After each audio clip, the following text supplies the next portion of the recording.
Worms? No attacks this year either, Hermione said. Don't relax until we get into the castle, I said. An attack at the last minute when we are letting our guard down would be smart. So you and Harry can see the Estrelles, Ron said. I wasn't sure why he was still talking about that. Surely he'd noticed that we could last year? Actually, I couldn't even remember whether he'd been in the carriage last year. He'd likely been distracted. I saw Taylor Murd, kill a Death Eater on top of a train, Harry said. And I've heard her killing them a lot of times. I heard her killing them too, and I still can't see them, Ron said. He sounded irritated. He'd been upset ever since the whole animagus thing, although seeing the difficulty that Harry had in completing the transformation had scared him a little. He certainly hadn't rushed forward to learn how to do it once Harry had filled him with stories of what it actually involved. Hopefully he'd never need it. After that debacle, Sirius and I had agreed to never teach more than 2 animagi at a time, or at least 2 per teacher, and preferably in different rooms. I still planned to teach others how to teach. It would be harder during the school year because we wouldn't be able to travel to find a lightning storm, and they were rare in this part of Scotland. It would probably be better to wait until next summer. No point in having someone put mandrake leaf in their mouth for a year just to prove their loyalty to me. Do you want to actually see death? Hermione asked. She sounded irritated, likely because we were cramped tightly into the carriage. Only Neville and Luna were actually visible, the rest of us were disillusioned. It likely wouldn't stop the Death Eaters for long, but even a few moments for them to cast the human revealing spell would be enough for me to kill a few of them. I go to school with her, don't I? Ron asked irritably. You'd think that would be more than enough. You shouldn't joke about that kind of thing, Millicent said primly. She'd been quiet throughout the ride. She'd lost a lot of weight over the summer, presumably because she'd continued the exercise regimen I had assigned to her. I would have included her in our group, but her family preferred to keep her with them. They'd been in hiding in Spain. Truthfully, I was surprised that they even bothered to let her go to school here. It would have been a lot safer just to move. Taylor has saved more people than she's killed, Millicent said. She hesitated. Unless she's killed some more people this summer I haven't heard about. You're keeping track? Hermione asked, surprised. I've got a scrapbook with all the newspaper clippings, Millicent said enthusiastically. About both the ones she's killed and the ones she's saved. Millicent still hadn't forgotten Tracy. She took a vicious pleasure in hearing about the deaths of more Death Eaters, especially since they'd uprooted her family during the summers. I didn't tell her about anyone I'd killed where it wasn't public knowledge, of course. She hadn't had a clumsy training yet, after all. I'd be interested in looking at your figures, Hermione said. I've been working to figure out what kind of numbers the Death Eaters have, and a casualty list might be helpful. Even the Ministry didn't have a firm idea of the numbers. Working only from public data, Hermione was going to have a hard time. We might be able to cross-reference the dead Death Eaters with others in their family who are likely candidates, Hermione said brightly. Don't forget that Sirius is a black, I said. Despite his mother and his other relatives. If I killed everyone who was related to a Death Eater, I'd pretty much kill the entire pure-blood and half-blood world. The Weasleys don't have any Death Eaters, Ron said indignantly. Aren't you related to Draco Malfoy? Hermione asked. Take that back. Ron protested. Your mother showed me your family tree, Hermione said. Your paternal grandmother was Cedrella Black. That makes you Sirius's second cousin. Draco is his first cousin. Why are you looking at my family tree anyway? There's a theory that Muggleborn don't actually exist, Hermione said. I'm trying to prove or disprove it. Everyone was silent for a moment, and then Hermione said, Stop poking me. You feel like you exist, Ron said. Don't be so hard on yourself. I clearly exist, or I wouldn't be arguing with you, her voice said. But some people think that Muggleborn aren't really Muggleborn. What do you mean? He asked suspiciously. Some people think that the ability to use magic only appeared once in humans, Hermione said. And that Muggleborn are just the descendants of squibs. What, so you could be related to any of us? All of you, if you go back far enough, Hermione said. I don't know whether it's true or not. I've got my family lineage traced back to a Hector Dagworth Granger, and there's records of a squib by that name. What? But how can we be sure they are the same person? She asked. I plan to write a paper on it when I get out of school. You mean a paper that you won't get credit for? Ron asked. He sounded as though she was insane. If I can prove that we're all related. She said. It won't make a difference, Ron said. I hate Malfoy, even if we're related. Maybe more now that I know. It might make a difference, Hermione said. I'd set up a sound muffling spell around the carriage.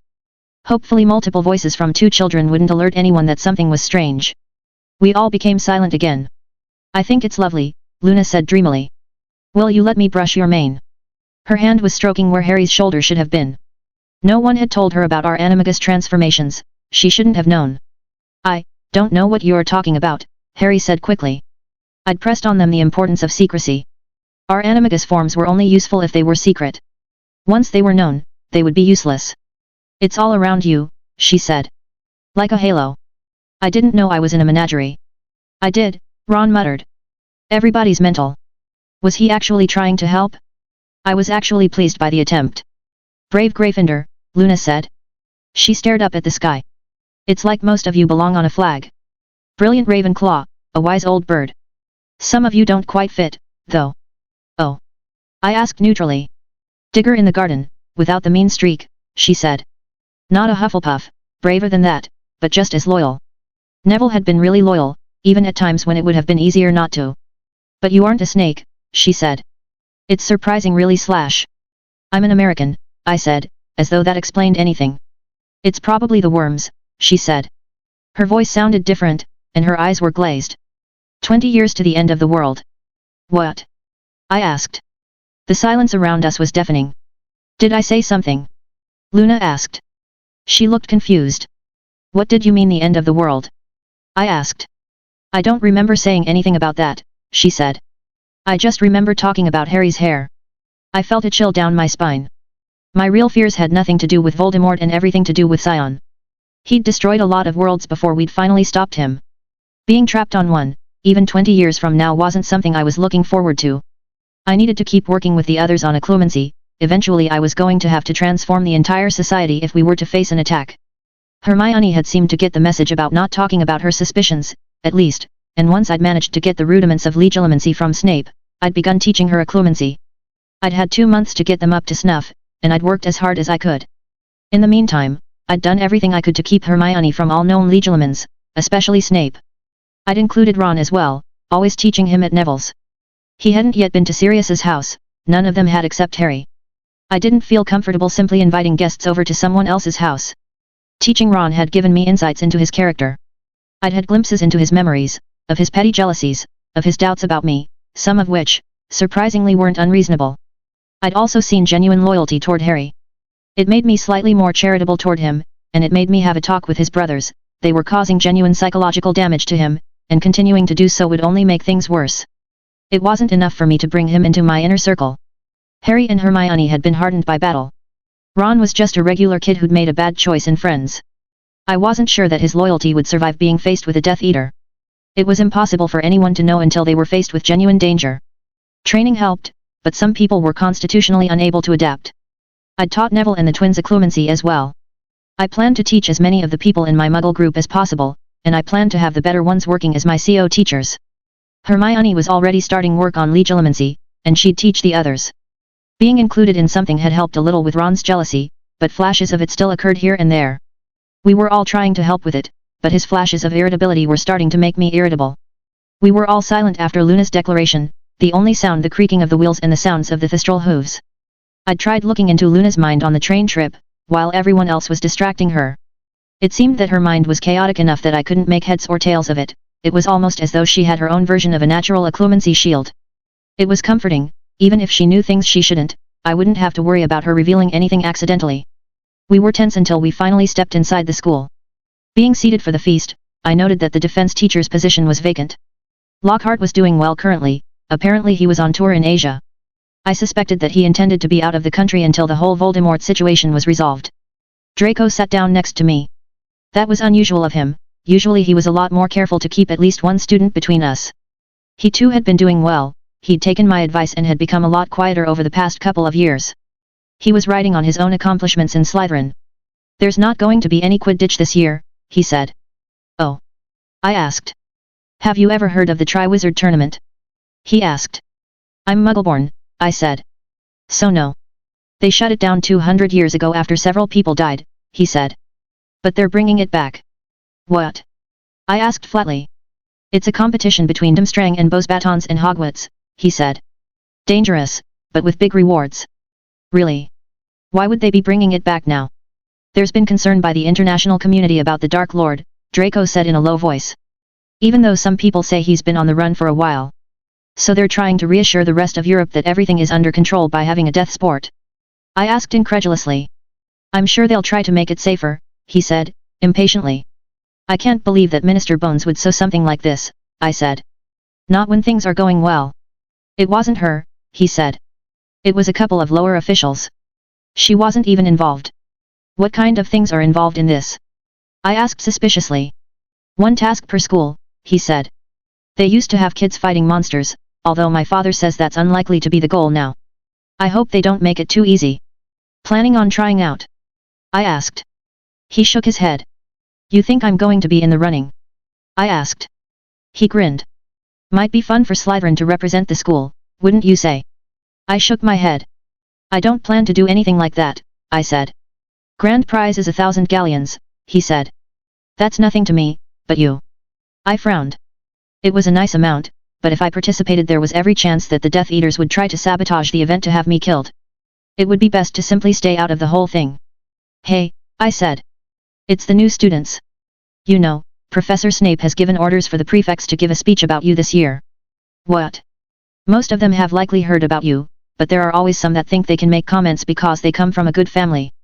He sounded so superior to all of that. And what are they going to say? The truth, he said. That your boggart is that you are going to murder us all and that bothering you will do the rest of us a favor. What?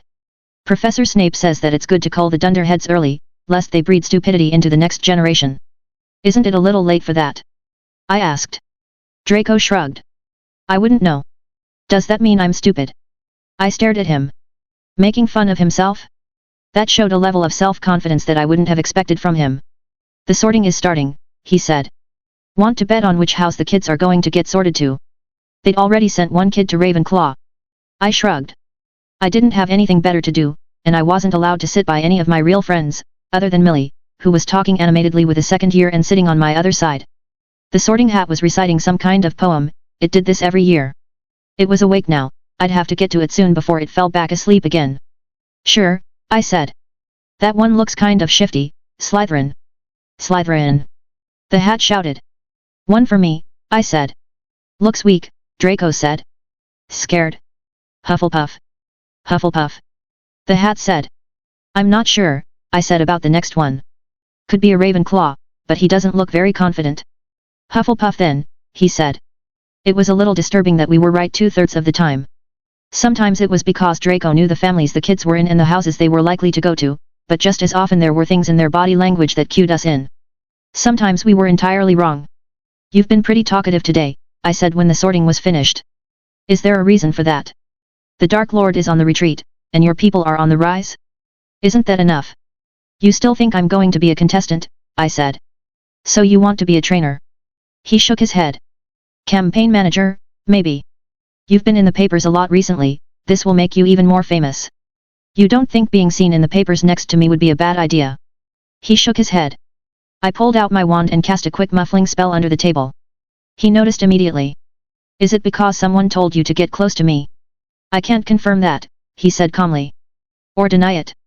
I can say that I haven't been asked to do anything but keep tabs on you. And you don't think I'll explode your eyeballs for that?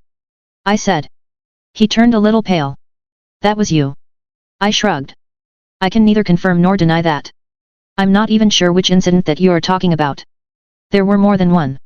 He asked, looking horrified. He shook his head, and his face became more composed. I figured that if you know what I'm doing, and I'm upfront about it, then you probably won't do anything horrible to me. He had been watching me. Everyone around us reacted to an announcement by Headmaster Roll. I dropped the muffling spell. Everyone was staring at the door, which had been flung open dramatically as a man stepped inside. He stumped his way down the aisle, until he was standing directly over me. Hello Moody, I said. I sighed. I suppose you're teaching defense this year. My voice rang out in the silence. Everyone was staring at him as though they'd never seen him before. Surely they had, he'd been to the school several times investigating me. The new kids were horrified, but that made sense. His eye probably took time to get used to. That's Professor Moody to you, he said gruffly.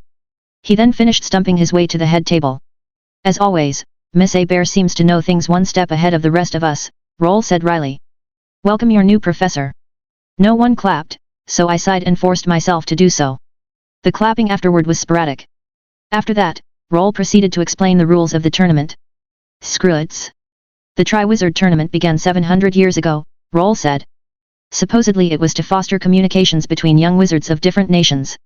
Each school would choose a champion, and they'd compete, with the schools switching out hosting duties. He stared at us bluntly. They discontinued it because the death toll was too high, and 200 years of headmasters chose not to continue the tradition for just that reason. Were it up to me, I'd have preferred to have continued that tradition, but I was overruled by the board. I glanced at Draco. Had his father been the one to push the vote, in favor of his master? He looked at me, and then gave me the slightest shrug. That being said, we will do everything we can to protect the champions, Roll said. It has been agreed that only adults will be allowed to compete. There were groans in the crowd, along with a few cheers. Everyone seemed to be looking at me for some reason. That disqualifies Miss Bear, he said. Which opens the door for 6th and 7th years to put their names into the contest. Everyone chuckled uneasily. The first years were all staring at me with wide eyes, no matter what house they'd been sorted into. However, due to our very active club participation this year, I suspect that our chances are quite good, Roll said. That was high praise of my group, considering that he'd only seen a couple of our training sessions. I could see pleased grins on the faces of people in my group, even Ron Weasley. Despite his lackadaisical attendance to sessions, he'd still gotten good enough to beat students who didn't attend at all. The prize is 1,000 galleons, Roll said. And I'm supposed to talk about the glory that will be won. Those batons and Hogwarts are neck and neck in the records. I won't, though. I'll let you make your own determination about that. Durmstrang has never won, Draco said quietly. Part of the reason that my father didn't send me there. Their education is substandard in everything except Quidditch. Let me be clear, Roll said. People have died in this contest, sometimes not just the contestants. If it were up to me, we wouldn't be doing this at all. It was the school board pushing it, or someone in the ministry, then. I frowned. Does that mean there will be strangers at the school? I asked Draco. The kids from the other schools, he said. Reporters, parents, ministry members, a whole lot. A lot of opportunities to slip in assassins, some of whom likely wouldn't be in their right minds. Worse, because we wouldn't know them, and because there would be so many, Master Stranger protocols would be difficult or impossible. Draco seemed to understand my line of thought. It'd be bad for your reputation to be seen murdering someone's grandmother on the front page, he said. Maybe I just won't go, I said. And then if something happens that you couldn't stop? He said. Maybe to one of your friends. Scowling, I shook my head. Being sniped at unsuspectingly from a crowd would be difficult to deal with. Worse, it would allow people on at least the outside grounds of the castle and would leave all kinds of opportunities for them to leave cursed items out. I won't forbid this, Roll continued, but I'd ask that only those of you who are best at magic apply. He was looking at my people. They'd been the ones who'd been working the hardest over more than the past year. They'd had training in strategy, and not just in group tactics. They'd been trained in dealing with battles where they'd be the only ones fighting because they'd all be targets. The 7th years from last year were already working as trainers for Dumbledore's Muggle group, although they still reported regularly to me. All of them looked at me. Should I tell them to avoid the tournament? That would be the smart thing to do, but some of them could likely use 1,000 galleons, and I'd intervene if there was a real problem. I shrugged. Are you really a Muggleborn? A first year asked from across the table. Hasn't had the orientation yet, Draco said. He sighed, and he turned to the boy. That's just what she wants us to think. Her mother was a boggart and her father was a nundu. Dumbledore had to put spells on her to keep her from murdering us all, but every time someone bothers her, those spells get just a little weaker. Right, the boy said. Sorry. That's a joke, Draco said. But it's not far from being true. I'm going to have a discussion with all of you first years before you go to bed. You're giving the talk? I asked. The school feels that I'm in the fortunate position of knowing you without being your enemy or your friend, he said. He shrugged modestly. Who was I to refuse? It would have the further position of cementing the first year's opinion of him as an authority, not just about me, but about other things. Was Draco playing the long game? Ultimately, I couldn't even resent him. He'd warned me, and all he was really doing was trying to help his family survive. If I won, he'd take credit for helping me. If Voldemort did, he wouldn't mention it. Right, I said. Try not to make too many boggarts. I should have at least some fun with all of this, he said.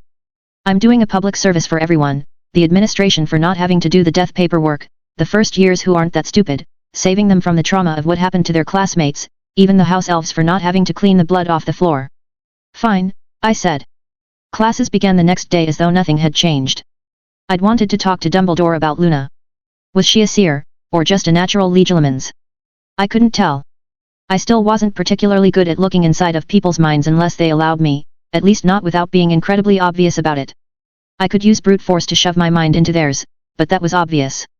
The kind of subtle, non-noticeable mind reading performed by Dumbledore and Snape was still very difficult for me. Snape kept his mental shields up all the time around me, as far as I could tell he never dropped them. I was surprised to see that our herbology assignment was to bottle bubotuber pus. I noticed that Draco kept watching me. Was he worried that I was going to slip some into my pocket? If I had had this assignment during first year, he'd have been right to worry. Now, though, I had 3 Ravenclaws doing it for me. While I had no need to use it for an attack, it was valuable for potion ingredients, and it was something that we wouldn't have to pay for. Any extra could be made a gift for Pansy if she decided to be irritating again this year. Professor Sprout seemed less suspicious of me this year. Some of the Muggleborn I'd saved from Dementors had been Hufflepuffs, and she seemed to have a long memory. I'd been looking forward to the next class. "I'm not sure how Hagrid is going to teach," Hermione said. We were walking together, along with Millie and 4 Ravenclaws who were in my group. Roll had continued the policy of separating the Gryffindors and Slytherins, which meant that most of our classes were with Ravenclaws. "Oh?" I asked noncommittally. Hagrid didn't seem like the brightest adult to me either, but he seemed to be well-intentioned. Likely the class would have a lot of hands-on work and not much in the way of written assignments. Not that I minded the written assignments now that I had mastered using the quill. A foot was apparently a single page, and they didn't expect us to do that many of them. Mostly I was looking forward to any new creatures he'd show us, and any insight I could get on creating my own. My holy grail was being able to create my own relay bugs. I'd been limited before by what Panacea was willing to make for me, but with enough of them, I'd be able to reach anywhere in the country. There would have to be redundancies of course. The last thing I needed was for an errant male owl to snap up the one link between me in Scotland and London at the wrong time. The relay bugs would end up wandering off and possibly breeding, unless I stopped it. Of course, a country full of relay bugs might not be the worst thing in the world as long as they weren't otherwise superior to regular ones. Leaving them with a little extra might mean that I always had an ace in the hole. It would have been much more useful if I'd still had my full multitasking ability, although it was possible that even my passenger might not have been able to handle the information from every bug in an entire country. "Why is Hagrid teaching anyway?" Millicent asked. "Wasn't Professor Ketleben supposed to be teaching?" "At least Hagrid is likely going to survive the subject better than Ketleben did," I said. "He only had 1 arm and half a leg left." "I've heard he was on probation 62 times, Hermione said. "As a teacher, Hagrid has got to be safer than that." "Is this class going to be that dangerous?" Millicent asked nervously. "Just remember your training," I said. "And be careful. Animals can be unpredictable, no matter how well trained, and I doubt that Hagrid is going to have trained some of them at all." I had to keep myself from freezing suddenly as we came into range of something I'd never experienced before. They were shelled creatures, 6 inches long, and they were blasting sparks periodically out of their nether orifices. I could tell that they were newborns, and I suspected that they would grow much larger. I didn't know what they were, but I knew I wanted some of them. Fire-breathing arthropods. I had to keep myself from squeeing. I picked up the pace. "Taylor?" Hermione asked. "I'm kind of excited to see what Hagrid has waiting for us," I said. "This isn't just the kind of class you sit in a classroom for. We might get to see monsters." The others seemed less enthusiastic, but wasn't this part of the reason we actually went to magic school? Rounding to the other side of Hagrid's hut, we saw Hagrid standing beside several large boxes. "Gather round, everyone," Hagrid said. I was already staring into the boxes, careful not to let my control of the things become obvious. "What are these?" Malfoy asked. His voice held an element of disgust. Considering that they looked like insects and had a pungent smell, I could understand his reticence. "Blast-ended scroots," Hagrid said proudly. "Newly hatched. I figure we can make a project of raising them." "Why?" Draco asked cautiously. "What are they for?" "They've got poison stingers," I said, examining one. "And the females suck blood. They shoot fire out their backsides." I looked up at everyone else and I grinned. "These things are amazing." Draco stared at me. I had one of them in my hand, and I carefully set it back into the box. 5 points for Slytherin, Hagrid said. "Can you train them?" Draco asked. "Maybe use them like attack dogs." He frowned at the things, considering. He'd learned a little about my way of thinking, and he was wondering just what I would do with a few hundred of these. "How big will they get?" Hermione asked. "Those are all good questions," Hagrid said. "Maybe we'll find out together." "Let's try to feed them," Hagrid said. "Maybe we should use gloves," I said. "Since they've got poison stingers and all. After all, even if they aren't very poisonous now, they might end up being a lot worse, and we don't want to get careless. Hagrid frowned. "You might be right," he said. "Better safe than sorry." He sent a couple of Ravenclaws to pick up gloves, and in the meantime we tried throwing small bits of meat to them. "I don't think they actually have mouths," Millicent said. "I wonder how they eat." "The mouth is on their underside," I said. I had a good look at it. "It's almost invisible, but it opens up." Hagrid looked at me, trying to hide his look of surprise. In truth, I'd discovered it because I could feel their mouths with their own sensations. "They likely eat insects," I said. I could feel their hunger directed toward each other. "They'll probably start eating each other if you don't separate them." "Why do you think they eat insects?" Hagrid asked. "With your permission, I'll show you," I said. "If I can kill one of them." Hagrid looked doubtful. I plucked one of the scroots out of the box with my wand, and I stabbed it into the ground. Its shell hadn't hardened yet, and so it was easy.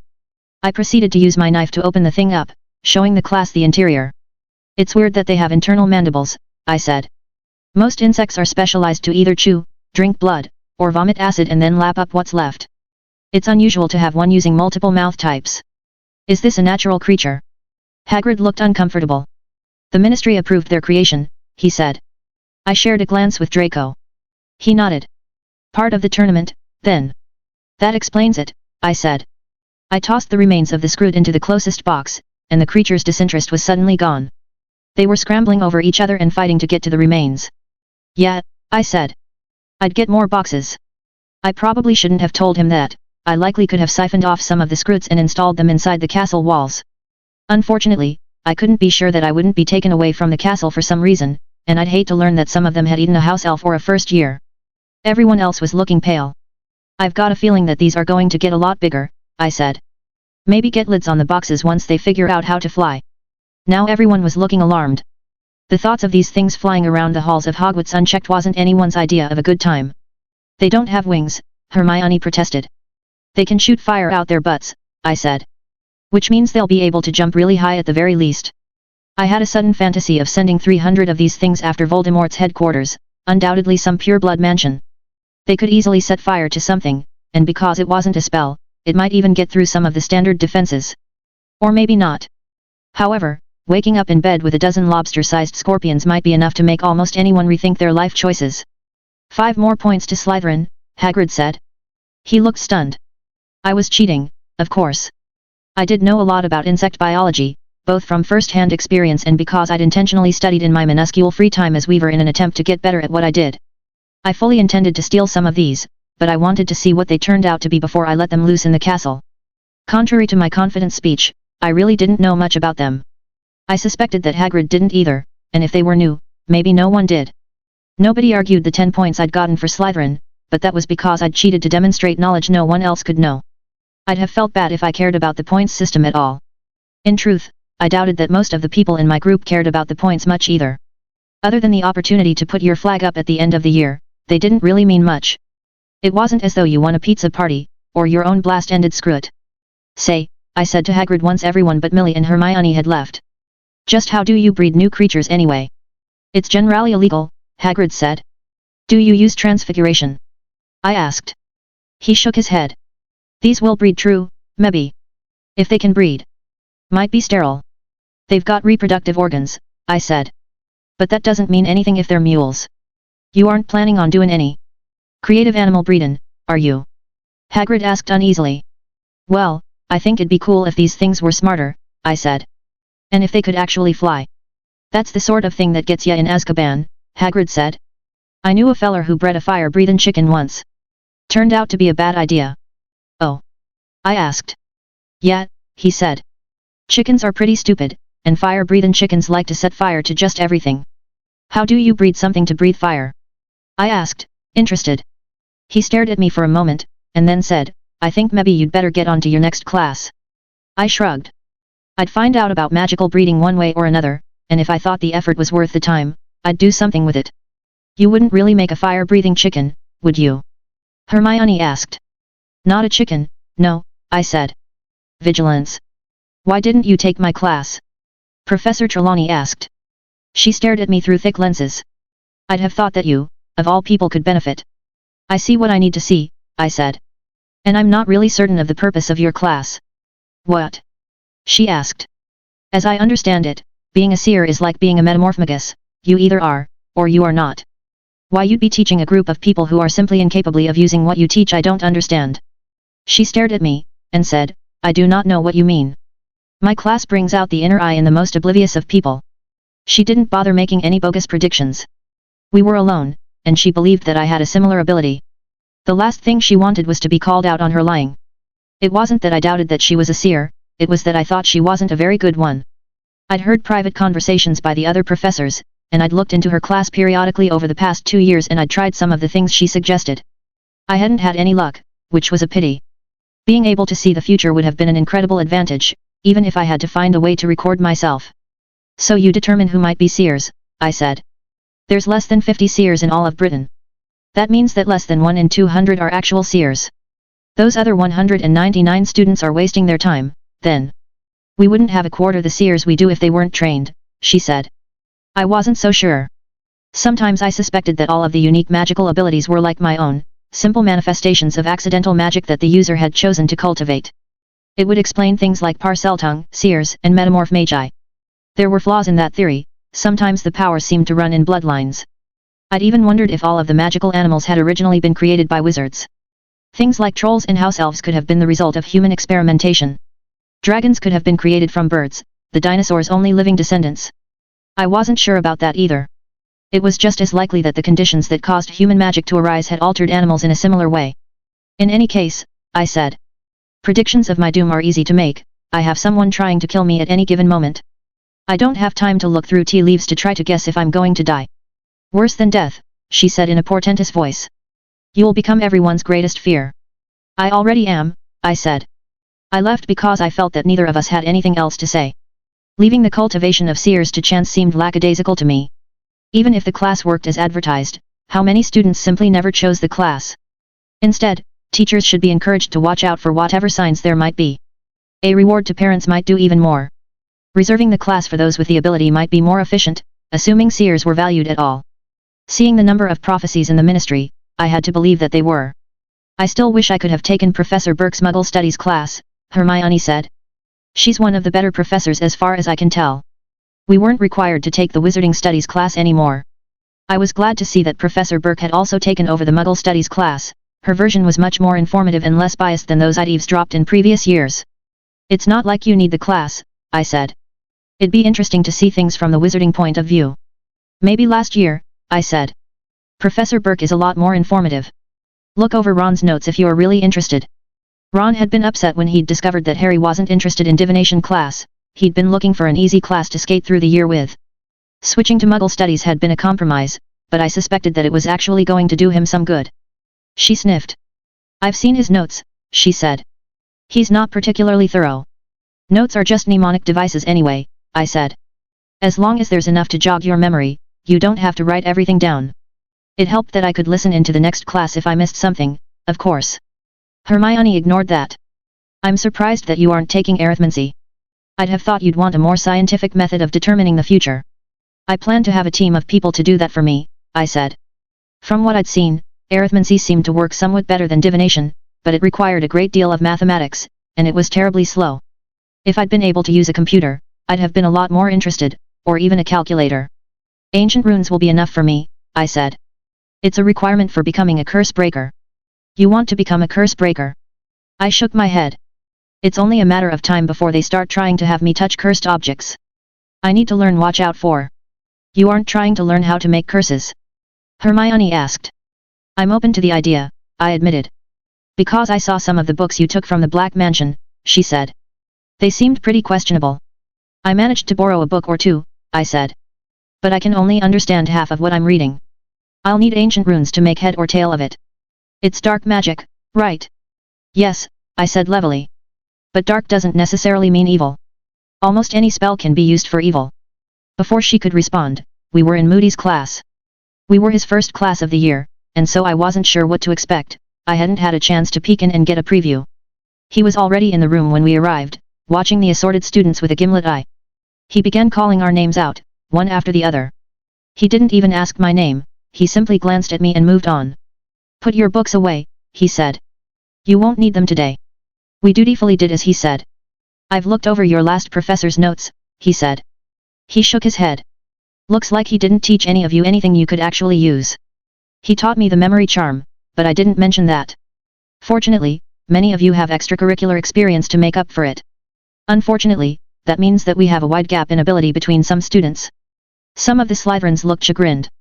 Many had chosen to avoid joining my group for fear that making a stand would put their families in danger. Others simply didn't like me. A bear here could probably teach this class, at least at a third-year level. No one argued with him. What's the most important thing a wizard needs to be successful in combat? Speed, Draco said. Accuracy, Hermione countered. Both are important, Moody said. What's your answer, Miss A-Bear? Creativity, I said. Although you often need speed and accuracy to follow through. Moody nodded. Attack where they don't expect you, and half the battle is won. Most spells are legal, only 3 of them are considered unforgivable. Does anyone know what they are? The Imperious Curse, Draco said. You'd know that one, wouldn't you? Moody said. He stared at Draco. Considering that your father was said to have been the victim of it during the last war. And half the ministry during this one, Draco said. His face was impassive. Including men that you worked with. Moody nodded. Can't tell when somebody is under it, can you? He said. That's part of the horror. Could be your girlfriend, your parent, your best friend in the world, and they'd turn you over to the Dark Lord in a heartbeat just because a wizard said a few words and waved his wand. He pulled a spider from a jar, he had 3 there. He proceeded to make the spider dance and perform a number of tricks. A few of the students who weren't in my group laughed. They stopped laughing uneasily when they noticed that no one else was. My people watched me, and followed along. The Ravenclaws who were Muggleborn in the room understood the danger of the Imperious Curse, and so did their friends. Got them trained, do you? Moody muttered.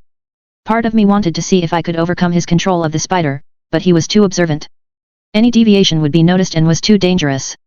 There's ways to fight off the Imperious Curse, but it takes a real strength of will, and most don't have it. Better to avoid it. He was silent for a moment. Anyone know of another illegal curse? The Cruciatus, Millicent said. I'd sat beside her out of habit, with Hermione on my other side. We didn't share a class before this one and hadn't walked here together. At least one of your classmates has intimate experience with this spell, Moody said. Some of you have parents or grandparents who were victims of it. Use it long enough, and you can leave your victim a drooling husk of a person. He glanced at me. Or maybe something else. He enlarged the spider, and proceeded to demonstrate why the Cruciatus was a horrible spell. I could feel the increasing discomfort in the room as the spider writhed in agony. I was glad that Neville wasn't here, I'd be sure to warn him before his class was taught. He shrank the spider and put it back in the jar. A bear. He said. What is the last of the unforgivables?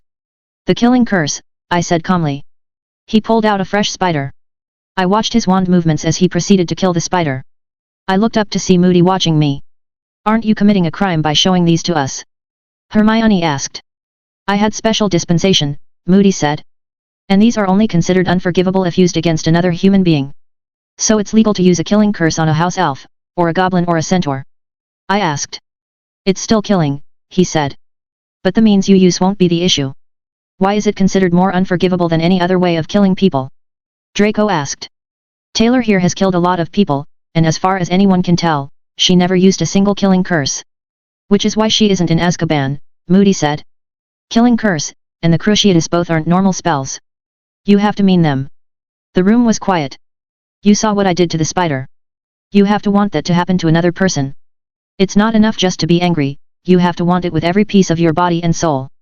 Everyone glanced back toward the dead spider except me. It's the same with a killing curse. You have to really want someone dead. This entire classroom, except for a bear here, could point their wands at me and say the words and I'd barely get a stomach ache. Are you saying Taylor wants you dead? Draco asked archly. She's killed a lot of people, Moody said. I suspect it doesn't bother her much anymore. I've never killed anyone who wasn't attacking me, I lied. But you're more than willing, he said. The unforgivables require intent. You can't use them accidentally. I can see circumstances where 2 of the 3 could be used for good, I said. Oh. Moody asked. Sometimes killing is a mercy, and the killing curse is painless. And the other curse? Using the Imperious to find out where the Death Eaters are, so you can stop them. And you can't think of a reason to use the third curse. I shrugged. Torture is ineffective, mostly. People will tell you what they think you want to hear. Besides, as wizards, we have better methods. Oh. A simple confundus spell, I said. Make them think you are their leader. The imperious. Veridicirum, legilimency. Pensievs, assuming you can find a way to force them to use them. In answer to your question, there are times where the ministry authorizes the use of 2 of the 3 spells, Moody said. But never the Cruciatus. I nodded. Death Eaters aren't the only bad wizards out there, Moody said. He glanced at me for some reason. And all of them will happily use every dark curse they can on you.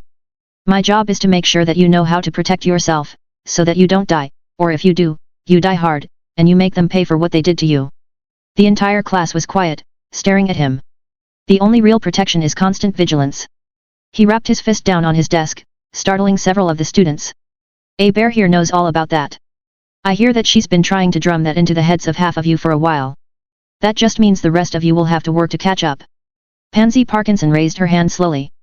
The Dark Lord doesn't want to hurt purebloods. Moody gave her a withering look. He'll kill purebloods as easily as anyone, he said. But even if that were true, do you trust all of his thugs to ask how pure your blood is before they gut you? Pansy looked disturbed at the idea. What happens if a bear here manages to kill him and his people, and she decides that the purebloods are the problem? Taylor's not a dark lady. Hermione protested. Not now, Moody said. But she wants to change things, and she's willing to get violent about it. It's great if you are in the group that she's protecting, the rest of you might not enjoy letting her have her way so much. Or maybe it's not her, it could be Miss Granger, or Mr. Malfoy. The class stared at me, Hermione, and Draco as though they were considering how dangerous we might be. Draco's posture straightened, and he almost seemed like he was preening under the attention. There seems to be a new Dark Lord for every generation, Moody said. And the next one might hate the people that this one stands up for. The only way to know that you are protected is to do it yourself. No one seemed to want to argue against the idea of self-defense. Even Pansy seemed cowed by him. You should start taking notes, he said. We spent the rest of the hour talking about the 3 curses, including possible defenses against them, and ethical considerations. I stayed late after class, gesturing for Hermione and Millicent to go on. Are you here to spy on me? I asked. Have you done anything that you are worried about me spying on? He asked, as he packed his papers into a rugged pack. We looked at each other, and I grinned at him, and he grinned back. It made him somewhat uglier than he was without it. The old headmaster's friend believes that his master will attempt to take you and the Potter boy this school year. He'd been on the run for a while, and the Diagon Alley attack was a desperation ploy. Was he talking about Snape? Harry is a symbol to people, I said slowly. And me too, in some way. Killing us would make it easier for him to recruit. That was likely truer of Harry than myself, but killing me would raise the morale in his own organization. It was possible that he had been hemorrhaging members. Someone who wanted to leave only had to escape to another country, after all. If Voldemort was having manpower issues, he'd hardly send people after them. If I were him, I'd put out a bounty and let someone else deal with it for me, but I doubted that he was that pragmatic. It's in the national interest to protect both of you, Moody said. So I'm here. I'd noticed an increased aura presence as well. The tournament is going to make it all a lot harder, Moody said. There will be strangers allowed onto the grounds, and that always makes it easier to get someone in. Fortunately we know the schedule and we'll be able to plan around it. I nodded. We'll do our best to keep strangers off the property as often as possible, he said. But you should keep on your guard. Constant Vigilance is my middle name, I said. Taylor Constant Vigilance A Bear. Make sure that the boy is as watchful, he said. He was silent for a moment, and then he said get to class. Arrival. As the only recipient of the Order of Merlin in the school, you have to be front and center when our visitors arrive, Roll said. I scowled. Being forced to wear the medal wasn't so bad. I disliked being forced to be out in front in a predictable position when strangers were coming. I'd have preferred to be at the back of the crowd where I could slip away. The auras were in full display, though. There were more here today than I'd ever seen in the castle. They were on high alert as well. Moody was where I should have been, disillusioned and waiting by the side. I knew where he was by his smell, and because I had everyone here tagged with bugs. Everyone called out, staring at the sky. Humph. A giant flying carriage. It seemed gaudy and unnecessary considering what wizarding tents were capable of. You could easily place the entire population of Hogwarts in one of the more expensive tents. That was something we'd have to watch for. All someone would have to do was smuggle in a wizarding trunk or suitcase with an army of Death Eaters inside. That would be easy when students were returning from the holidays. It was possible that the only reason they hadn't done it already was my reputation as a seer. Learning how to undo a wizarding space while people were inside might be very valuable. I'd have Hermione look into it. Everyone gasped as the giant carriage landed. It was as large as a house, and it came in at an impressive speed. I kept my face impassive as it landed in front of us. It was a royal blue and looked to be of excellent construction. Still, with the size, I figured they were trying too hard. It wasn't until a boy jumped out and pulled out a step, and the headmistress stepped out that I realized why the carriage had to be so large. She was taller than Hagrid, which was impressive. The size of the carriage made perfect sense. It didn't matter how large the interior was if you can't get through the door. She headed straight for us, which was to be expected as Roll was standing right behind me. "This is ZE girl?" she asked, staring at me. "ZE winner of ZE Order of Merlin." "I am," I said in a clear voice. I stood with my best military posture. "You are much smaller than I would have zuffed," she said. "I'd have thought you'd think that about everyone," I said dryly. A startled laugh was her response. I doubted that anyone else mentioned her sheer size. Now that I was closer, I saw that she was wearing high heels. Her natural height was likely closer to Hagrid's after all. It seemed like a strange choice, all things considered, although her sheer size likely gave her an intimidation factor.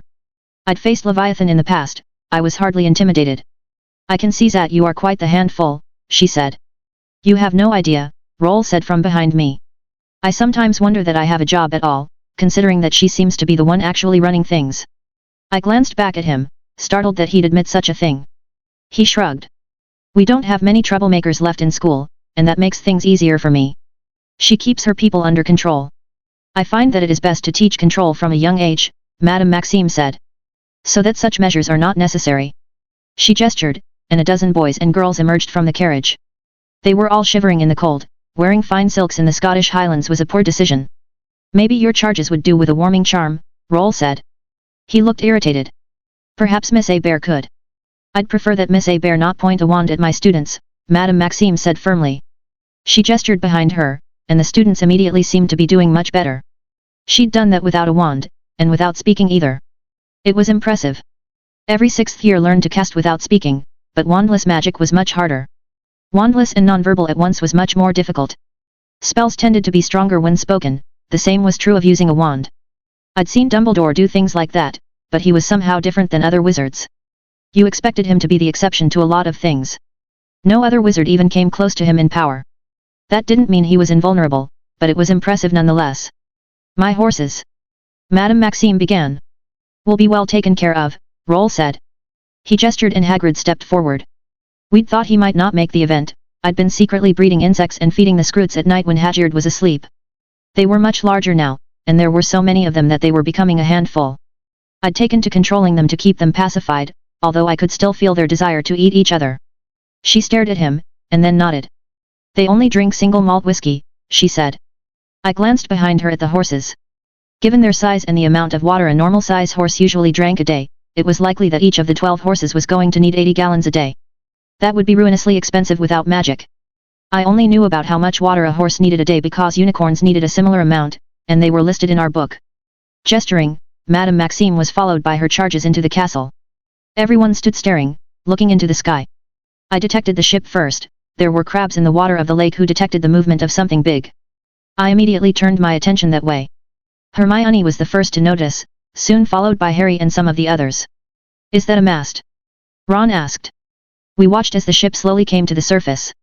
It looked eerie, almost ghostly, and once it came to rest by the shore, a plant was thrown out.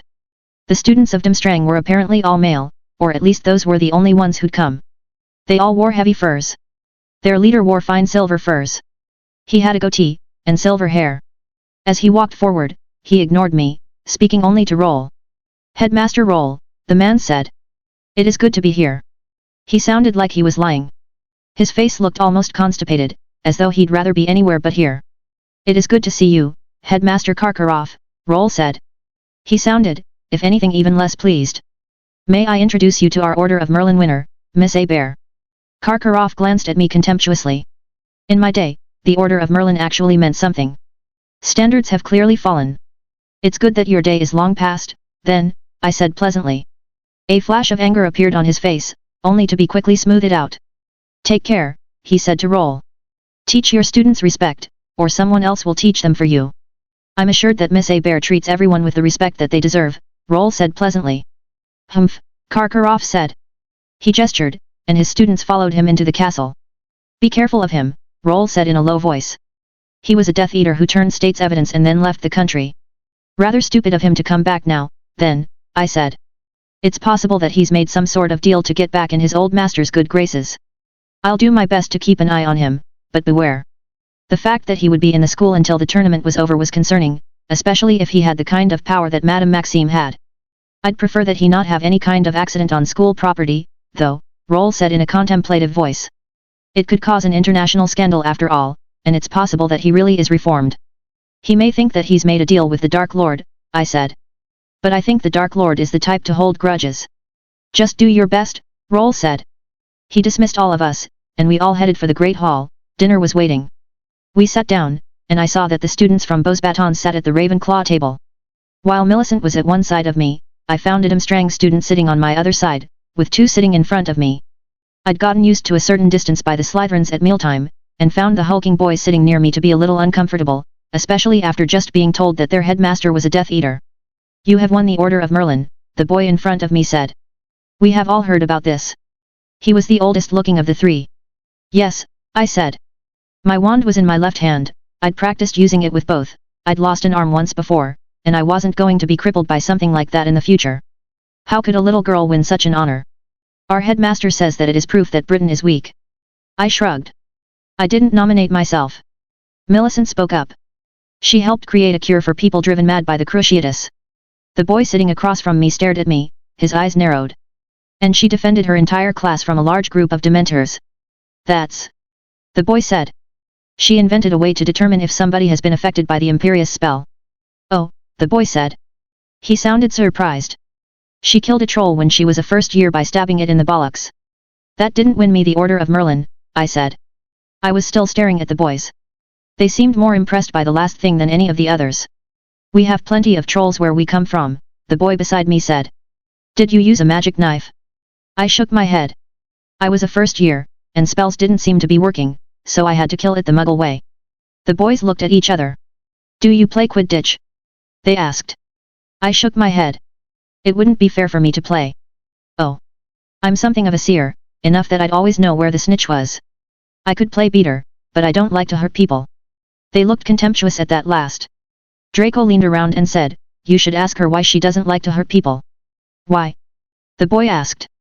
Because I sometimes don't know when to stop, I said. It was a lie, of course. I always knew when to stop, I simply didn't always choose to do so. It was better to establish my reputation quickly with these boys, otherwise I might be forced to start an international incident. It is difficult, the boy in front of me admitted. He said, I am Alec Ronsky.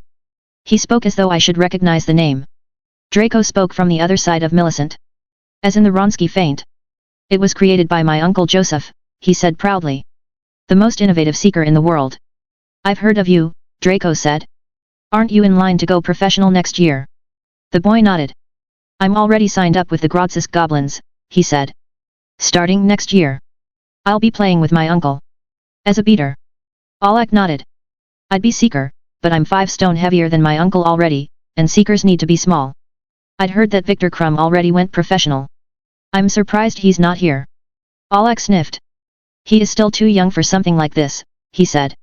If it had been held next year, then I would have graduated and he'd have had a chance. As it is, he was not in the running.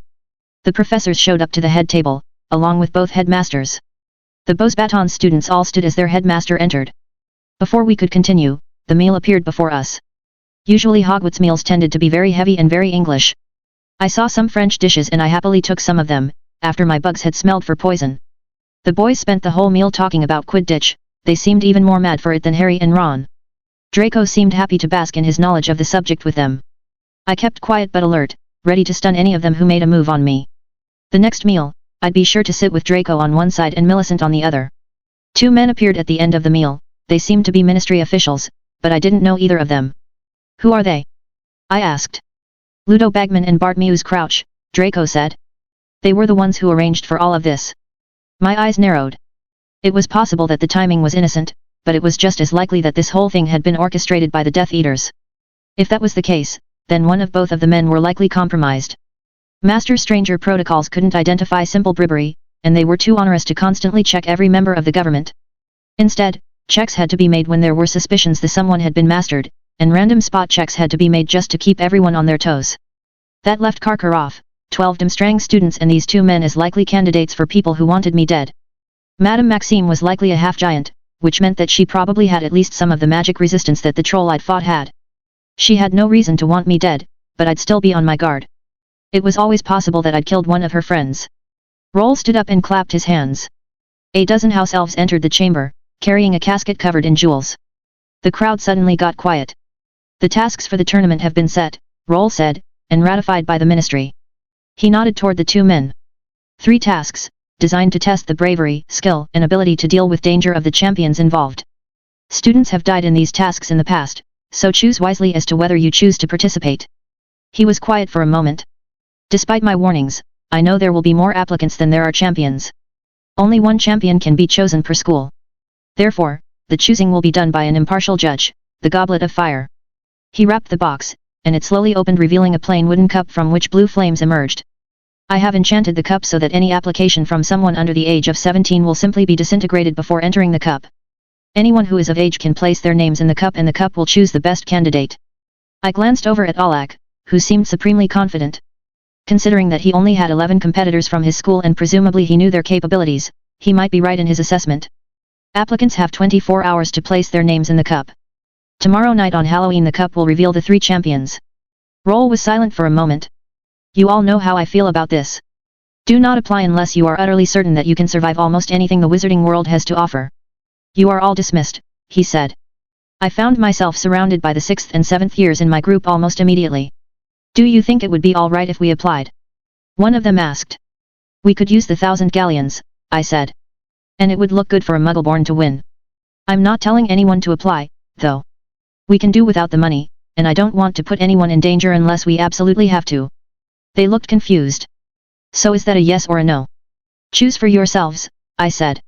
If you do choose to do it, I'll do everything I can to support you, including helping with training. They nodded. I noticed Alak staring at us. Apparently he'd overheard our conversation. She is a 3rd year, he said to one of the other Durmstrang students. She'll murder a troll to protect you, I heard Draco say. That means she's worth listening to. I know a Muggleborn who's got a bunch of the pictures if you are interested. Was he helping people who wanted to kill me, or was he trying to warn them off of me? Maybe he was just trying to curry favor with popular Quidditch stars? I couldn't be sure, which meant that he was doing his job as a double or triple agent well. I checked my faux glass as soon as I got to my room. I saw some unfamiliar faces. One looked like a younger version of the ministry official I had seen at the table. I couldn't remember his name. There were so many that the fact that I couldn't see Draco didn't mean that he wasn't lost in the crowd somewhere, although if he'd meant me serious harm he'd have been at the front of the crowd. Karkaroff was close to the front. Madame Maxime wasn't there at all, and given her height she'd have been visible even from the back. I didn't see any of the Durmstrang boys, which meant they didn't currently intend me harm. That didn't mean that couldn't change if their headmaster commanded it. I found myself hoping that the tournament would be over quickly. Unfortunately, I knew that wasn't going to be the case. Swim.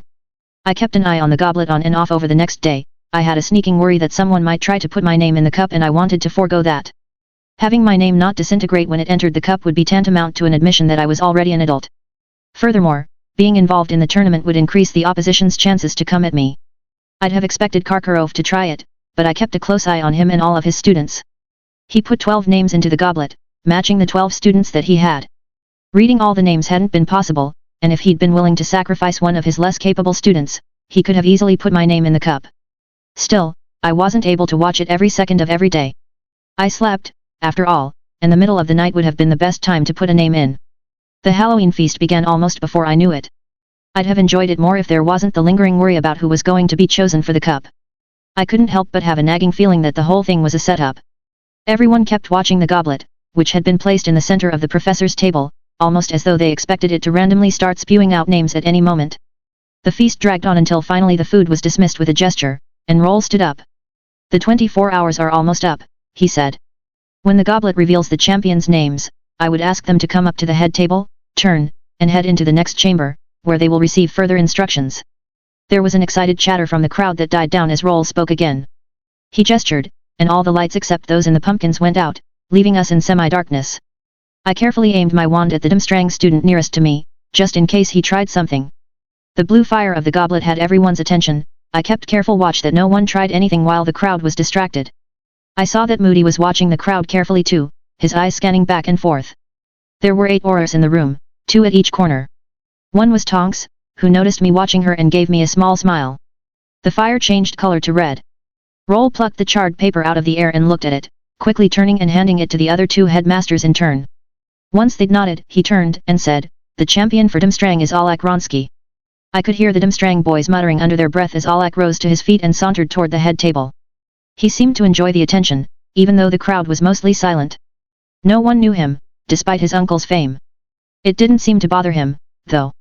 A second piece of paper, and a second verdict. "The champion of Beau's batons is Elena Marchand," he announced finally. A beautiful blonde girl rose to her feet. She'd barely talked to any of the Hogwarts students, preferring to spend all of her time with her classmates. She walked gracefully, and it looked as though her head hardly moved even when she walked. She didn't look at any of us, and she quickly vanished through the back door. The other girls seemed to take their loss in better humor than the boys from Dimstrang, although some of them looked as though they wanted to cry. The goblet lit up a final time. "The champion for Hogwarts is Edmund Walker," he said. Everyone grew silent. Edmund had grown out of being overweight over the summer, apparently he'd been taking training very seriously. I wouldn't have thought he'd have been old enough, but he hadn't started school until late, possibly because of his birthday. Furthermore, my suggestion that he pretend to date an older girl had seemingly led to social opportunities. He was now a lot more confident than he'd been last year, even if his tastes were still on the feminine side. The fact that the goblet had chosen him of all the applicants was impressive. Had he gotten that much better over the summer? He rose to his feet, and the Gryffindor table erupted in cheers. The Muggleborn at the Ravenclaw and Hufflepuff tables cheered as well. Me and Millie were the only Slytherins who cheered. There were a lot of sour looks at our table for some reason. Presumably some of them had hoped that I'd get selected despite my age. I thought for a moment that the goblet started to flare again, but Roll vanished it so quickly that I couldn't be sure. Everyone seemed reasonably pleased with the turn of events, and the banquet was over. Everyone around me was chattering about the results, even as I listened in on what was happening in the other room. There was an exchange of pleasantries, and a basic recitation of what was expected of each champion. Apparently there was no backing out now that they'd been accepted. Edmund seemed confident, and I planned to do what I could to help him through the next few tasks, not because I cared anything about glory, but because I wanted to keep him alive, and because 1,000 galleons sounded like it might be useful. It wasn't necessary, really. The car repair business we were running through a squib probably made that much profit every 2 or 3 months. Unfortunately, our expenses were even higher than our income some months. Potion ingredients were expensive, after all. It was possible that he might want to keep the money for himself, but I didn't think so. Edmund was more of a team player than that, and he was deeply concerned about the fate of his friends. I was so interested in listening to the nothing that was going on with the champions that I almost missed Draco pulling Hermione into an alcove. "You want me to what?" Hermione asked, scandalized. "Let me curse you," he said, as though what he was saying was reasonable. "Taylor would kill you," she said, and from the look on both of their faces, they both believed it. "Not if she agreed to it beforehand," he said. He saw me and gestured me over. "Why do you want to curse Hermione?" I asked tiredly. "The headmaster of Dimstrang is a former Death Eater," he said. He must have seen my lack of surprise, because he followed with, "And the boys from Dimstrang are not in favor of the Muggleborn. You want me to let you curse me so that you can make Quidditch buddies?" Hermione asked. "I'll cast a teeth-growing charm," he said. "In front of some of them. That way I'd get their trust and be able to ask them about their master." Hermione shook her head. "Taylor already knows everything anybody says in this castle. What can you possibly think to gain from? When you go to the infirmary, you don't have to be truthful when they start to shrink your teeth," he said. Hermione frowned. "I've heard your parents are Muggle teeth healers," he said. "Why haven't they taken care of? They wanted to wait until my teeth were fully grown before." "What do you mean, lie?" "It's a permanent change, the teeth shrinking," he said. "I heard Ron Weasley making fun of your teeth the other day." I was fairly sure he was lying, but Hermione flushed and she looked angry. "It's none of his business what I look like." "You're a Ravenclaw," Draco said. "So your brain is your primary interest. But you're a girl too. If there was a spell to make you taller, there are guys who'd happily take a curse. So you get a reputation with the Dimstrang kids," I said. "And Hermione gets a makeover.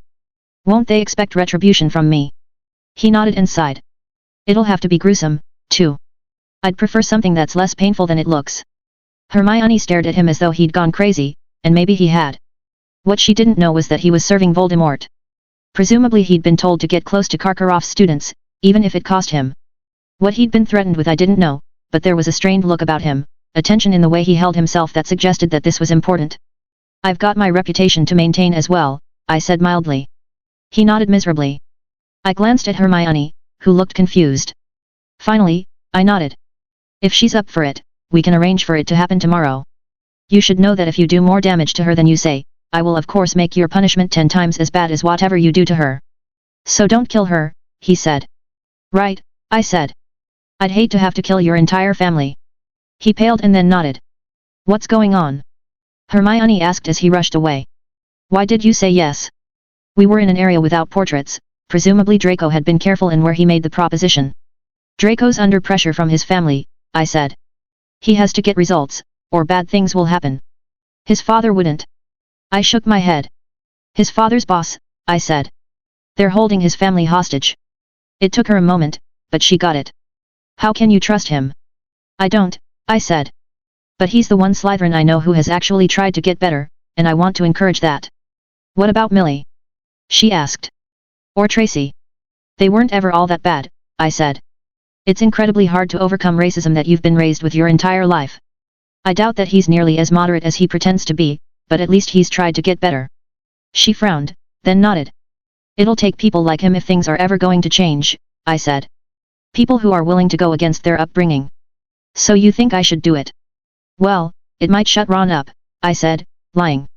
It was a lie both because I doubted Ron had said anything about her hair, and also because I doubted that anything would shut her up. I'm going to have to think of some adequate punishments bad enough to impress the Durmstrang students, but not as bad as I usually do, I said. Hermione smiled fleetingly, although she looked as though she was still processing the revelation about Draco. I could help you with that, she said. By the next day, we had it arranged. Hermione wandered down to the lake. Normally we avoided going outside due to possible Death Eater attacks, but the Durmstrang students didn't know that. I was alert, of course, to the possibility that Draco might be trying to set us up for just such an attack, even if he didn't know it himself. He was a decent Acclumans, so I wouldn't know. As a precaution, I had 10 disillusioned upper years waiting around us, and I was disillusioned as well. Why are the Muggleborn allowed to walk around? I heard one of the boys sniff. They are like vermin. While I doubted that most Durmstrang students held similar views, if Karkaroff was going to use these kids to attack me, he needed to recruit the worst of the worst. He didn't need anyone who was likely to have moral qualms about attacking a Muggleborn. Back off, Hermione said. I have as much of a right to walk here as you do. That's what you think, Mudblood, Draco said. He smirked at her shocked gasp. You think that just because your precious tailor has commanded it that I won't call you what you are? You'll regret saying that, she said. There were 6 hulking Durmstrang boys and Draco, who seemed tiny beside them. Hermione was smaller than any of them. Who will make us? One of the boys asked. I didn't see Alak there, these were the boys who didn't make the cut. Our headmaster doesn't like your kind any more than you do. Draco lifted his wand, and Hermione snapped up as well. Unfortunately, his wasn't the only wand to rise. I snapped into motion, but it didn't matter. Hermione stunned 2 of the boys in quick succession. I hit the other 4 from behind, paralyzing all of them. Hermione stopped just long enough to allow herself to be hit with the tooth-enlarging spell. Her teeth began growing at a rapid rate. She stunned Draco before she could no longer speak. It was really an effective spell. I supposed that you could kill someone if their teeth were allowed to grow too large. Get to the infirmary, I said. I looked over the boys. I'd only intended to punish Draco. Punishing the boys could lead to an international incident. On the other hand, if it meant that they'd be likely to hesitate before attacking me, it might be worth it. I levitated all of them over the water. Draco was the first to wake. I cast a bubble head charm on him, then disillusioned the effects of the charm, but not his head. That was a neat piece of spell work, and I was pleased with myself. I leaned forward. Struggle, I whispered in his ear, or I'll give you the same as I give them. I waited until the others woke. They were all floating upside down over the side of the lake. What are you doing, you crazy bitch? Asked one of the boys. I gestured with my wand, and I dunked his head in the water. He was still paralyzed, and so he couldn't even try to lift his head out of the water. He struggled in the water, and the others stared in horrified silence. I left him in for more than a minute before finally pulling him out of the water. I protect the Muggleborn in this castle, I said. And frankly, the purebloods too. When people try to attack the people close to me, I don't particularly care for it. We didn't. One boy said. She lied. I'm a seer, I said. I know everything around here. I especially don't like it when people lie to me. I stared into the eyes of the boy who had just spoken and I pushed into his mind. He screamed, I wasn't being particularly subtle. Your headmaster wanted you to poison me, I said. Blaming the house elves. That's not going to happen. He paled, and then I dunked him in the water. As he struggled, I delved into the next mind. One by one they screamed and they were dunked. I saved Draco for last. I stared into his eye, he hesitated a microsecond and then started screaming and writhing. I dunked him in the water longer than I had the others, he struggled dramatically. 1 minute, 2 minutes. After 3 minutes his struggles slowed. He could breathe, of course, due to the bubblehead charm, but he was a decent enough actor to sell it. I dismissed the charm a moment before pulling him up. He was gasping and heaving up water. Osseo dispersimus, I said. The bones in his right forearm vanished, and his arm suddenly flopped uselessly. Osseo dispersimus, I said again. The bones in his left forearm vanished. Osseo dispersimus, I said, vanishing the bones in his right leg. I walked up to him, and pointed my wand at his skull. If I vanish your skull, I wonder what would happen to you. I said in a sing-song voice. I poked his head with a finger. Just doing that would cause brain damage. Miss Bear, I heard Snape's voice from behind me. Kindly tell me why you have 6 students from another school and Mr. Malfoy hanging over the lake. It looked like a good day for a swim, I said. So they jumped in. They seem to be dry up to the neck, he said. I shrugged. It's magic, I think, I said. But I'm afraid someone has cursed Mr. Malfoy and he needs to go to the infirmary. He stared at me. He was aware of Malfoy's mission, I'd overheard him having veiled conversations with him. He knew I could hear everything within the castle, and he wouldn't have talked about anything he didn't want me to know. I gave him a cheeky smile. He nodded slightly, and then said, whatever they were doing was foolish. I'll have words with their headmaster. In the meantime, please put them down. I heard words of angry protest from the boys, but I turned and looked at them and they quieted quickly. As I gestured, and the boys one by one returned to shore to be dumped on their heads, Snape looked confused. It was likely that he didn't know a spell to levitate 6 people at once. The fact that I wasn't actually levitating any of them, only letting the invisible members of my party know through gestures of my wand like a conductor wasn't something that I intended to let anyone know. It was good to develop a mysterious reputation. As the last of them staggered to their feet, while Draco remained lying on the grass, I said, I suppose the boys in Durmstrang have a habit of swimming in cold waters. Much more likely than a muggle-born girl getting the best of them. Snape asked me, with an eye raised. Yes, I said. Something like that would be humiliating. Besides, a little swim isn't nearly as bad as other things they might have ended up doing. Things like Mr. Malfoy here. I shook my head. I actually like Mr. Malfoy, I said. Whoever did this was clearly going easy on him. Oh. Snape asked. Well, did you know it's possible to survive the Introl exploding spell? I asked.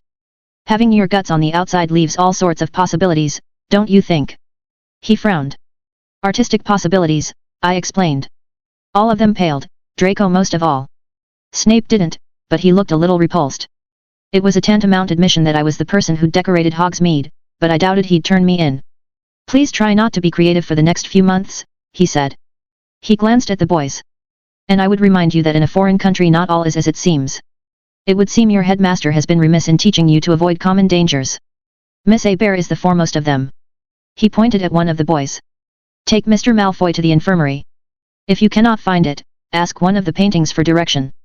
After they all left, Snape turned to me. You play a dangerous game, he said. Karkaroff wants me dead, I said. I thought he might use his students. I wanted to make that a little harder. You won't be of use to anyone if you are dead, he said. And even an idiot can get lucky.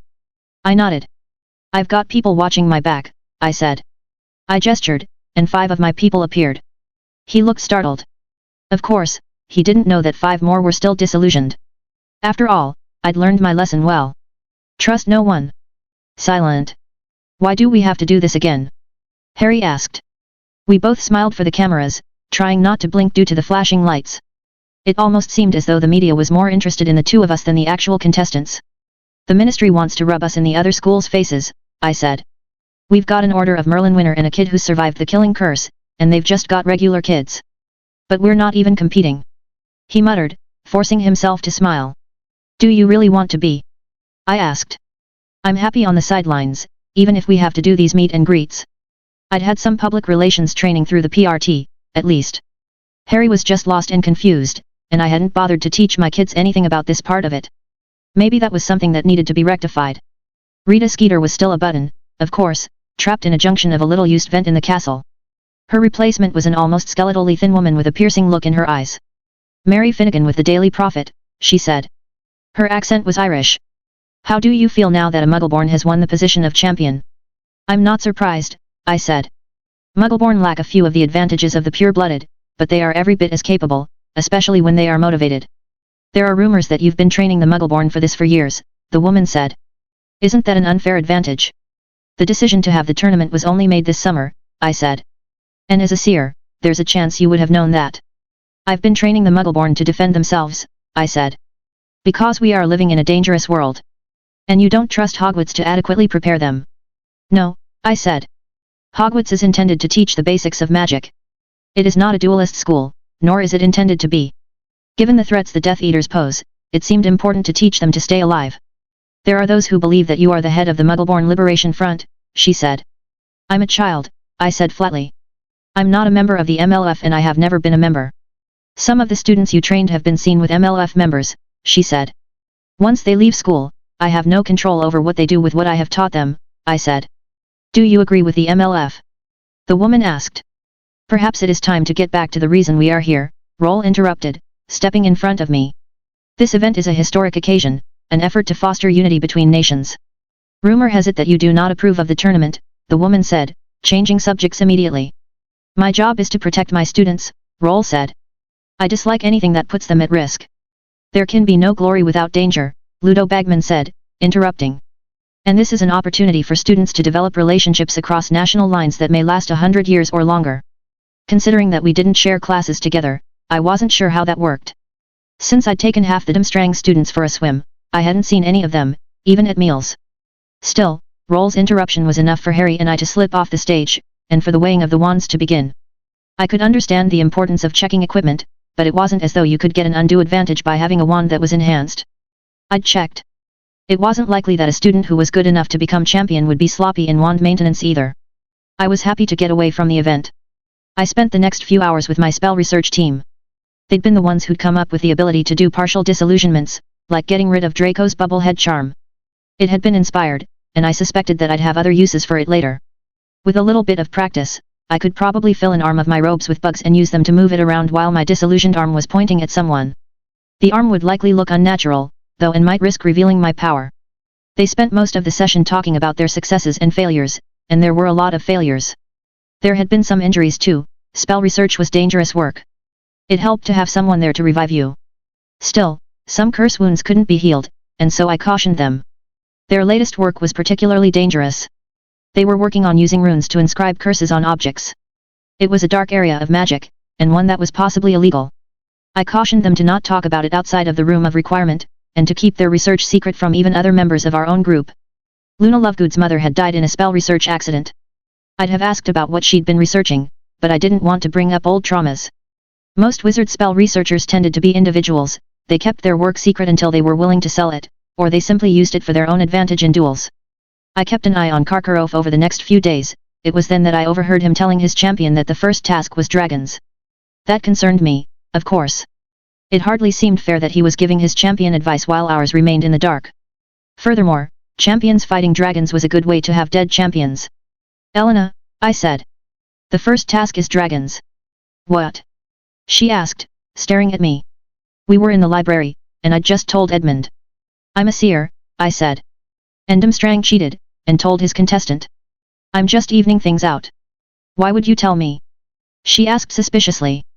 I don't want anyone to die. I looked her straight in the eye. Also, I don't care who wins. You are lying, she said. Her French accent was light. Trying to make me prepare for something that is useless. It's dragons, I said. I can't control what you do with that information, but I'm telling the truth. She looked a little panicked. Try not to die, I said helpfully. Edmund had been a lot less worried than this girl, likely because we'd gone over techniques on how to kill large magic-resistant creatures. His problem was going to be that it was likely they wanted it dealt with without killing it. That would be a lot more challenging. Still, with dragons, there was a lot that could go wrong, or that could be made to go wrong. Spectators had died in past tournaments, and Harry and I were supposed to have front row seats. That just meant that we had to be prepared. Time passed faster than I would have liked, and the day of the first event was upon us before I knew it. I'd ventured to the edge of the school so I could spy on the dragons that were just within my range. I'd watched them several times, seeing how the handlers dealt with them and how dangerous each of them seemed. Hermione had determined the dragon types from my descriptions, and we'd researched their strengths and weaknesses, not for Edmund, but for the rest of us. As I'd suspected, Harry and I were seated prominently on the front row. We were close enough to smell the fire and the scent of the dragons themselves. Draco had recovered quite nicely, and was seated all the way on the other side of the stands. He was sitting in the middle of the Durmstrang students. Half of them were glaring at me. The half of them I'd dunked avoided my eyes. It seemed his plan to gain acceptance from them was working. He studiously ignored me, it was probably his best play. Glaring at me might provoke a response, and he had to maintain the fiction that he resented me for putting him in the infirmary overnight. As it happened, Elena was the first contestant up. Her dragon was the Swedish short snout. It was a silvery blue dragon who blew bluish flames. Elena looked incredibly small in the middle of the sand pit. Her shoulders were hunched and her expression was tight. Her hands trembled and she looked as though she'd rather be anywhere else than where she was.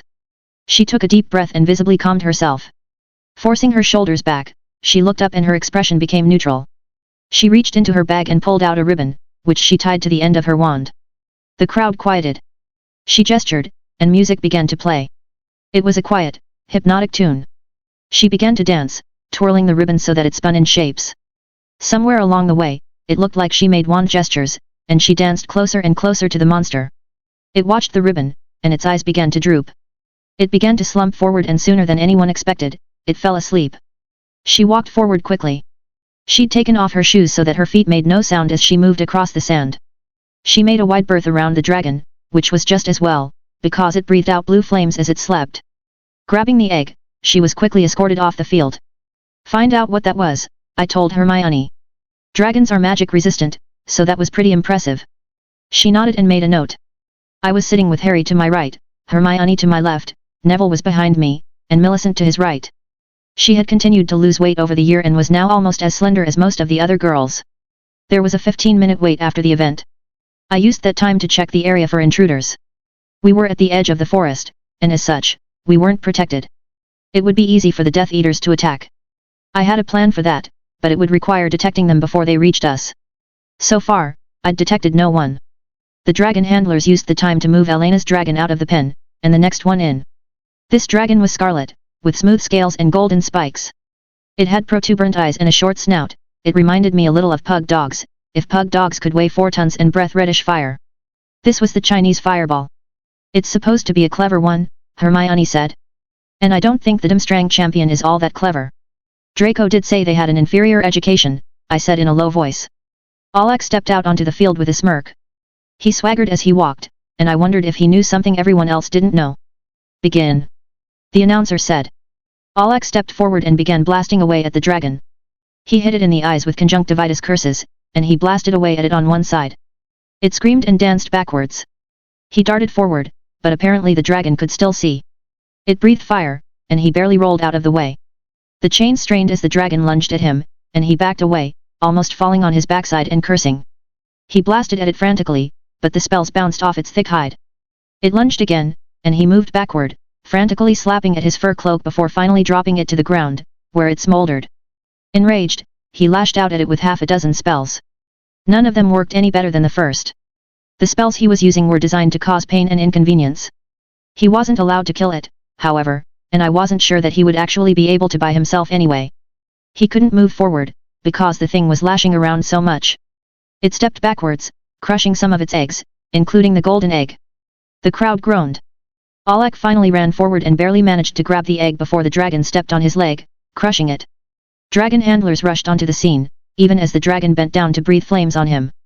Roll stood up and cast a flame-freezing spell on Alec, even as multiple dragon handlers cast stunners on the dragon. It fell over, landing on Alec.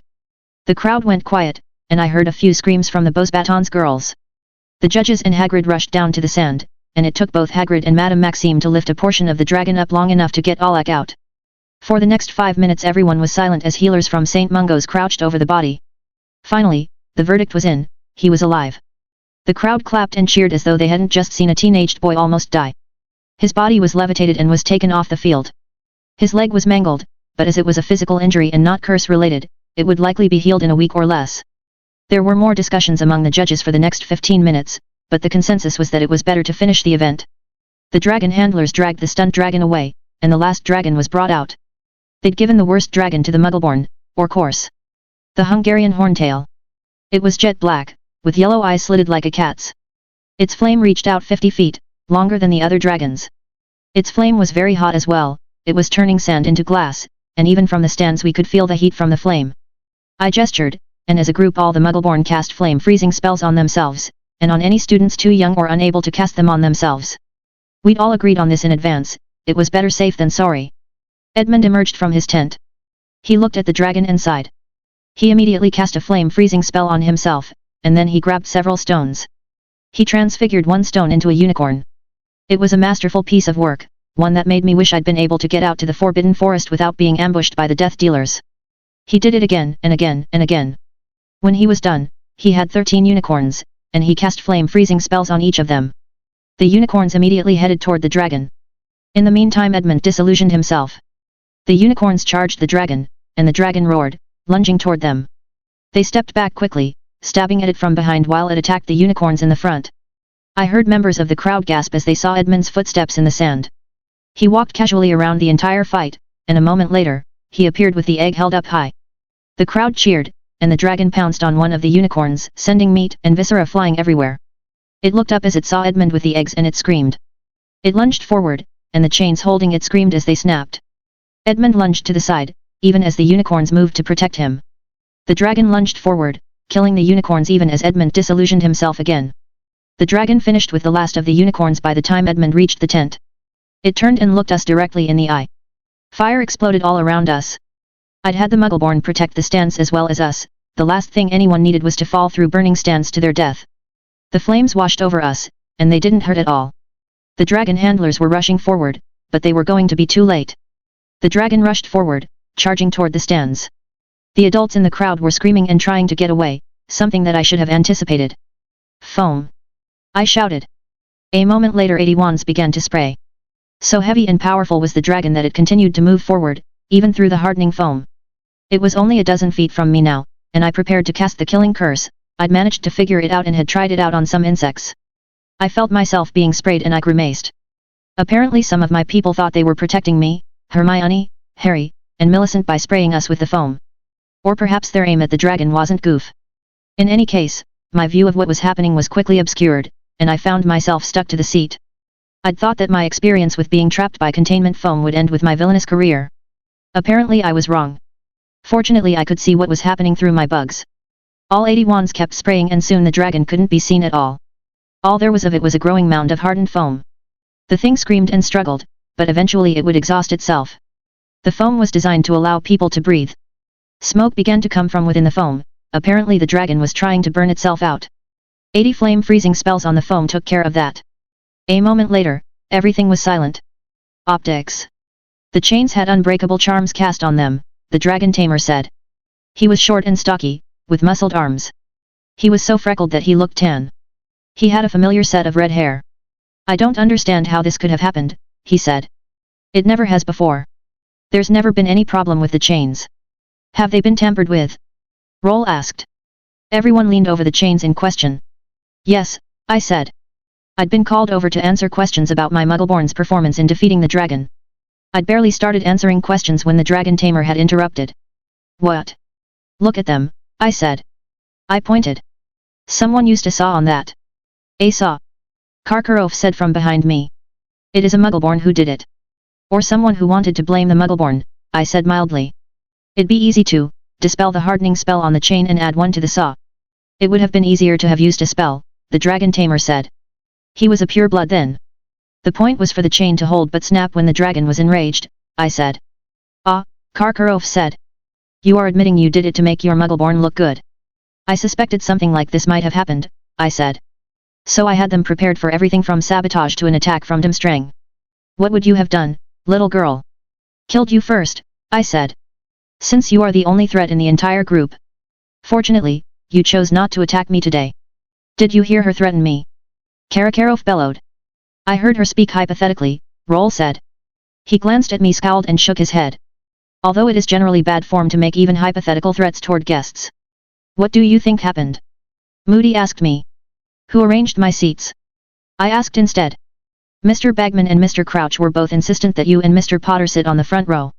It makes for good optics, Bagman said. I doubted that Bagman was the person who tried to have me killed, he'd been sitting a couple of seats away from us, likely hoping to get in the photographs we were in and thereby somehow increase his standing. I glanced over at Crouch, who shrugged. It would look good in the papers, so it sounded like a good idea. We found this on the front of the stands where Potter and A Bear were sitting, Tonks said, approaching. She had a liquid in a vial. Moody unstoppered it and sniffed. It had the same acrid scent that I'd thought came from the dragon earlier. Had that what I'd been smelling instead? He shook his head, puzzled. The dragon handler looked at the vial, then sniffed it. He winced. It's a glandular secretion from a dragon, he said. It's from another female. They tend to kill each other's eggs, and so they become protective and aggressive. I'd expected to smell dragon, even with my insects, and I'd smelled dragon. It was clever. Was Karkaroff that clever, or was it Crouch? Was the attack directed at me, Harry, or both of us? It was frustrating. I wanted to go back to my room to check my faux glass, but the ministry had questions. Did you plan all this? Moody asked. I shook my head. Is impossible, Karkaroff said. Wizards don't act together like that. Mine do, I said smugly. Moody was staring at the crowd in the stands. Not one of them ran, he said. He glanced sharply at me. I'd have had trouble getting rookie Aurors to stand fast in that situation, much less school kids. Discipline, I said. It's almost as important as constant vigilance. You've created an army, Madame Maxime said. Which is against international law. I spread my hands. I've taught a few of my friends the value of cooperation. We are all loyal subjects of the ministry. None of them looked convinced. At worst we're a militia, I said. Militias aren't allowed either, Moody said. A social club then, I said smoothly. People learning how to protect each other in a country that seems unwilling to protect them. That sounds awfully like sedition, he said. I'm an American, I said. We're a pretty seditious lot. We're on the side of the current administration, so I don't see the problem. And if the administration changes? We're working on keeping that from happening, I said. Our current government is working on being just and fair, and I think that's something anyone can get behind. Is there anything else we can learn? Roll asked. Because I'd like to announce the results so we can all go home. There was a quick consensus, and I slipped away, heading for my room to look at my faux glass. I'd have thought that would be scarier, Hermione said. She immediately set out to follow me. But after the Dementors, well, all the dragon could do was kill you painfully. I nodded, but I kept on walking. Is that why nothing seems to bother you? She asked. I stopped and stared at her. Things bother me, I said. I just don't let them stop me. It just seems like things like pain don't seem to faze you. It's always possible to find a new thing to measure everything bad that happens to you against, I said. Experience enough horror and regular things don't seem so bad. Eventually you become the horror, she said. I glanced at her sharply. Was that a sort of veiled criticism? Her voice was carefully neutral and she was looking off into the distance. I do what I have to do, I said. To protect the people I'm responsible for. The tactics today worked, she said. Although I thought my heart was going to beat out of my chest when I got foamed. Foaming our own people. I'll want to know who came up with that one, I said. You're angry. I want to encourage that kind of creativity, but I needed my mobility. We both heard cheering in from the stands behind us. Edmund is in the lead, I said absently. Although not by much. Despite Karkaroff deliberately sabotaging his score. Hermione stared at me. Are you ever going to tell me? When the last Death Eater is dead, you can ask me anything, and I promise I'll answer. I'll hold you to that, she said. We made our way straight to our respective rooms. The faux glass wasn't of any help. Karkaroff and the younger Crouch seemed equally distant, which is to say that their faces were pressed up against the glass making it hard to see anyone else. There was no sign of the older Crouch. I'd sniffed the older Crouch for any smell of polyjuice, and I hadn't detected any. I'd sent bugs to check all of the strangers on the grounds. However, polyjuice wasn't the only way to disguise yourself. Human transfiguration was possible too, and unlike transfiguring yourself into an animal, it still allowed you to cast spells. I doubt they'd have tried it if Dumbledore was around. It seemed likely that he could detect something like that. Roll, though, while powerful wasn't anywhere near Dumbledore's weight class as a wizard. The faux glass showed your enemy's true face, not necessarily the face they were wearing at the moment. The next task wasn't until February, which was plenty of time for them to try to kill me again. I'd have to be on the lookout. Classes resumed and life settled back into a routine. The Scroots had continued growing, I'd managed to keep them sedated and they were now all 6 feet in length. I worried about what would happen if I left the castle. Hagrid likely thought they were a lot more placid than they really were, their nature was to be extremely aggressive, but I'd been using my powers to keep them from killing each other or anyone else. I'd been feeding them insects at night as well, sending swarms to them when everyone was asleep and I was in my bed. The ways in which it could all go wrong haunted me. There were still 98 set screws alive, and that was a lot to go rampaging through the school. Yet the allure of having my own army, one that I wouldn't hesitate to sacrifice, was too much for me to give them up. As a compromise, I had my people create draughts of living death, enough for all of them. In an emergency, if I had to leave, I'd have them all drink. The draughts were difficult to make, but Harry had found a potions book that he'd contributed to the cause. It had amazing variations that made potion making much more efficient and effective. The cure was easier to create, and I would administer that whenever I returned. Harry and I made several more trips downstairs to see the basilisk. It had been napping for much of that time. It had a habit of sleeping for years. It was pleased for the enlarged meat we provided, and it still seemed to be on our side. My parcel tongue still wasn't good. I hadn't been practicing and I found that I'd gotten rather rusty. Much of the extra food was simply things we slipped away from meals. However, sometimes I would kill a rat and enlarge its corpse to the size of a human being. I slipped down to the kitchens occasionally too. First, I wanted to get the house elves used to seeing me around. Second, getting them on my side would give me an incredible amount of power. My research suggested that they could be very dangerous if well motivated. Late one night I slipped down to the kitchens to find no one there. I occasionally did this, copying he food and leaving the original so that no one was the wiser. I saw a lone house elf sitting by a small table. She stank of butterbeer. "Hello," I said.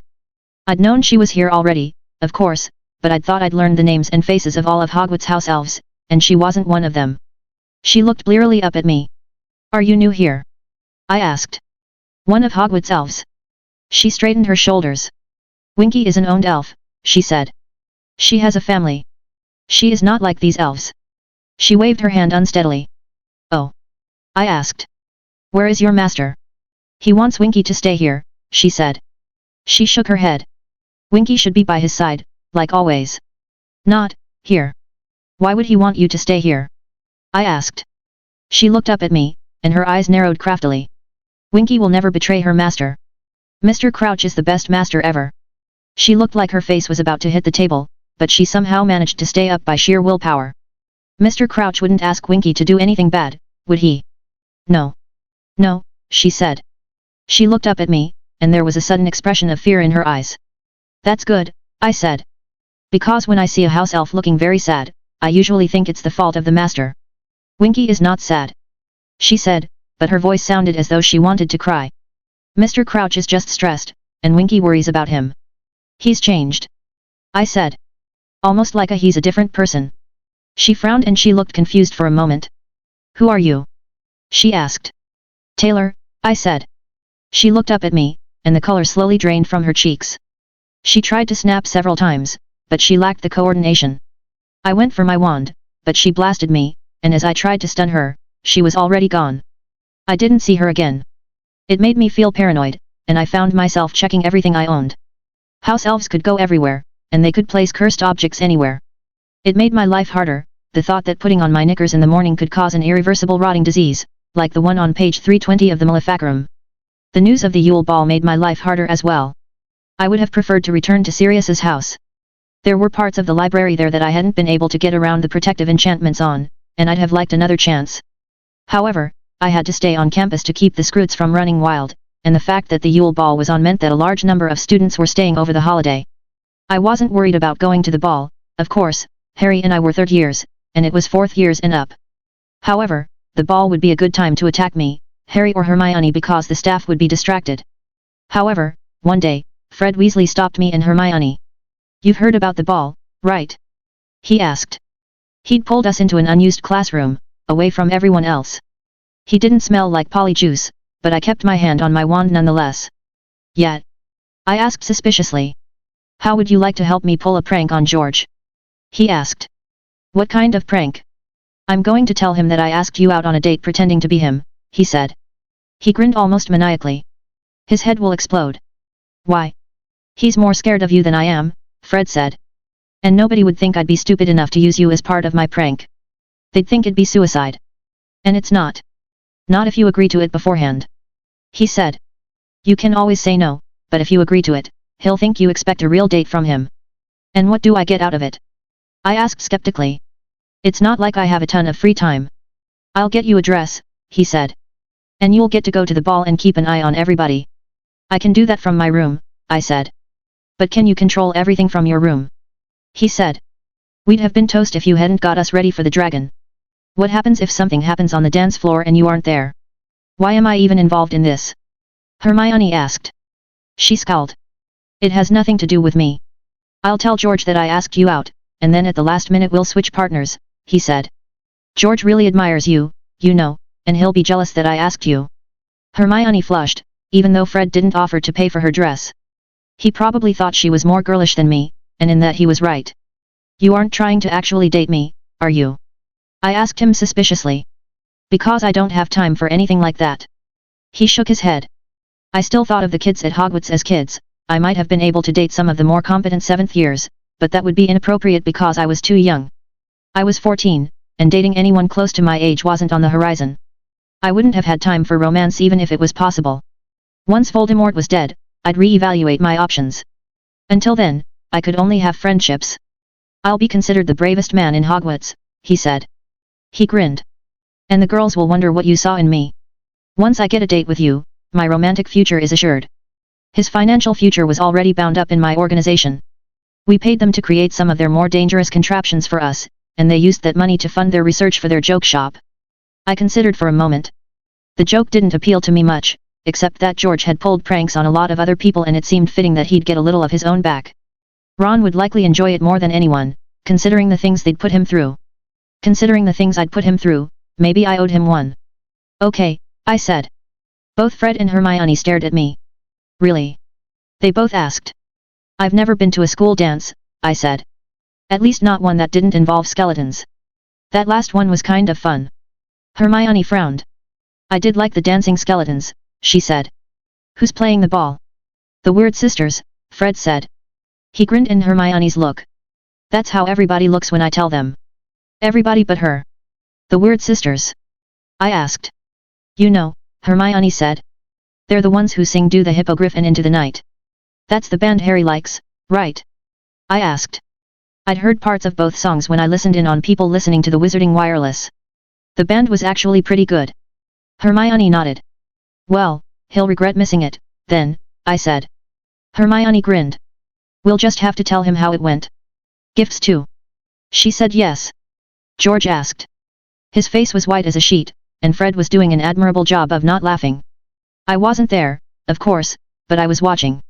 I think she was kind of into it, Fred said. Surprised me really. If anything, George's face got whiter. You know she drowned that guy in boiling potion, he said. Rumors, Fred said. Never proven in a court of law. And the guy didn't die. He was just permanently maimed. Nothing she's done has been proven in a court of law. George said. And she did that to a guy who just tried to play a prank on her. What do you think she'd do to a guy she's breaking up with? He'd disappear. Fred asked. But he'd envy the boiling potion guy, George said. A guy would have to be insane to date her. Girls get crazy when they're in love, and she's already probably listening to us right now, Fred said smoothly. George looked like he was going to faint. How could you do this to your brother? He asked. Haven't we been through everything together? Ron asked me to do it, Fred said. Getting you back for giving him a lifelong fear of spiders. You were involved in that too. Yeah, but you enjoyed it more. You were the one who came up with the idea in the first place. George shouted. Fred shrugged. He was clearly enjoying his role a little too much. You've got to save me, George said. Pretend to be me. She can tell which one of us is which, Fred said. I had to use Ginny's magical freckle remover and then replace all my freckles to look like yours using that freckle maker we just made. Then do that again. So I can be the one to disappear? Fred asked. He shook his head. You don't have my native charm, George said. She'd never actually fall in love with you, and you'd be fine. The other Slytherins in the common room all looked up as I burst out laughing. There were strange, uncomfortable looks on their faces, and a few of them got up and left the room. I might do it, Fred said slowly. But I've already got a date with Hermione. George flushed. You knew I liked her. Why would you? He frowned. This is a joke, right? Depends on what you call a joke, Fred said, grinning. I really did ask Taylor out, and she really did agree. I don't think she's in love with either of us. Then why? I think she likes pretty dresses, Fred said, leaning forward. Have you noticed how she likes to put little costumes and hats on things? Yeah, but that's just animals, George said. I've seen her eyeing us, Fred said. Like she wants to put us in a monkey suit and is just looking for an excuse. You think she's going to try to dress us? George asked. He sounded horrified. Have you seen the things she puts on animals? Making a little suit for Neville's toad and Hermione's weird cat thing for Christmas didn't seem weird to me. Maybe they just didn't have any sense of taste. I think she's actually worried that the Death Eaters are going to try something at the ball, and she wants to be there so she can kill them. George looked almost insultingly relieved. That makes sense then. Also, Hermione really agreed to go out with you. You can't keep lying to me like this. No, this one is actually true. Taylor agreed to go with me, so that all the girls would think I am amazing and want to date me. George was silent. Do you think that will work? Fred grinned. I'm going to find out. Well, I still like Hermione, George said. She's clever, which you can't say about most girls. You know she's like Taylor's apprentice, right? Fred said. Who knows what kind of dark magics she's taught her? So you're saying she's a dark lady in waiting? Yeah. That's kind of fantastic. George said. Isn't it though? Still, try not to disappear on me, George said. I still have to get you back for this one. What, for getting you a date without having to get up the courage to ask? Consider it the price of admission. That's, all right. Seriously, you've given up all thoughts of revenge? Fred asked incredulously. As far as you know. There was a long silence, and I found myself grinning. I'd managed to curb some of their worst joking habits, some of which had bordered on bullying, but occasionally they were actually pretty funny. Edmund had asked for help with his egg, apparently help was allowed as long as it wasn't from the professors. I deliberately excused myself, but my team cracked the code in a week. The Durmstrang team had had to repair their champion's egg, and it hadn't sounded right when they'd used it either. The next task would involve water, most likely the lake right next to the school. As a result, I'd started running training simulations in the early morning using warming charms and bubblehead charms with the whole team including Edmund. It wasn't so much to help him win the task, as it was to know how to deal with things if they inevitably went wrong. We'd gone out exploring every part of the lake. I hadn't dealt with underwater attacks and strategy much in my previous life, and so had some of the 7th years slip away to Hogsmeade invisibly and go to Muggle London through the Flow network. They retrieved books on underwater tactics which we all studied. As it turned out, water distorted light, which meant that aiming spells wasn't always as easy. Attacking from the surface to something under the water meant that for every foot the thing was below the surface you had to aim 6 inches below the surface, assuming a 45-degree angle.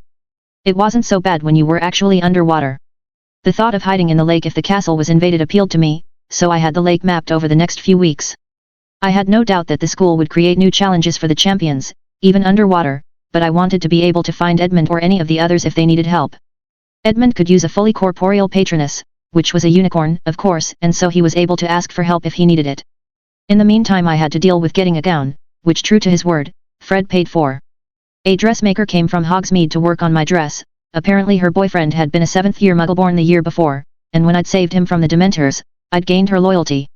The dress we came up with was a brilliant emerald green with a silver lining. It would have impressed me more, but since I was only 13 as Ron had reminded me recently, it wasn't like I had a figure for it to look good in. I felt like I looked like a child, and I was a little impatient to finally grow up. On Christmas morning, I woke to find gifts at the foot of my bed. Unlike last year, when I'd had only a few presents, this year there had to be almost 100. There was so many presents that they obscured the view of the door. It was a ridiculous number of presents, and the stack was taller than I was. The house elves have checked them all for traps, Millicent said from her bed. Or at least that's what I heard. It was a security precaution I'd discussed with Roll almost a month ago. House elves delivered gifts, and that would be an easy way to deliver curses to the entire student population, or just to the Muggleborn. For some reason I still hadn't gotten a third roommate, which didn't bother me at all. I'll never be able to open them all, I said. Not before breakfast. Pick out a few, she said. And check the rest later. I nodded. I had insects secretly check the outside of all of the boxes, even while I used every curse and trap detection spell I knew. Then I opened my gifts. Harry had gotten me a wizarding chess set, a rather nice one. I'd played a few times with Draco, and in off times with Hermione, Harry, and Ron. Ron was the best of us, he'd been playing it for a long time and he had a certain cunning about strategy that was impressive. Neville got me a potted plant. It took me a moment to recognize the black stem and white flowers. Holy moly, I said. What? Millicent asked. It's moly, I said. We'd used it to make the counter to the draft of Endless Death, but in an emergency I could simply eat it and it might help to counteract all sorts of enchantments. He'd bought it for me as a last-ditch defense. I felt a strange warmth in my chest again. Hermione's present puzzled me for a moment. It looked nothing so much as a handful of tiny blood jars. They were heavy, each had to weigh at least 4 pounds, and they were only 2 inches across. They levitated, and once I read the command word, they were mine. Apparently they could work like a normal bludger, going after anyone who didn't fit a criteria I set, or I could verbally direct them. I suspected I could use my insects to direct them too. Damn, I said. I only mentioned this to Hermione. You think she did the spell work herself? Millicent shrugged. Probably. You know how she is. This was a lot of work, and it would be incredibly useful. It might mean the difference between life and death someday. That warm feeling in my chest grew. Sirius and Remus had gotten me a present together. When I saw it, I almost dropped the box. A dragon skin coat, I said. I stared at the shiny black scales. Provides magic resistance. These are hard to come by. How did they do this? It's tough to get them, and I'll grow out of them soon enough. I hadn't actually grown any taller in a while. Did they think this was as tall as I was ever going to get? Even if that happened, I was likely to fill out, and this coat fit me perfectly. Maybe it had been enchanted to resize itself? Given how magic resistant the coat was, it seemed unlikely. This. I'm not sure what to even say about this. Millicent looked like she'd bitten into a lemon. Nonetheless, she handed me a small package. I opened it, and inside was a small statuette of a unicorn. It looked like it was hand-carved. What is this? I got Hagrid to get me a hoof that fell off, she said. She looked bashful. And he taught me how to carve. You did this by hand? I asked. She nodded. I hugged her tightly. It had to have taken her forever, and it made me feel a little bad about the gift I'd gotten her. Here's what I got you, I said. I'd had more time to work this year, and so I'd made things of spider silk for all of my friends. I'd learned a few things too, though. She opened the box, and stared at the set of robes I'd given her. They're made of spider silk, I said. It'll turn blades and protect you from claws. I enchanted it to be fire resistant. In an emergency, pull up the hood and turn away from the fire. She was staring at it, and I had no idea how she felt. If you tuck the hood down in the back and pull your collar up, you could even wear it in class, I said. Before she could say anything else, I said, and there's something else in the bottom. She looked through the box until she'd found what I'd gotten her. I'd used magic to carve a picture frame, which I'd stained using one of the failed potion formulas the team had created. It wasn't useful for anything offensive, but it made an admirable wood staining chemical that you painted once and it dried almost immediately. We were looking into turning that into a business, at some point, one that would fund our organization, and maybe a Muggle-born charity. Where'd you get the picture? She asked. Her eyes were suspiciously shiny. Pansy Parkinson, I said. Her head snapped up. She knew someone who knew Tracy's family, and they were able to get the picture out of storage. They were happy for you to have it. Pansy'd been a bitch about the whole thing, but she'd been too afraid of me to argue. Millicent stared at the picture for a long time before looking up at me and hugging me. We should get to breakfast, I said. I'd gotten everyone spider silk robes. They were a practical gift in that I'd heard that Fenrir Greyback enjoyed infecting children. I'd also made sure to get each of the people I cared about a gift specially designed for them. Draco hadn't gotten a robe, but I had gotten him a sneakoscope. Given the nature of Slytherin, it was likely to be entirely useless to him, but hopefully he enjoyed it anyway. At breakfast, I was mobbed by people. How did you have the time to do all this? Hermione asked. And where could you have possibly gotten spider silk? This isn't from those spiders out in the Forbidden Forest. I shrugged. I didn't want to be too specific about where I'd gotten the material for 80 robes. With any luck, they'd assume that I'd contracted it out, like I did a lot of things these days. At this moment, the bowels of the castle were a horror show that had been laboring on this for more than a year. There were enough spiders there to give Ron Weasley night terrors every night for the rest of his life. Most of them were poisonous, too. I was going to have to engineer a massive die-off before the end of the school year. It must have taken forever, she insisted. It didn't, I said. I used magic. If it was that easy to make clothes with magic, nobody would go to the shops, Hermione said stubbornly. I'm just better at it than everyone else. And the other thing you got me, Hermione said. She leaned closer to me. How did you know? There's a song about Santa Claus in America, I said. I grinned. She looked puzzled. He knows when you are sleeping. He knows when you're awake. You make it sound creepy, Hermione said. But I still loved it. I don't understand my gift, Ron said. You got me a set of robes. You can't be stabbed through them, Harry said. And they're fireproof. It says so in the note. Didn't read it, Ron said. It also protects against werewolf bites, I said. And acromantula bites. It might save your life. It wasn't as good as my dragon skin coat, but there was no way I could have afforded 80 of those. Ron's face brightened. So it's like armor. I nodded. I really liked the chess set you made for me, Ron said. The one with everyone's faces on it. I didn't do the enchanting on that. Rob the 6th year is wanting to go into the business and he did it for me. I just did the carving. I'd gotten pretty good at using cutting spells to whittle wood quickly, and a little subtle transfiguration made the results look a lot better. Which piece am I? Hermione asked. The White Queen, Ron said. And I'm the White King. Harry's the Black King. George and Fred are pawns. Taylor's the Black Queen. He sounded enormously pleased by my choice of roles, and the enchantments Rob had done on them had used little idiosyncrasies in how we talked to make it all the more lifelike. It's fantastic, Ron said. I kind of feel bad for just getting you a sweater. I hadn't opened his gift yet. Likely the sweater was a gift from his mother, which was heartwarming in its own way. It's fine, I said. The broom you got me, it's not regulation, is it? Harry asked. I shook my head. The group made it, I said. It's got a shrinking charm on it so you can put it in your pocket. That means you'll always have a way to get away. The problem with keeping a full-sized broom in a fanny pack or similar-sized expanding pocket was that the mouth of the container had to be large enough, but worse, it took a long time to pull one out. That wasn't a problem under normal circumstances, but when a raging dragon or a dozen Death Eaters were running for you, even the 20 seconds it took was too long. How fast does it go? Harry asked. I grinned. You'll have to find out. The boys said something about overclocking it. I think that means that it's the fastest broom they could come up with. You'll have to ask them what they sacrificed for that, likely it was comfort. I get the impression that it'll outfly anything commercially available, but only for a short time. Snape stepped into the Great Hall, and the people around me scattered, making their ways to their own tables. Miss Bear, he said. Professor, I said. He gestured, and I headed up toward the head table to speak with him. How did you squire 10 gallons of acromantula venom? He asked in a low voice. That's 8,000 galleons worth.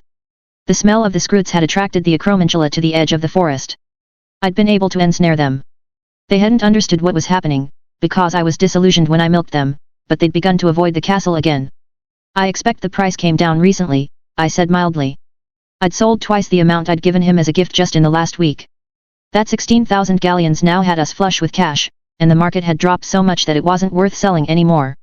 After your gift last year, which has been very useful, I said. I thought it only right to return the favor. Are you involved in market manipulation, Miss Bear? If I was, is it a crime? I asked. I actually didn't know. The wizarding world seemed like the kind of place where it wouldn't be. It's fraud, he said. Not if the venom is real, I said. I hope you enjoy your gift, and Merry Christmas. He nodded. I returned to my seat and began breakfast. 80 people had given me presents. That shouldn't matter much, a lot of them probably felt obligated since I'd saved their lives once or twice. Yet somehow it felt good, almost as good as seeing the joy on people's faces from the hand-picked gifts I'd made for all of them. I knew every single one of them, and they were all my people to protect. I could only hope that I was able to keep up my end of the bargain. Choices. Feeling awkward in my dress, I stepped outside the bathroom to Ellie Millicent take a look at me. You look great, she said. She didn't look bad herself.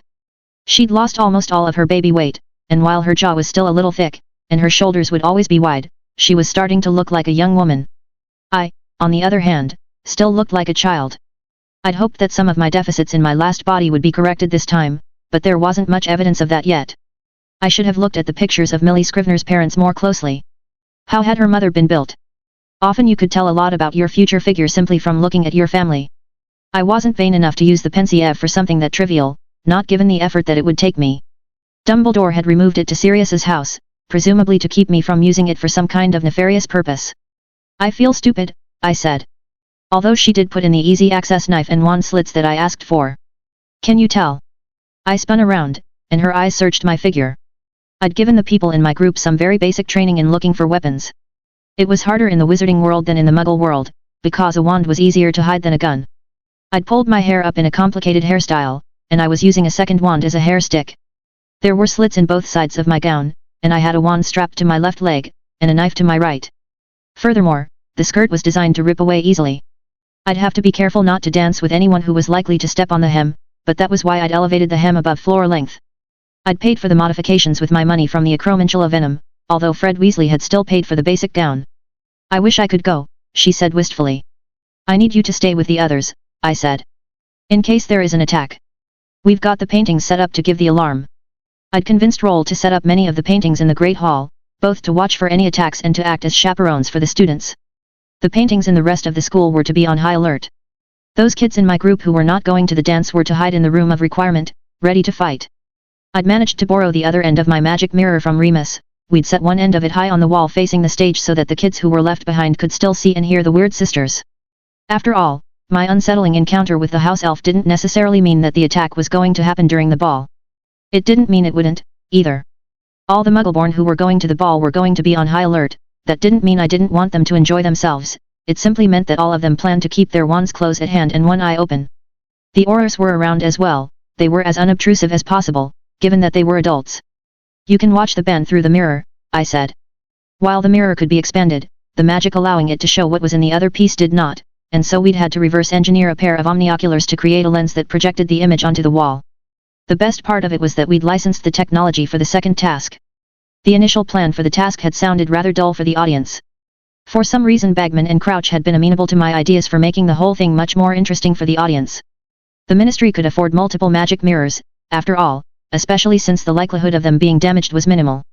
Presumably as long as Ministry officials handled the mirrors and we handled the lenses and watched over them, no one would be able to curse us. Get to the room, I said. I've arranged for food. She nodded. I left the Slytherin dungeons and I was quickly met by Fred Weasley. This is going to be humiliating, I said.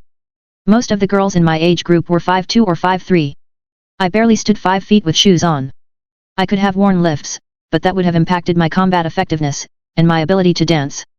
Fred was already 9 inches taller than me, and he was only 2 years older. Hey, you promised to get me all the dates I could handle if I got you into this thing, he said. That wasn't how I remembered it going, but whatever. If you dump me to run off with other girls, it'll hurt your prospects, I said. What do you think I am? My brother. Did he mean Ron, or George, or one of any number of brothers he probably thought I knew about? I'm not an idiot, he said. It's not like I'm going to sit on the sidelines and ignore you all night. Only an idiot would do that. Harry was going to try to get one of the older girls to take him to the dance until he realized that he was going to have to, you know, dance. We both smirked. You do know how to dance, right? I asked. I'm a pure blood, he said. What do you think? We'd reached the doors to the Great Hall. I'm not much of a dancer, I said. So you'll have to take the lead. There's something you aren't good at? He asked. He looked at me and grinned. I guess I'm winning a bet with George. Maybe he's the one I should have gone to with this after all, I said. Just kidding. He said. Let's go in. I'm surprised you managed to get a bear to give you the time of day, Draco said from behind me. His robes were jet black with a high collar. I thought it made him look like Bela Lugosi, but I doubted he'd get the reference. He was escorting a girl from Beau's Batons in a green dress. Hers didn't have the vivid color mine did, but she filled her dress out better. Maybe I've got charms you don't know about, Malfoy, Fred said. He grinned at the sour look on Draco's face. For all that Draco was no longer as overtly racist as he had been during our first year, he still didn't particularly like the Weasleys. Your jokes aren't funny, Draco said. He was silent for a moment. And that's pretty much all you've got going for you. I've got my raging good looks, my quick wit, and I'm clever, Fred said, but Draco had already moved on. He's a real. Fred continued, then stopped himself. He forced himself to smile, and he offered me his arm again. I felt like a dwarf standing beside him, but we stepped into the area in front of the Great Hall. The doors to outside were open and we could see that the lawn had been transformed into a fairy grotto, lit by hundreds of actual fairies. It was beautiful, seeing it with my own eyes was different than sensing it through my bugs. They had no sense of beauty, and the wavelengths they saw through dulled some of its grandeur. On the other side was the Great Hall. Roll and the Ministry had outdone themselves. The walls were decorated with something that looked like ice but was not cold to the touch. It glittered in the light from the lanterns at the 100 or so small round tables. Silver strands were woven through the ice, making it shine more brightly. It looked as though we were in the palace of the Snow Queen, with only the stone floor disturbing the illusion.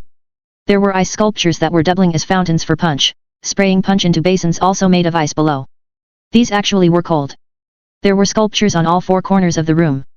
One showed a male and female griffin. The next was 2 eagles, a third 2 rampaging badgers, and the last 2 great snakes that reminded me of the basilisk down below. The sculptures were beautifully done, and they made the animals look majestic. Was it an attempt to restore the house unity that I'd shattered when I'd put people in my group over the houses? Between them, at the walls were several snack tables. There was an open space in the center for dancing, and a stage with a curtain where the head table usually sat. We reached our table, and I saw that Hermione and George were already there. Hermione had gone with a periwinkle blue dress. Her hair had been done professionally, and with her teeth repaired, she looked amazing. Everyone around us was noticing, too. I saw a fourth-year Ravenclaw stumble into a table while his date gave him a dirty look. Hermione was flushed, but she was smiling nervously. "You look great," I said. She had a second wand in her hair as well. I'd slipped her one, telling her it was a Death Eater's wand. She'd looked nervous at that, but we'd practiced with a few wands after I'd washed the bloodstains off, and she found one she could use a little better than the others. I, of course, had been practicing with all of them in secret. There were going to be times when I had to take a wand off a dead body, and I couldn't afford to not be able to use a strange wand. It wasn't something I devoted a great amount of time to, but I practiced now and again. "Really?" she asked. I asked for help.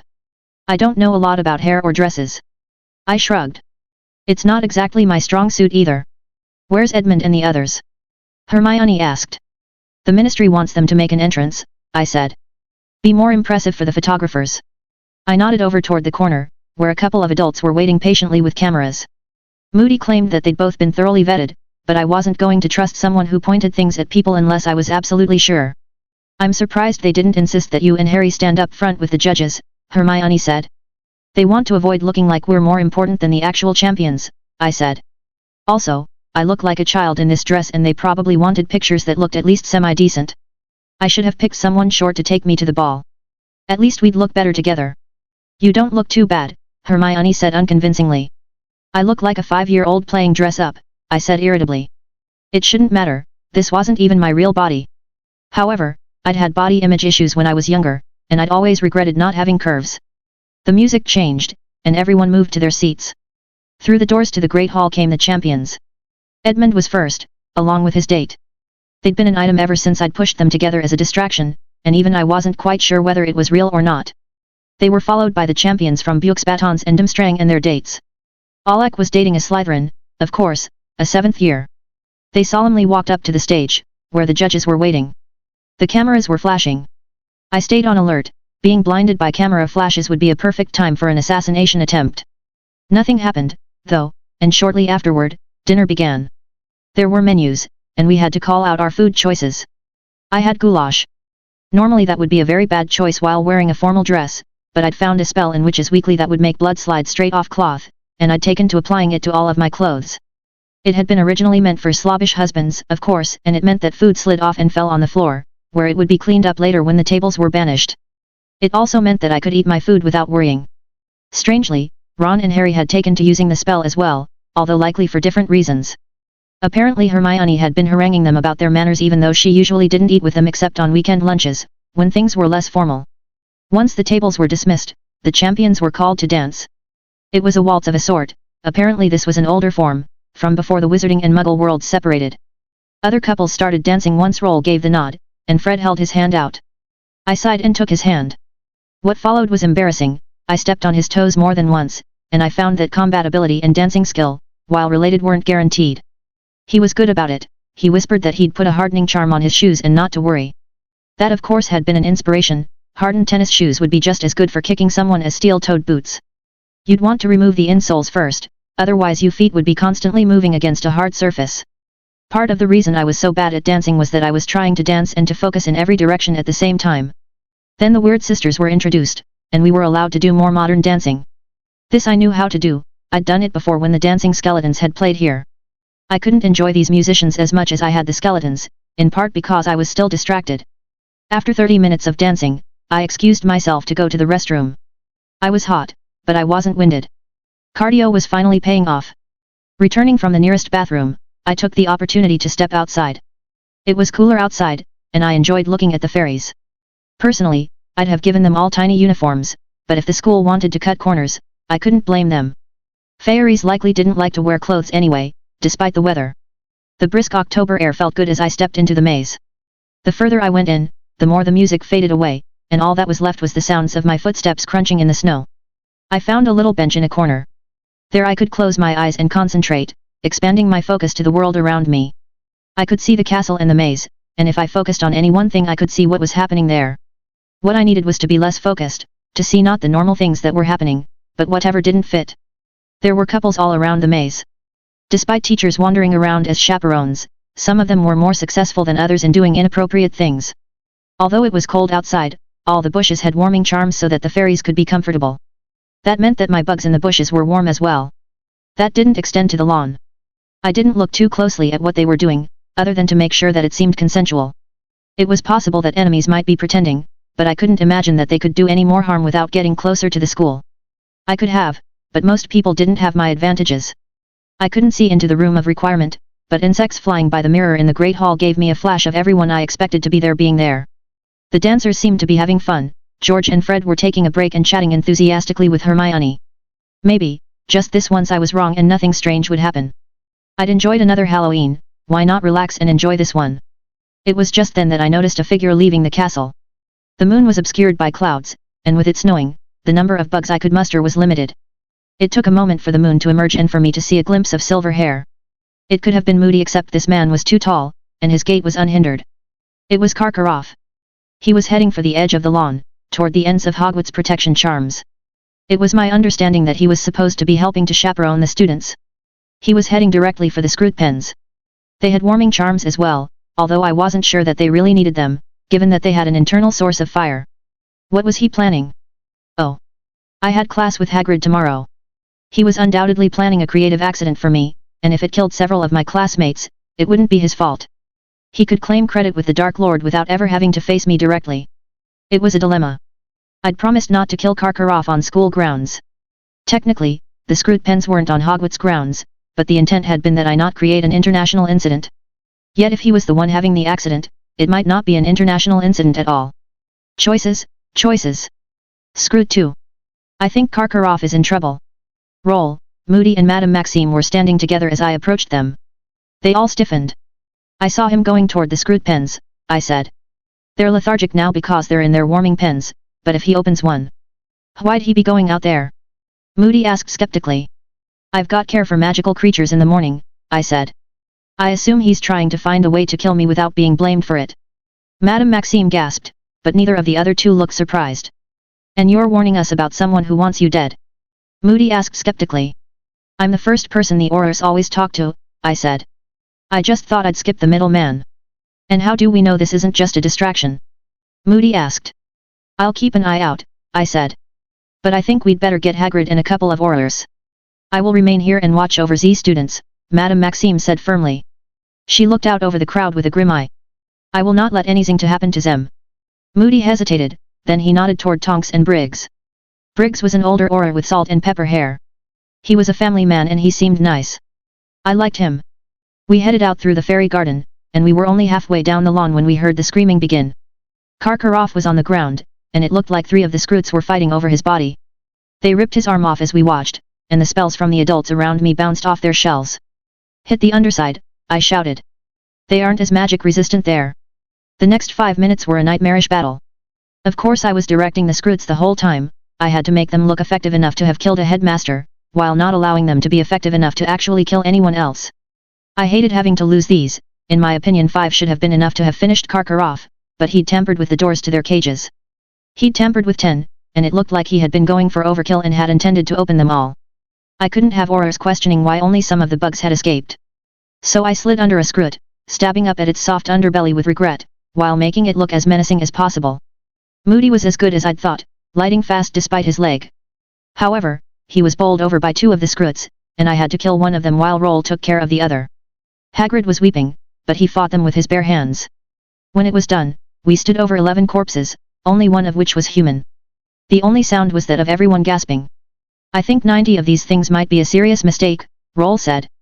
We're going to have to rethink the last challenge. Moody stared grimly at the carnage. One of these would be too much for a student. I waved my knife, which was covered with ichor. The ichor was starting to burn my hands, so I vanished it quickly and began to clean my wand. What was he doing here? Tonks asked. She picked up his wand, and began checking for previous spells. Sabotaging the locks on the cages, she said grimly. She looked up. Do you think he was trying to open all of them? Would have been a disaster, what with the dance going on, Moody said. I looked up, startled. It hadn't even occurred to me that this might have been an attempt to cause a massacre at the dance. Had I gotten so self-centered that I thought everything was about me? Kill a bunch of kids, Moody said. People start losing faith in the ministry. Might be enough to drive the minister out of office since this is a ministry-sponsored thing with orders for protection. People might start wondering why we're growing death machines to try to kill 3 children, Roll said wryly. We're probably going to have to put all of these down. Hagrid sat down heavily. He looked devastated. It's not certain, Roll said. But I'm going to have to talk to the Board of Governors, and ministry officials, and it's likely. That wasn't going to happen, of course. I'd put too much work into the Scroots to lose 85 surviving members based simply on lethality. It's why I wanted them. Secure the site, Moody growled. We don't want any more of these things getting out while the kids are still at the party. It's a pity we couldn't have saved Karkaroff, I said. Moody looked at me. I wonder if you didn't delay coming to us until you were sure things weren't going to go well for him. I shrugged. I couldn't be sure he was going to do something stupid, not until he did it. Maybe he just wanted to examine these things in the middle of the night to give his candidate an advantage during the tournament. Teachers aren't supposed to help students, Moody growled. He was a cheater then, I said. He helped his champion every step of the way. I think he figured that ours had a whole school to help, while his only had 11 not-so-bright classmates. Home court advantage, Moody said. And they still never won even when we held it at their school. Is this going to mean an international incident? I asked. Roll nodded grimly. We might be able to minimize the damage if the investigation is thorough. Well, let's get to it, I said cheerfully. I've got a party to get back to. They all stared at me. The mud, blood, and ichor had slid right off my dress, just like it was supposed to. Do I have something on my face? I asked. I reached up and felt. Wetness covered the left side of my face. It wasn't ichor, my face would be burning if that was true. It had to be blood, likely from one of the Aurors. I felt something drop on my face from up above. Was it raining? I looked up and quickly stepped back. I found his arm, I said. I grimaced. Witches Weekly needed a spell to make blood roll off skin too. It was perched precariously, sticking out from its place on Hagrid's roof. I'll need to clean up before I go back, I said. There's a clean-up station in the greenhouses, Roll said. I'll accompany you and open the doors. I can get there just fine, I said. They're magically locked, he said. A simple unlocking charm won't. Oh, right. Carry on then. As I made my way to the greenhouses, I plotted out my next steps. Cleaning up as quickly as I could, I summoned my bugs. They reached my stash of time turners, and by the time I reached a deserted hall while disillusioned, they had one ready by a vent. I reached down and I pulled the vent up, slipping the time turner into my hand. I then gave it several twists. I'd figured out a way to become invisible to myself a while back. It was a variation of the disillusionment spell, only done with my own magic. If I turned into my animagus form, could my previous self control me? What would that do to the space-time continuum? It meant that I couldn't control insects, not without my former self sensing it, but I could still sense them. I slipped down through a secret tunnel, and I slid down the slide leading to the basilisk. I'd covered my eyes with a blindfold. The last thing I needed was for an errant spark to reveal the thing to me and me to die through sheer incompetence. Incompetent speaker, the basilisk hissed. It is not your usual time. I like you let me bring not prey to stay near here. What? It asked. I can barely understand you. It was worse than the French when it came to being stuffy about language. Sometimes I thought the thing was a bit of a slob. Bugs, I said. Big with fire asses. Fire asses, it said skeptically. Really? Yes, I said. Fire from asses. If they attack me, I will eat them, it said. I control, I said. Keep quiet. Keep them in the far cavern, it said. And keep them quiet. I am trying to sleep. With that agreement, I headed back upstairs. I'd found a different route upward, one that led to the deserted girls' bathroom. This one was a little better than the other one, and it didn't require that I exit out into the forbidden forest. I'd gone back in time an hour, because I hadn't been sure how long it would take to convince the snake.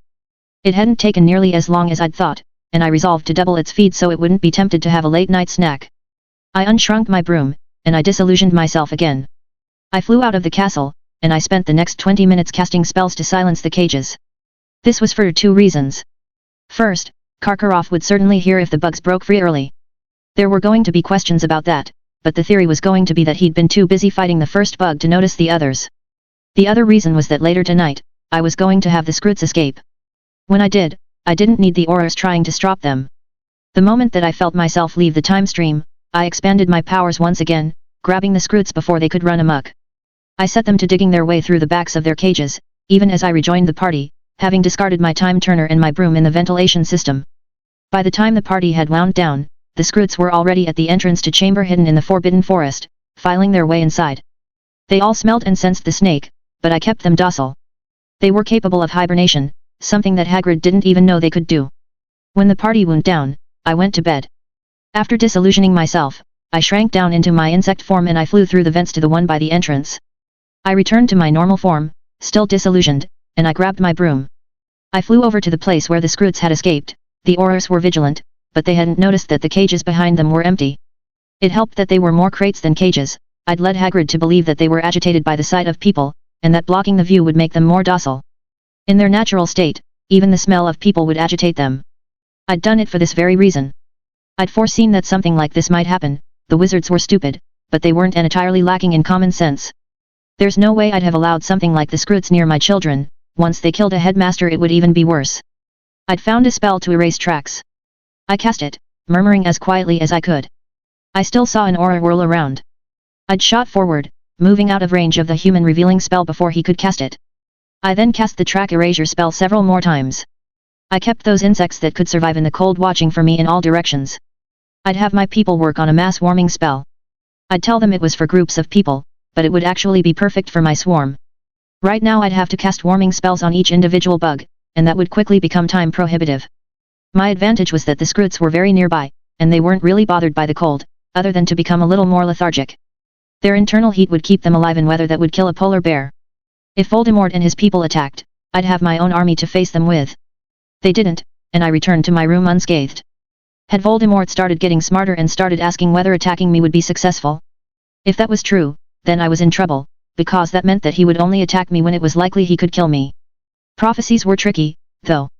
The seers of this universe tended to be less clear than the best of our thinkers. However, no prophecy was ever certain. The next morning, Hermione met me at the door to the Great Hall, which had been converted back to a place where we could get breakfast. "What's going on?" she asked me. "There are Aurors everywhere, and nobody is saying anything." "Karkaroff is dead," I said in a low voice. "He was trying to sabotage the Scroots so that they'd kill me, or maybe everyone in our class. The Ministry is considering whether it is to be considered an act of war." "What?" she squeaked. I wasn't sure how I'd been unclear. I'd been listening to the Aurors talking among themselves all this morning. "The Minister of Norway is coming here to address charges that this was an attack on the children of Britain," I said. "Also, apparently Durmstrang is in Norway. He was trying to kill us. Or maybe just me," I said impatiently. "I told you he was a Death Eater. He tried to have some of his students poison me." Her eyes went wide. "Oh. I forget to tell you that," I said. "It must have slipped my mind. You didn't tell me about an assassination attempt." "If I told everybody about every time people tried to kill me, I wouldn't have any time to get anything done," I said airily. Upon seeing the hurt look on her face, I sighed. "I should have told you, though. I'm sorry. Do you think we'll really go to war?" Hermione asked. I shook my head. "Karkaroff's former employment is well known," I said. "However, Norway hired him despite that, and so the Ministry will probably try to squeeze some trade concessions out of them in return for making this all go away." "Why do you still look worried then?" Hermione asked. "Because having the Minister of Norway come here is a good way to really get us into a war if we can't protect him." "Wizards don't go to war," Hermione said. "Not against other wizards anyway. Wizards are people," I said. "And people war. I'm not worried about Norway, they've got 1/10 the population of Muggle Britain, and so unless there's something weird about the fertility there, they probably only have 1,000 wizards or so. Even as fragmented as we were, we could probably beat Norway just by weight of sheer numbers. However, they are part of the International Confederation of Wizards," I said. "And that would mean that the rest of the world would be against us. So they'd be throwing 1,000,000 wizards at us." "They wouldn't," I said. "Because every wizarding nation had a nuclear football if their backs are against a wall. Go public." Hermione's voice rose in pitch. I was pleased that she got it so fast. Going public would mean that enemies would be too busy trying to hide from the Muggles to be much of a threat anymore. It's part of the reason we haven't had any war in almost 70 years. "Why would the Death Eaters want that?" Hermione asked. "The Confederation could march 10 times our numbers in wizards here, and there wouldn't be anything they could do. They may be stupid enough to think that they could unify the country that way, rally us behind a world that hates us. It works for countries like North Korea. North Korea was still a thing here, right? It had been devoured by the Chinese in my version of reality, a couple of years before the end. And it wouldn't work here. Wizards can apparate, I said. Slip into the Muggle population and slip out through the ports, on airlines even, if they're particularly savvy. You can't keep news from the outside out. Also, the wizarding population here is pretty apathetic. Not about their kids, they aren't, Hermione said. Even a mild manner which would turn into a demon if she's protecting her kids. Harry's mom faced down Voldemort himself, and she knew he'd kill her. The Ministry is also concerned because it seems like someone has stolen all of the Scroots. Hermione stared at me and then nodded knowingly. What? I asked irritably. You loved those things, Hermione said.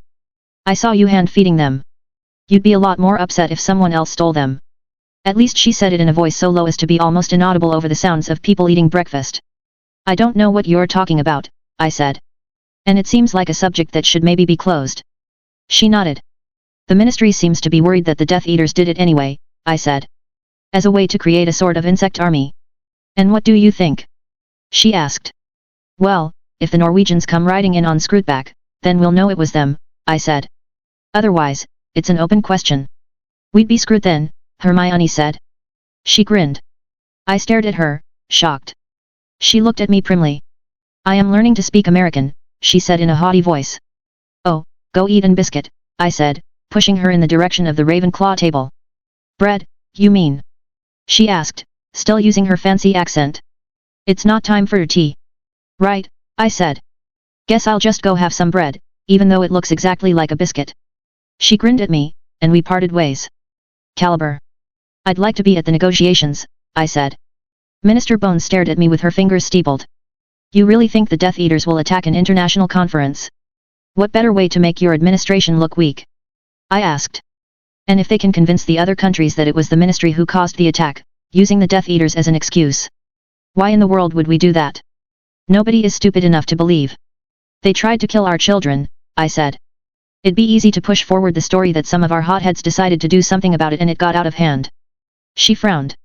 Do you think that's likely? No, I said. Pure and half-bloods seem not to care about injuries all that much, only death. The Muggle parents might, but they don't have the power to do anything. I stopped. Do you think that they'd stoop to controlling Muggle assassins? Make us think the Muggles hired them. What? Minister Bones looked startled. A Muggle couldn't. I grew up in America, I said. I've used guns before.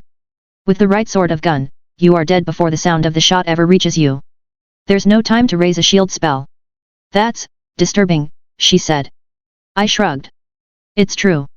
They don't use guns as much over here, and so you aren't as familiar with them, but I can assure you that there are people here who have them. I understand that it takes special training, she said. There are plenty of people in the Muggle British military services who have those skills. Some criminals have them too. It wouldn't be hard to find a specialist who could kill wizards from a range far enough that you could barely see him. She shook her head. That goes against everything they believe in. Everything the Death Eaters believe in, I said. But it advances their goals perfectly.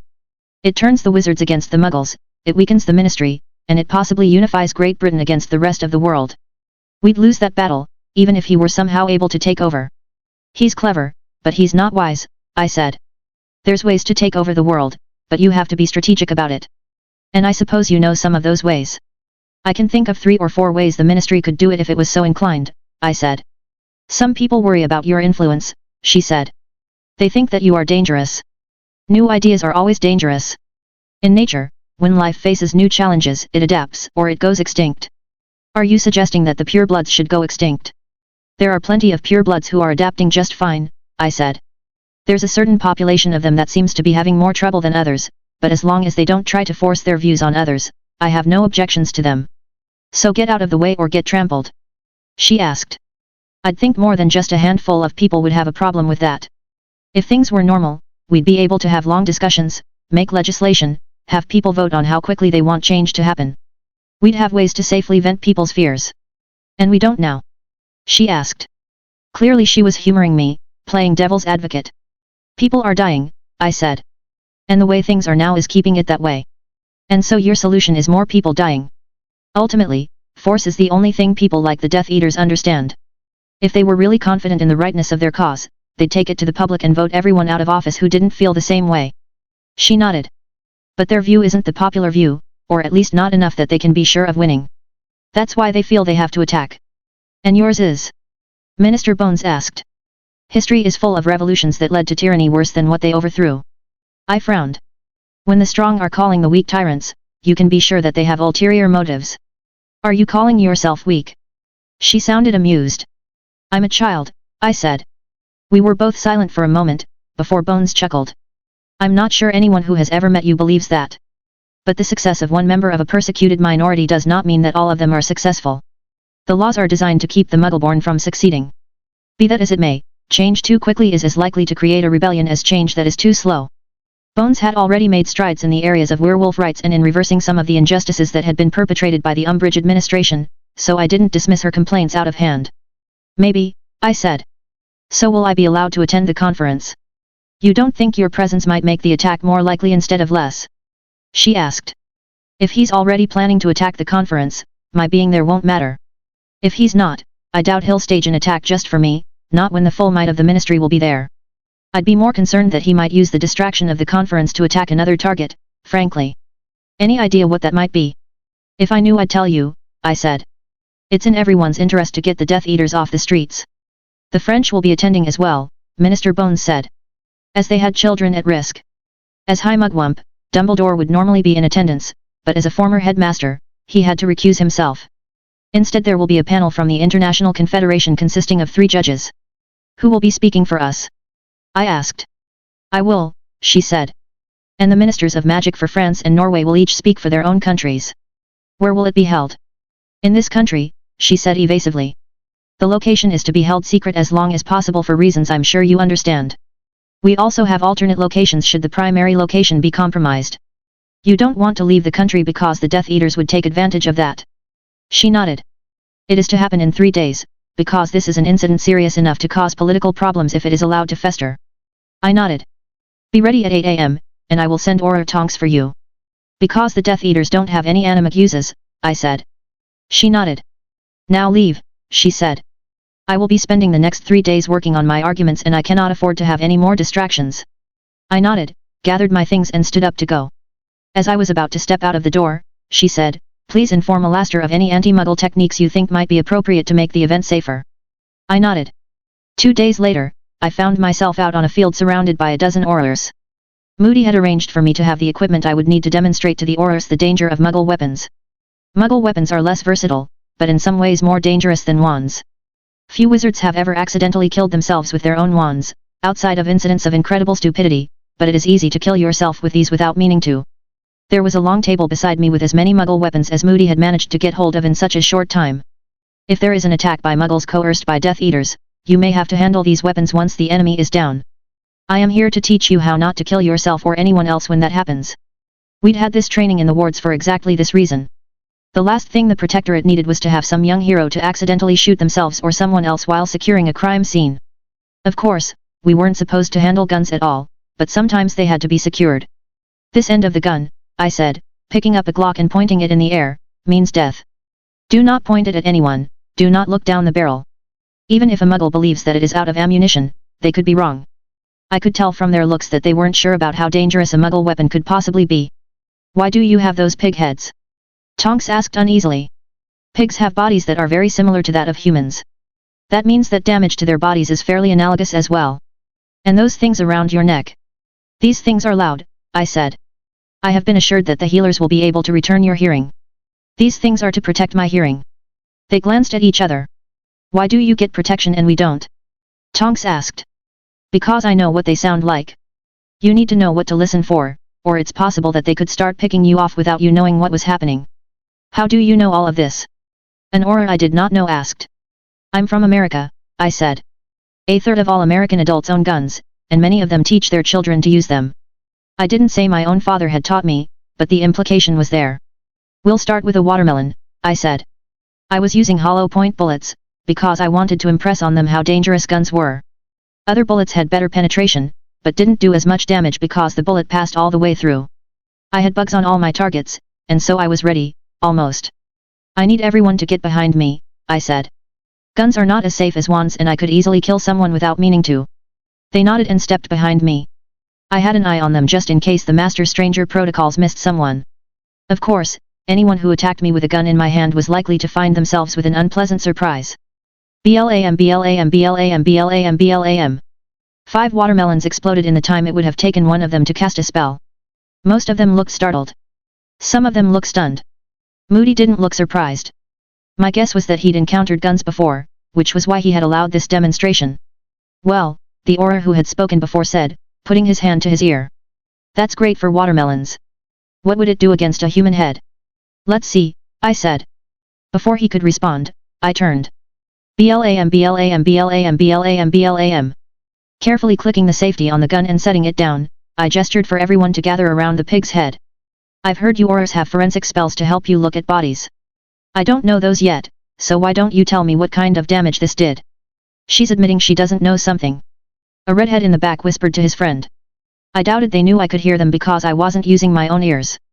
Only because she's too busy making dead bodies to worry about who killed them, his friend said. I ignored them both, and waited for the wizards to make their own conclusions.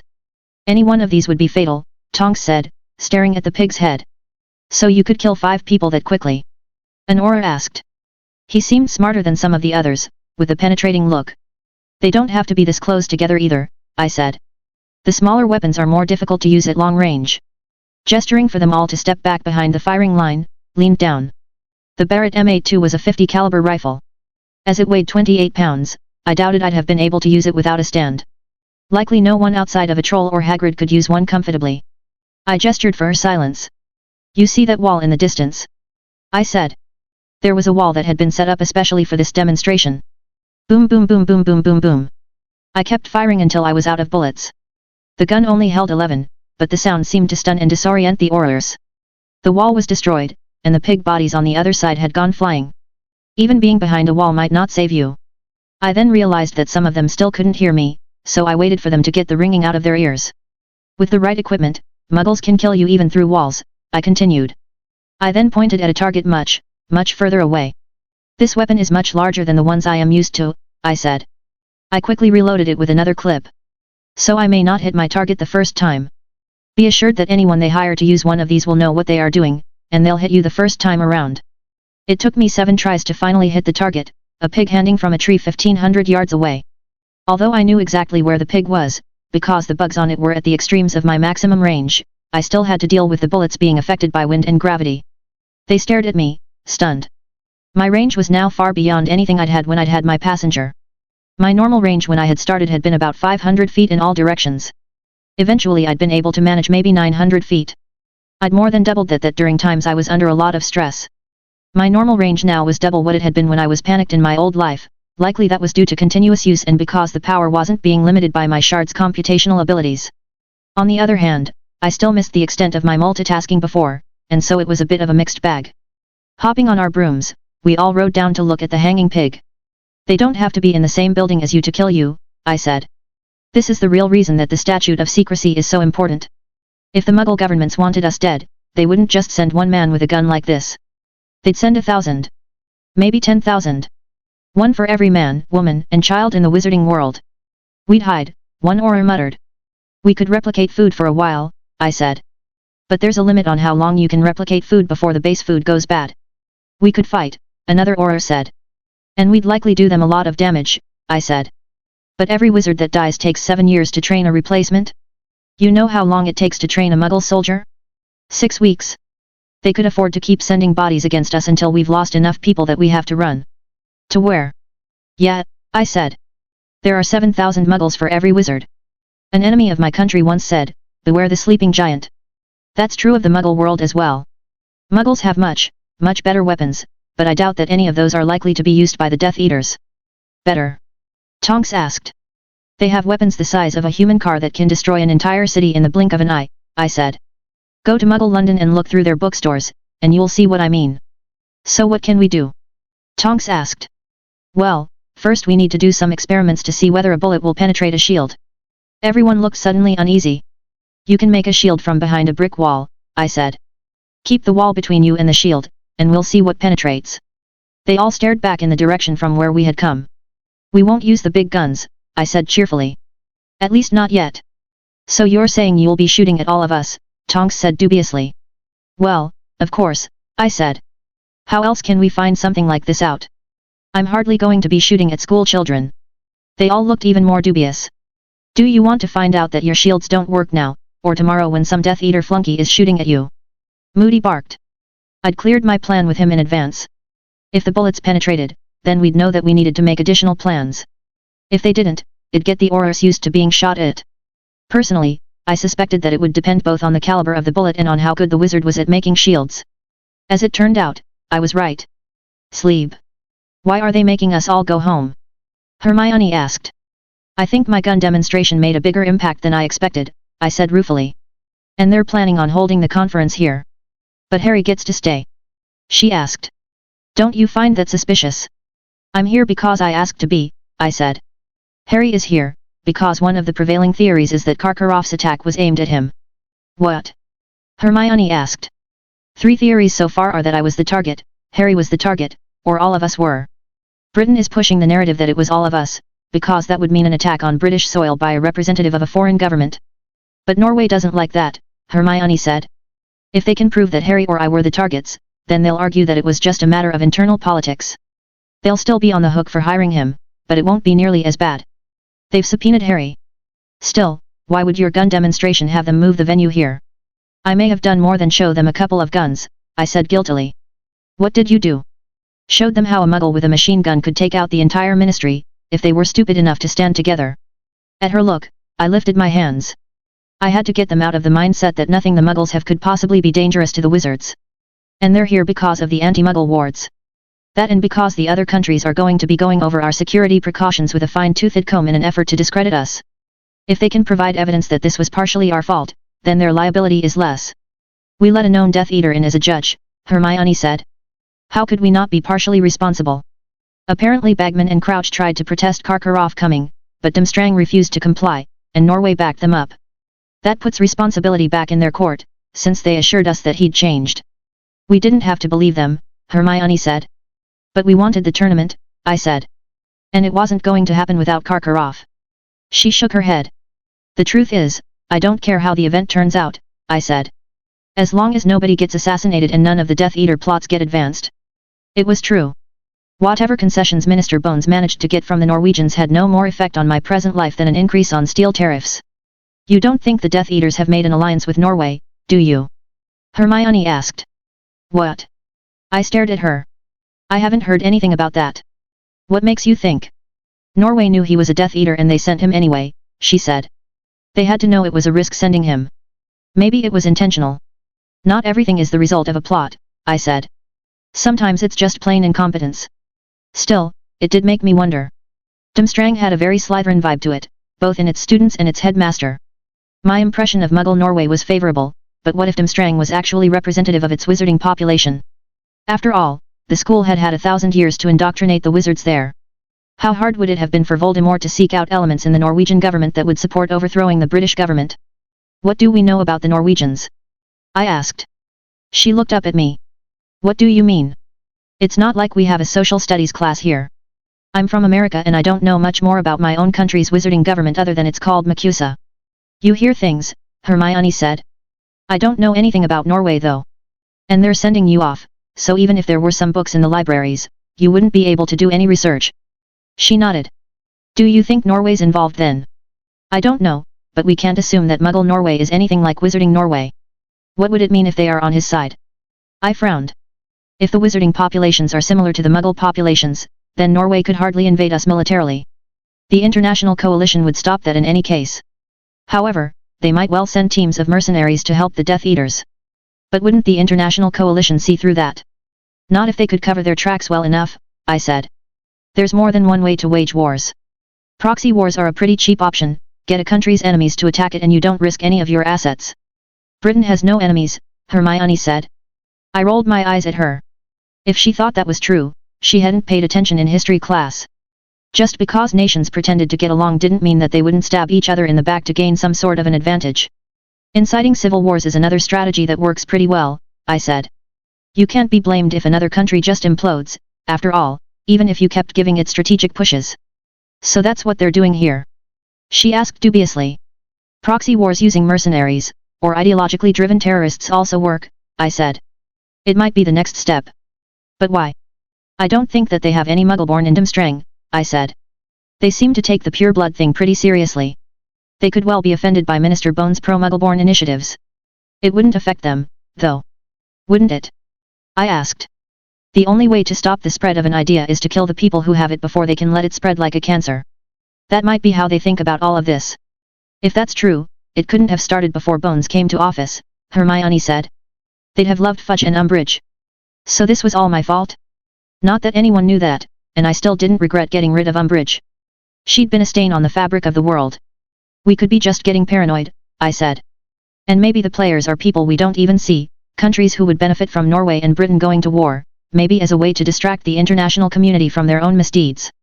You'll have your work cut out for you then, Hermione said. Yeah, I said. Enjoy the rest of your holiday. It wouldn't just be me and Harry. The Dumstrang and Bosbaton students would be here as well, as witnesses. The Hogwarts students were being sent home as distractions, as no one believed they had anything pertinent to say. One possibility that I hadn't brought up to Hermione was that an attack on the conference would be the perfect way to make the international community believe that Britain was dangerously out of control. I didn't know whether the international community had anything like a UN peacekeeping force, but if they did, it'd be easy to get them stationed here. It'd likely be easier to suborn their commanders too, either through magic or through bribery. Master Stranger protocols wouldn't work on people without a baseline. It was likely that Britain would want to keep the exact method secret, even though leaking their existence had made things safer by making the enemy less likely to try mind control. Was Voldemort trying to bring in a pre-made army? If Norway attacked, they'd be helping Voldemort. If peacekeepers arrived, they'd be helping him as well. If peace was kept, he hadn't really lost anything, since Karkaroff was a traitor who he'd likely wanted dead in the first place. A small attack wouldn't be enough. It'd have to be something impressive, to convince the judges that Britain was no longer under the rule of law. Or he might simply try to kill the judges so that the international community would condemn us and take action. Framing the British government would be even better. There were enough possibilities that it made my head hurt. I found myself wishing I still had access to Dinah. Even with 3 questions a day, I could have easily wiped out the Death Eaters by this point. Even Tattletale probably could have helped me. I spent the evening using magic to cover up the holes in the secret passage that led down to the chamber. The last thing I needed was for an overzealous Auror to go downstairs and find my secrets. They'd probably bring a light and die right away, and given how stupid wizards sometimes were, it was likely that a lot of them would die before Moody made them cautious. At least having the meeting here meant that I wouldn't have to push the Scroots even further into hibernation. They had no need for food or water while they were asleep, but they would be ferociously hungry when they woke up. The million black widow spiders I had down there might have been a problem if I'd left too. I'd been putting off getting rid of them because they were so potentially useful.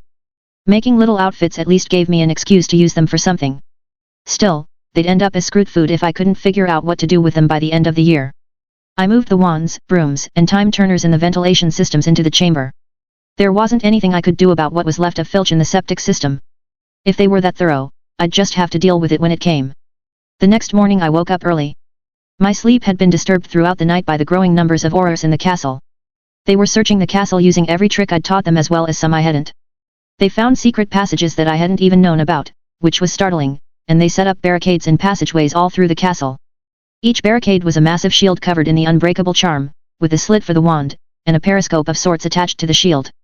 The whole thing was magically attached to the floor so that someone couldn't simply Oxio the whole thing. The shields each had that seal of the Ministry on them, but they were otherwise made out of imposing grey metal. These were advances that I had nothing to do with. Apparently they'd taken my advice about talking to the Muggleborn. It wouldn't survive a grenade, but it would be hell for most wizards to overcome. They were prudent about which hallways they put the shields in as well. They set up areas to catch opponents in a crossfire with areas they could fall back to. There were 200 Aurors here, which was 2/3 of all the Aurors in the Ministry. In this moment in time, this really was the most well-protected place in all of the United Kingdom. Some of them looked like they were ready to fall asleep on their feet. I'd suggest that they get some pepper-up potions when I got to someone in charge.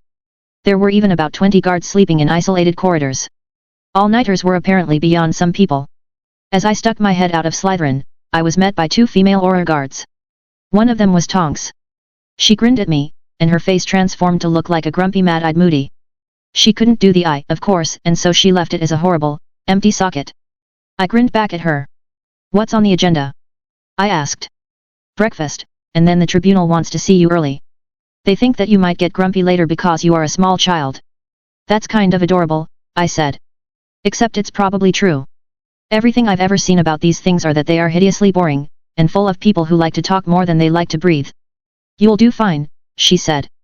And if you start getting too upset, claim you need to go to the bathroom. Old wizards get embarrassed by young girls easily. If they don't, you're probably justified in being angry at them. Aren't some of them old enough to remember chamber pots? Oh, they didn't use chamber pots, Tonks said. She grimaced and looked away. You'll be fine. The more she said it, the less I felt it was true. Contrary to what one might think, the Great Hall was filled with people. Aurors had to eat after all.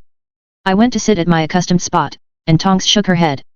Why don't you sit over at Hufflepuff with me? She asked. I nodded. A meal appeared in front of me, and as usual I had my bugs check it out. Everything seemed fine. However, when I lifted my drink of pumpkin juice to my lips, I froze. The bugs in the hem of my robe smelled something in the pumpkin juice that shouldn't be there. Stop, I said as Tonks started to take a sip. What? There's something in my drink, I said. Let me smell of yours. That same something was in her drink as well. Looking around, I saw that the Aurors weren't as bright-eyed as they should have been. I would have attributed it to the early hour. Aurors often kept late nights. They'd have used pepper-up potions though, or maybe just coffee. The smells in the cup were familiar, but it took me a moment to recognize them, filtered through the insect's senses. Asphodel and wormwood, I said. In both our drinks. The draft of living death? She asked. But it would have affected everyone instantly. Not if you dilute it, I said. A normal potion vial holds 1 ounce of potion. Dilute it in one of these goblets and that's a 16th the dose in one sitting. It slows the effect, but if the person ends up drinking a whole glass, it'll have the same effect. How do you know that? She asked. Research, I said evasively. A quick check by bugs showed that everyone's goblets were poisoned similarly. I'd kept my bugs away from the food before to keep people from noticing and using magic to keep them away. The house elves were scrupulous in the kitchen, which meant that insects down there didn't last long. The kitchens were a relative blind spot for me, not completely, of course. I still had spies and cracks in the walls, but coverage was as spotty as it would be in a car wreck in the middle of nowhere in a horror movie. The drinks are poisoned, I said, standing up. There wasn't time to explain to everyone exactly what was happening, and it was likely to be true anyway. There were people who were drinking more than 1 glass. I wasn't sure what multiple doses of the draft would do, but it didn't sound good. Everyone stared at me, and then I heard a thump from behind me. People were sliding out of their seats, and onto the floor. Roll fell face first into his pancakes. Hagrid was in the middle of draining a huge tankard. If it was anything like his usual habit, this was likely his 3rd or 4th tankard, with each being a full gallon of liquid. That meant he'd already had 12 or 16 doses. He didn't fall, although he stood up a little unsteadily on his feet. What's going on? McGonagall wasn't even here, neither were most of the teachers. They'd been sent away as being uninvolved, including Snape. Had he known this was going to happen? Had he brewed the potion? People were dropping all over the castle. Voldemort was going to slaughter them as they slept, decapitating the ministry in a single blow. His lack of numbers wouldn't matter if he could get the Aurors out of the way. I forced bugs under the doors in the kitchen. The house elves swatted at them. Come to the Great Hall. I had my bug minions shout. Hogwarts is under attack. They stared at my bug minions, and then they started popping into existence all around me. These men have been poisoned, I said. Anyone in the castle who is unconscious, I need you to take them to St. Mungo's. Wha? The lead elf asked, staring at me. Save them, I said. Prove that you are Hogwarts' last line of defense. The people who are coming plan to kill the children who you have sworn to protect. Will you do this for me? The elf nodded, and a moment later, house elves began to pop out, touching unconscious Aurors and sending them immediately somewhere else. I could only hope that he didn't have a team waiting there. If he did, I might be sending them to their deaths. On the other hand, house elves tended to be pretty dangerous on their own. If they were defending someone, I could only imagine that it would be even worse. Hagrid was the only one to stay in the Great Hall other than Tonks and I. The representatives from other countries hadn't arrived yet, but as far as I could tell, there wasn't anyone else in the castle. The Aurors who had eaten earlier had likely gotten doses that were even more diluted, in hopes that everyone would pass out at the same time. I'd seen a few Aurors with their eyes closed earlier. I'd just assumed they were tired. The door opened, Tonks and Hagrid tensed. I of course knew who it was. Harry stepped inside and looked around. Did I miss breakfast? Reeb. It was almost anticlimactic now that it was over. Crouch's house elf had reported all of the Aurors were falling asleep, and the troops were getting ready. It did make Lucius feel wary about the food and drink his own house elves served him. Perhaps a ring that lit up when it was near poison? He wasn't sure it was possible, but the things he'd heard from Draco about Hebert's spell research groups made him think that anything would be possible if you wanted it badly enough. Poisoning the drinks in the middle of the night while the other house elves were sleeping had been a stroke of genius. Wizards tended to trust house elves, treating them as intelligent furniture. Lucius couldn't believe that he'd doubted the Dark Lord. The planning this had required had been years in the making. Gaining the support of foreign governments, with easily deniable mercenary assets had required long hours. Keeping anyone outside the organization having any idea it was happening had been the true masterstroke. Lucius himself had not had any idea it was happening. Apparently the Dark Lord had compartmentalized information so that he'd know who betrayed him if anything leaked. The A-Bear girl had pushed him to it, granted. They would have taken over the ministry a year ago if she hadn't led to reforms and likely assassinated the last minister. The deaths among the rank and file had damaged the organization, and any lesser Dark Lord would have given up. Instead, the Dark Lord had gotten creative. Lucius had felt a strange sense of sympathy for the girl. Despite her unfortunate birth, she was Slytherin down to her bones. Despite her prejudices against purebloods, she'd chosen to take Draco under her wing, and had given him advice that would serve him well in the coming years. More importantly, she'd frightened him badly enough that he'd listened. Draco was becoming the kind of person Lucius could respect. Before he'd come to Hogwarts, he'd been almost insufferable. Lucius had always blamed Narcissa for coddling the boy. The boy had always had a clear view of his place in the hierarchy, but he hadn't understood that it was a place that had to be earned. Other families had fell by the wayside as their heirs chose to fritter away all the goodwill and wealth that was their birthright. The Malfoys had worked for their place in the world, not through labor like a peasant, but through knowing which way the winds blew and through having backup plans when things did not go as expected. Draco was becoming the kind of person Lucius would feel comfortable in leaving the family legacy, someone who would lead the family to new levels of greatness. That he had to thank a Muggleborn of all things for this change was galling and fascinating at the same time. The girl lacked the diplomatic skills of a true Slytherin. However, she was amazingly good at intimidation, and of managing her reputation, and in using power to achieve her own goals. She'd gathered a coterie around her, followers and sycophants. It would be amusing how closely she followed the Dark Lord's path if she hadn't done it 4 years faster. A-Bear didn't have the Dark Lord's diplomatic skills, but she had her own sort of raw, animalistic charisma. In another situation, Lucius would have enjoyed seeing how far she could reach, especially because she had an informal alliance with his son. However, she'd set herself against the Dark Lord, and there was only one way that could go. "Are the troops ready?" he asked Crabbe. The man looked down at his list. "The Bulgarians and the Norwegians look like they're ready. I think some of the Russians are drunk." Lucius scowled. "I'd have thought they'd have more discipline." "Mercenaries are scum," Crabbe said. He sneered. "Working for coin. Anyone who had anything had ancestors who'd fought for coin, either by stealing it or killing someone for it." Crabbe was foolish for looking down on mercenaries. Today's mercenaries were tomorrow's noble house. The loss of being nobles had been one of the Malfoy family's greatest regrets about the Statute of Secrecy. Malfoys had had generations of dealing with Muggle nobles. Even now, the Malfoys were landlords for Muggle families all over Great Britain, with that money being funneled into food from Muggle farms, food that got sold to wizarding families for an inflated price. It wasn't technically illegal, but there were purebloods who would be horrified to know that they were eating food that had been produced by Muggle hands. Most wizards assumed that the Malfoys had farms somewhere, as though Malfoys had ever been farmers. However, it was part of what kept the Malfoys the wealthiest family in the British Isles. The money received from foods were invested in legitimate wizarding businesses. Even the Dark Lord had no idea how wealthy the Malfoys really were, and with any luck he never would. The problem with working with Dark Lords was that there was almost always a death toll. As long as there were enough family members who kept themselves out of the shadier side of the business, the family would prosper. However, Malfoy numbers had been decreasing over the generations, to the point where Draco was the last hope of the family line to continue. Lucius had no particular loyalty to Voldemort. The man was a pompous, dangerous ass. He'd become more dangerous and less insane once Lucius had given him back his book though. There were rumors that the man had used soul magic to make himself immortal. He himself didn't deny it. That was part of the reason Lucius was here instead of on the A-Bear girl's side. She liked Lucius well enough to only kill him, and odds were that she'd make sure that Draco survived. The Dark Lord would torture Lucius's entire family. He'd kill Draco in front of Lucius's eyes, and then he'd geld Lucius while making him watch as he killed every other member of his family. He'd use curses to geld him too, so that there would be no healing. "A pity we couldn't use the giants or the trolls," Lucius said. "They wouldn't fit through the cabinet," Crabbe said, as though Lucius didn't already know that. "You think Snape will follow through on getting the Granger girl?" Crabbe asked. "If he doesn't, he'll show just which side he's actually on," Lucius said. Finally. The task had been just as much to keep the man occupied while all of this was happening. The Dark Lord couldn't have a potential spy giving away this, his greatest plan. Getting Draco to smuggle a shrunken cabinet into the school had made Lucius anxious, but he'd been unable to refuse. He'd at least told Draco to set the cabinet up somewhere far from his rooms, so that if everything went wrong, Draco wouldn't be a suspect.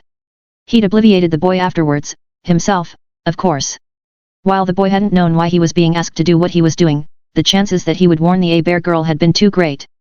Even if he hadn't warned her, the chances that he might give the game away by acting guilty was almost as bad.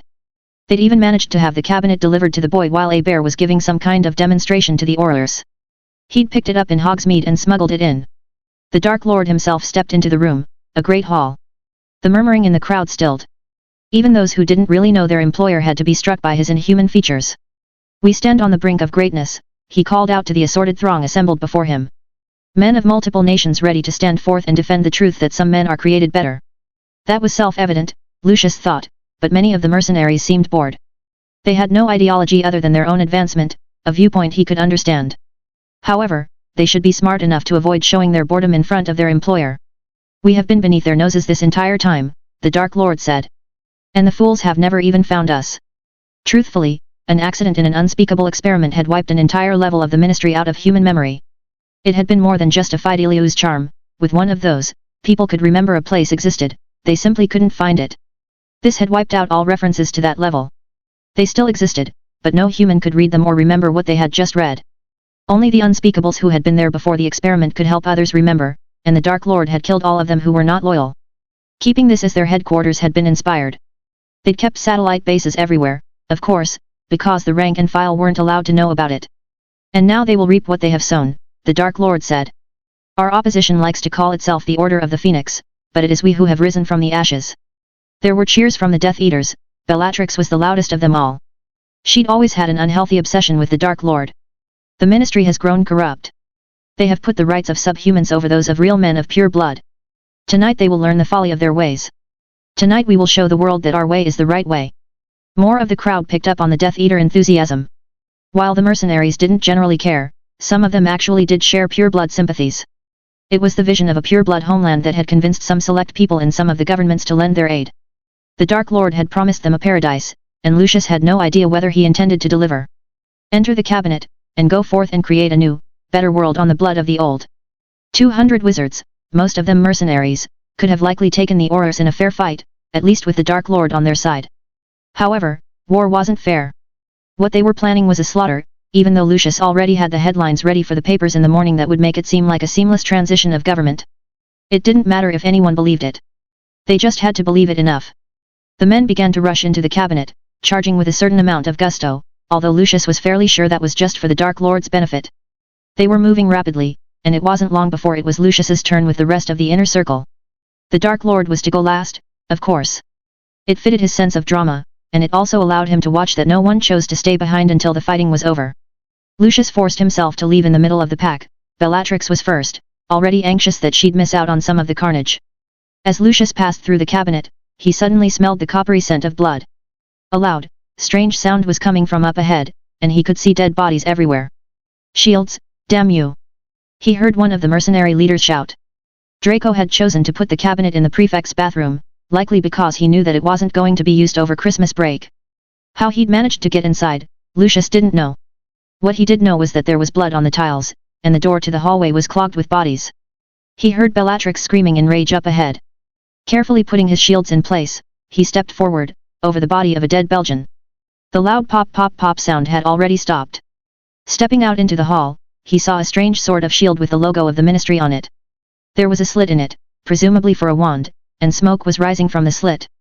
At least 20 men were dead, and Bellatrix was kicking the shield. "Filthy muggle tricks!" she screamed. There were even more injured men in front of him, although they were working to cure their wounds as well as they could. "What's going on?" he heard the Dark Lord ask from behind him. "I'd imagine it's a bear," Lucius said dryly. Thinking she'd be fooled into drinking was optimistic. The sounds of explosions came from further down the hall. Lucius doubted that whatever the girl had used would work again. The men were quick to adapt, and while the first men hadn't known what was happening to them, they'd be alert to the danger now. Unfortunately, the girl wasn't likely to only have one trick. "We should have dealt with her a long time ago," the Dark Lord growled. "This was supposed to be a simple operation. Your seer didn't warn you of this possibility." "It said she wouldn't be fooled," the Dark Lord said. It also said that we'd trap her in the end. We'll just have to minimize the damage in the meantime, Lucius said. They moved forward. Those who had been to school at Hogwarts knew the layout implicitly. The mercenaries did not. There were bodies at the bottom of the moving stairs. It was the Russians. Alcohol had likely slowed their reaction times. I suppose we should have warned them about that, the Dark Lord said absently. He didn't sound as though he regretted it much. He hadn't really taken to the Russians. They stepped quickly down the stairs, deftly stepping as they switched positions. There were paintings in the walls, but all of them were cowering. Some were missing. Were they all reporting to the A-Bear girl? It wouldn't matter, not in the long run. One girl couldn't fight an army. Even the Dark Lord couldn't do that, although he just might be able to survive one. I wanted to teach here once, the Dark Lord said. He took a deep breath. I'll make it great once again, teaching the children the truth. The sounds of screams from up ahead, followed by the explosive sounds from before. She's using guns. The Dark Lord said. Guns. Fire legs, he said. Muggle weapons. I'd have thought a shield would work fine against a gun. I doubt the ones that died knew what it was. They turned the corner, shields carefully raised. There were dead men here, too, with another shield at the end of the hall. Careful, Lucius, the Dark Lord said. He pointed at the ground. Marbles were scattered all over the ground, and it looked as though some of the men had been in the process of falling when they'd been hit by the fire leg. If you can't maintain a shield while you're falling down, then you don't deserve to be a mercenary, the Dark Lord said. He scowled. I'm beginning to suspect that we were given inferior soldiers. They probably thought it didn't take good soldiers to kill sleeping men. The Dark Lord waved his hands and the marbles all ended up at the end of the hall. He walked over to the shield and then waved his wand. A weapon appeared behind the shield. A long cord was attached to the trigger. Disillusioned weapon, the Dark Lord said. She'd have been smarter to disillusion the entire shield. How is she getting away? Lucius asked. I'm assuming that some of the men are smart enough to use the human revealing spell. The Dark Lord shook his head. I'm not sure. The next hall had bodies but no shield. When the Dark Lord erased the enchantment, they discovered that this shield was behind them, and the entire thing had been disillusioned. She shot them from behind. Staring at the carnage, the Dark Lord said, she let them get used to the pattern of attacking a visible shield so that when they saw none they rushed forward. And shields are one way. Lucius felt a prickle in his own back. How sure were they that she hadn't somehow looped around behind them? We didn't try to recruit this girl. Why? Avery, sir, he said. He had a grudge. The Boyle thing, the Dark Lord said. That was actually inspired. It's a pity that creativity like this can't be harassed. I like to encourage that kind of thinking. That was a lie, of course. Punishing people with the Cruciatus did not encourage creativity. People were so afraid that they would be punished that they tended to be either conservative or foolhardy. The Dark Lord was controlling and wanted things done his way. A bear would never have done well because she wouldn't have been willing to bow to him. Well, the same tricks won't keep working, and she'll run out of them soon enough. Assuming they didn't run out of men. At Lucius's guess, there had to be 50 men dead already, a quarter of their force. The Dark Lord wasn't worried because he assumed that they were going to destroy the Aura Core in one fell swoop and that the transfer of power would occur soon after that. Only years of experience kept his doubts off his face. Your victory is assured, my lord. Lucius found himself suddenly wishing he was anywhere but where he was. Although it was likely that the girl was going to die, it was possible that there would be casualties along the way, and he doubted that the little kindnesses he'd shown her would be enough to keep her from putting a hole in his head. Splat! Part of my reason for demonstrating the guns to the Aurors had been selfing. I'd wanted to get my hands on them and see if I could duplicate them. I didn't know enough about the inner workings of rifles to adequately transfigure them. I'd spent much of my career carrying pistols, and even with that I hadn't been an expert by any means on their internal workings. However, I was able to transfigure objects into things that looked like rifles, especially when I had a template to look at. The hardest part had been making the switch. I'd told Moody that I'd needed time to practice because I hadn't used guns since I was in America. He seemed reluctant to believe that I had any experience at all, until I showed him at short ranges. I'd spent 2 hours practicing, and then 30 minutes more firing the guns with my insects while I worked on the duplication.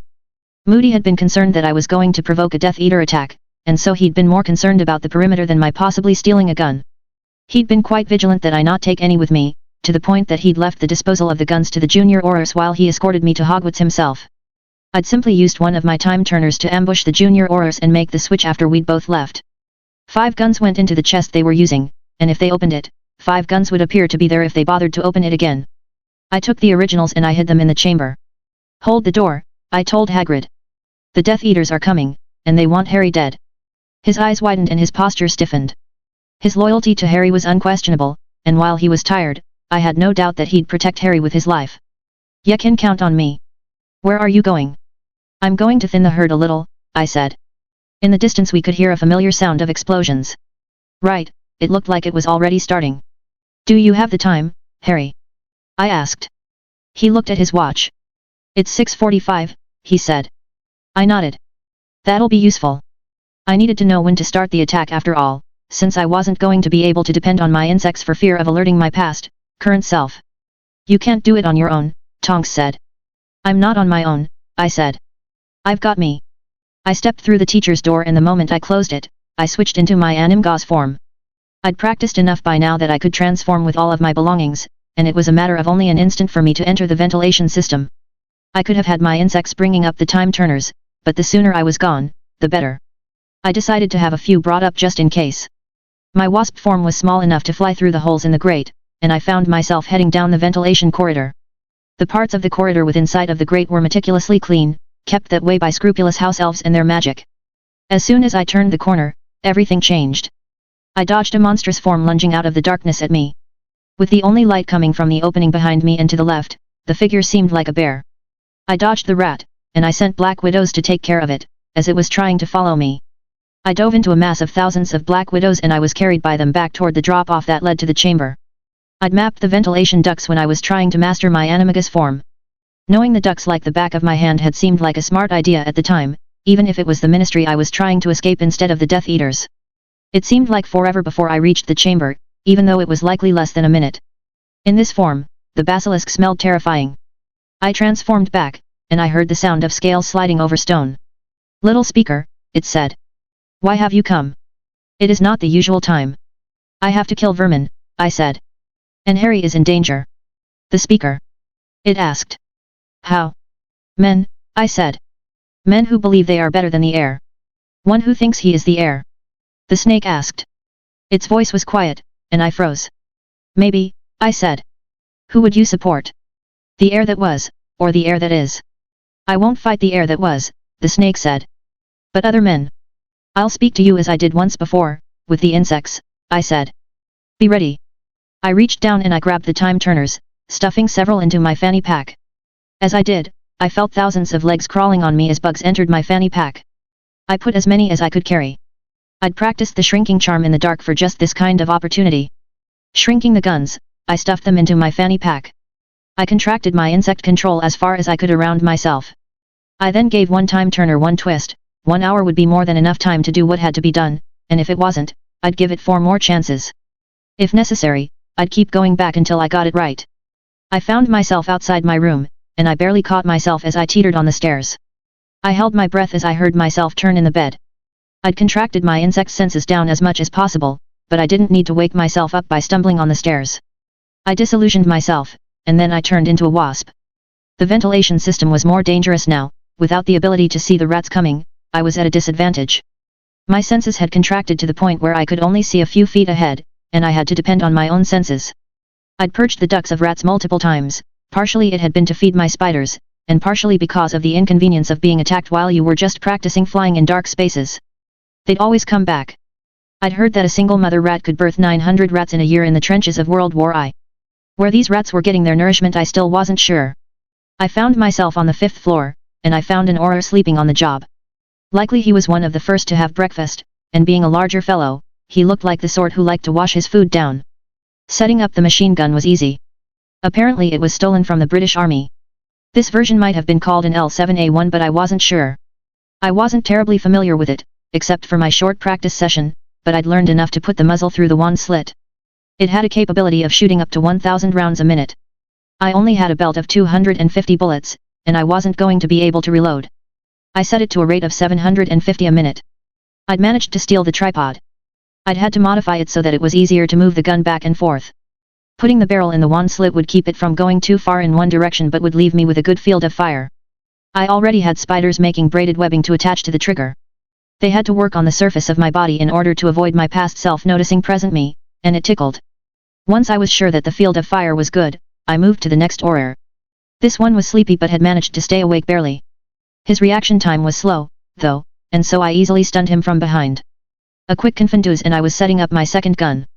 I only had once of each. Moody had been leery of giving me multiple versions of the same gun for some reason, and so this one was the Glock. I expected this one to fail. They'd have seen the damage of the first weapon, and so they'd be expecting it the next time they saw a shield. The Barrett was the third gun, and for this one I found a hallway that didn't have aurors in it, and I stole a second shield from another corridor without an auror. The auror that was supposed to be there was asleep on the toilet, another early victim of the poisoning. I then levitated the shield to the ceiling and attached it with a sticking charm. Setting this one up took longer than I would have liked. It involved me with a broomstick hovering and trying to levitate the browing into place. Considering that it weighed more than a heavy bowling ball, it wasn't exactly easy. I had disillusioned myself, the shield and the gun, and several people walked below me without noticing that I was there. All of them seemed like they were in a semi-daze. One advantage to the draft taking slow effect was that they'd be less likely to notice that everyone else was unnaturally sleepy. With time running out, I barely had time to transfigure pieces of dinner into caltrops, and to transfigure a steel wire to run at the base of one of the moving staircases. There were ventilation shafts in all the places I'd trapped. I had the advantage, because I knew that they were going to head for the Great Hall, the place where they assumed that the sleeping aurors could be found. That meant that the routes they could take were very limited. If they were smart they'd use brooms, but that could be dangerous too. Hiding in one of the ventilation shafts, I surrounded myself with bugs. All of them were touching me and were touching each other so that I wasn't controlling any of them remotely. My inability to use my full powers until my other self was gone limited me drastically, as did the possibility of someone discovering my guns and raising the alarm. One field of thought was that the time turners could not change the past. If that was true, then I could do almost anything because the alarm wasn't raised in the other timeline. On the other hand, I'd heard rumors about time travelers erasing themselves and other people. The ministry had forbidden research into time travel by anyone outside the government, and so I hadn't been able to find out much about it. That meant that I needed to err on the side of caution. I flew out and the other bugs flew with me. I was surrounded by a mass of bugs the size of my new body's arm, and we managed to reach the wire I'd strung from the trigger. A moment later we'd gotten the wire back into the vent. From an insect's perspective, the trigger was tighter than what I'd remembered from my human self. Then we waited. The only senses I had were those of the insects attached to me and to each other, and most of those were obscured by the sounds of their own stirring bodies. It felt claustrophobic and I felt almost as though I was blind and deaf. I'd gotten so used to having my insect senses on at all time that being limited to even the superior senses of my wasp form was like having an arm cut off. The waiting seemed interminable. Our point man was a dragonfly that I was mentally calling Peepers. He had the best sight of any of us, so he was the one peering out of the vent. I had a sudden urge to make a little top hat for Peepers. Maybe later, when everyone was safe. The door at the end of the hall opened and a man peered out. The shield was visible, but the gun was disillusioned. The point man cast a human revealing spell. I recognized the wand motions. He stood up and gestured to the others, and they began filling the hallway. I immediately began to pull on the wire, with all of the bugs attached to each other grabbing anything they can and pulling. Several of them died in the crush. I felt a sudden horror as I realized that we weren't pulling hard enough to activate the trigger. I redoubled my will, and even more insects died. The point man had almost reached the shield when the trigger finally gave way. The sound almost made me want to curl up into a ball. At this size it sounded like the hand of God. Blood splashed across Peepers' body, dousing him and all of the bugs that were near the entrance. There were only enough bullets for 20 seconds, but those 20 seconds were devastating. Bullets passed through multiple men who didn't even have time to raise their wands before they died. A few of the men in the back tried to raise their shields, only to have others who were panicking run into them, disrupting their concentration and leading to their being killed. In seconds the hallway was an abattoir, blood covering every surface as the men in the front were cut up into a chunky salsa. The gun stopped and I forced myself to move. The advantage to what was happening was that it was likely that the people on the other side of the portal didn't know what was happening. I could hear shouting from the prefect's bathroom now. The officers who had just shown up were demanding that their men press forward. Moving through the ventilation shaft, I readied my pistol attack. I didn't expect it to kill anyone, but it would set up the expectations and make the men overconfident. It worked just as I'd thought. Bullets bounced off shields and the men rushed forward, but when the magical marbles I'd dropped startled the men into tripping and falling, I managed to kill more. As I moved through the ventilation ducts, I could hear the men murmuring uneasily to themselves. The Browning was going to the hardest of all to pull, but if my sense of time was right. I opened my senses and did not sense my previous self. The enemy soldiers were moving more slowly now, looking for attackers. Setting them up now that I could use my full insect powered was easy. I had tens of thousands of bugs in the ducts now, and I had spotters on the men. They saw the shield, and they moved forward, confident in their shields. I shot them in the back as quickly as I could. They immediately whirled, hearing the sounds of the shots, but 6 more men were dead and on the floor, and I discovered that a Browning could penetrate some of their shields, but not all of them. By the time I was done, 10 more men were dead or dying on the floor. I could hear the muttering of the men echoing through the hall in a half-dozen languages. They reached the stairs, and I was as startled as they were to see Taylor Bear standing on the other end of the stairs. They immediately rushed forward with their wands, only to see her face open up into something with 1,000 teeth and a gaping maw. I heard one man scream as he staggered back over the side of the stairs. Other Taylor Heberts were appearing, 1, 2, now half a dozen. Some of them had deformities, faces that were halfway transformed into monstrous features. I saw at least one partial werewolf, and another me looked like a gigantic house elf. It wasn't a good look for me. The mercenaries in the front were backing away, green light flashing. "You can't kill me," one of the Taylors said. "You think a Dark Lord would send you to kill one little girl? He's sent you to die." Why were the Boggarts here, all of them? It was the fear. The fear of over 100 men, so thick that even my insects could smell it. It had to attract them like bees to nectar. One of the Taylors was crawling up from underneath the stairs, with her legs transforming into those of a giant spider. Another man stumbled back and fell.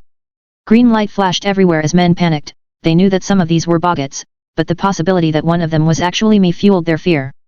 Ordinarily Boggarts weren't this lethal. Had they picked it up from me, or were they trying to protect the castle in their own way? It might just have been that ever death increased the fear that remained to levels they weren't used to from children. A few of the men were trying to cast ridiculous, but other men were bumping into them as they tried to flee. I dropped Peruvian darkness powder and then the magical marbles. The splats as the men on the stairs hit the floor below was satisfying. Those who were still alive found themselves choking to death as insects filled their noses and mouths. Someone created a mighty wind to disperse the powder, something I hadn't even known could be done. By that point it was too late. The men in the group had scattered into a half-dozen groups of men each with 12 or so men. It was time to get to work. Interlude, mercenaries. "Keep moving," Jurgen said curtly. Everything had gone wrong from the start. It had been meant to be a simple mission. Killing sleeping men wasn't honorable, but they were attempting to change the world. Stepping into a bloodbath wasn't what he or any of his men had expected. Some of them had been cut down as they tried to apparate away, forgetting that this accursed school was a death trap. Now he had no way of knowing which way they were supposed to go. The men who had been supposed to lead them had been killed in the initial rush, and none of the rest of them had any idea of the layout. "We should find a window," Macon said from behind him. "Transfigure a ladder. This place is a hellhole and it's a fool's errand to stay here any longer than we have to." Personally he agreed. He didn't share the almost superstitious fear of Voldemort that some of the others had, although he respected the man by reputation. His preference would have been to go back through the portal, but the moving stairs had deposited them somewhere else in the darkness, and he wasn't sure how to get back up. "Most schools have Quidditch pitches," he said. "We can get there and steal the school brooms. They'll be good enough to get us to the coast." They moved quickly. There were only 10 of them left. They'd started as a squad of 20 men. Jurgen dreaded having to talk to the families of the men he'd lost. It was the perils of the profession. Men died when they lifted wands against others. It didn't mean that it didn't bother him. "We should have asked for triple pay," he heard Magnus mutter from behind him. "Shouldn't have taken the job," another man said from the back. "Quiet," Jurgen said. "They say that the witch is a seer and can see anything that happens in the castle." Hopefully she couldn't understand Norwegian, but Jurgen wouldn't put it past her. They slipped into a classroom. "We're on the 4th floor, Magnus said, going to a window. "It'll be tough making a ladder that'll go that high." "A rope ladder then," Jurgen said curtly. He pointed his wand at a desk, and a moment later a thick rope ladder appeared. It was 70 feet long, more than enough to reach the ground, and it was thick, enough to carry all of their weights. Using a permanent sticking charm to attach the ladder to the floor, he nodded, and the men started to unroll it, blasting the window outward and rolling the ladder out. Jurgen gestured. He was their strongest wizard, so he'd remain behind to guard the rear. Their second strongest would go first, to guard the bottom while the others were vulnerable climbing down. 2 men watched while 1 man went down. They'd attack anyone who attacked while their men were vulnerable.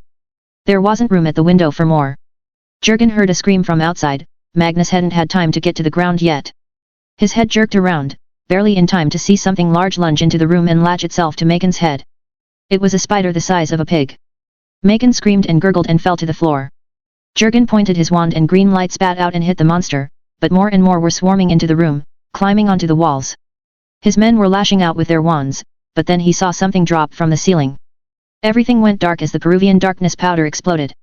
After that he saw dim green flashes of light, with men screaming in all directions. He felt a tremendous pain as something landed on him. After that, he didn't feel anything else.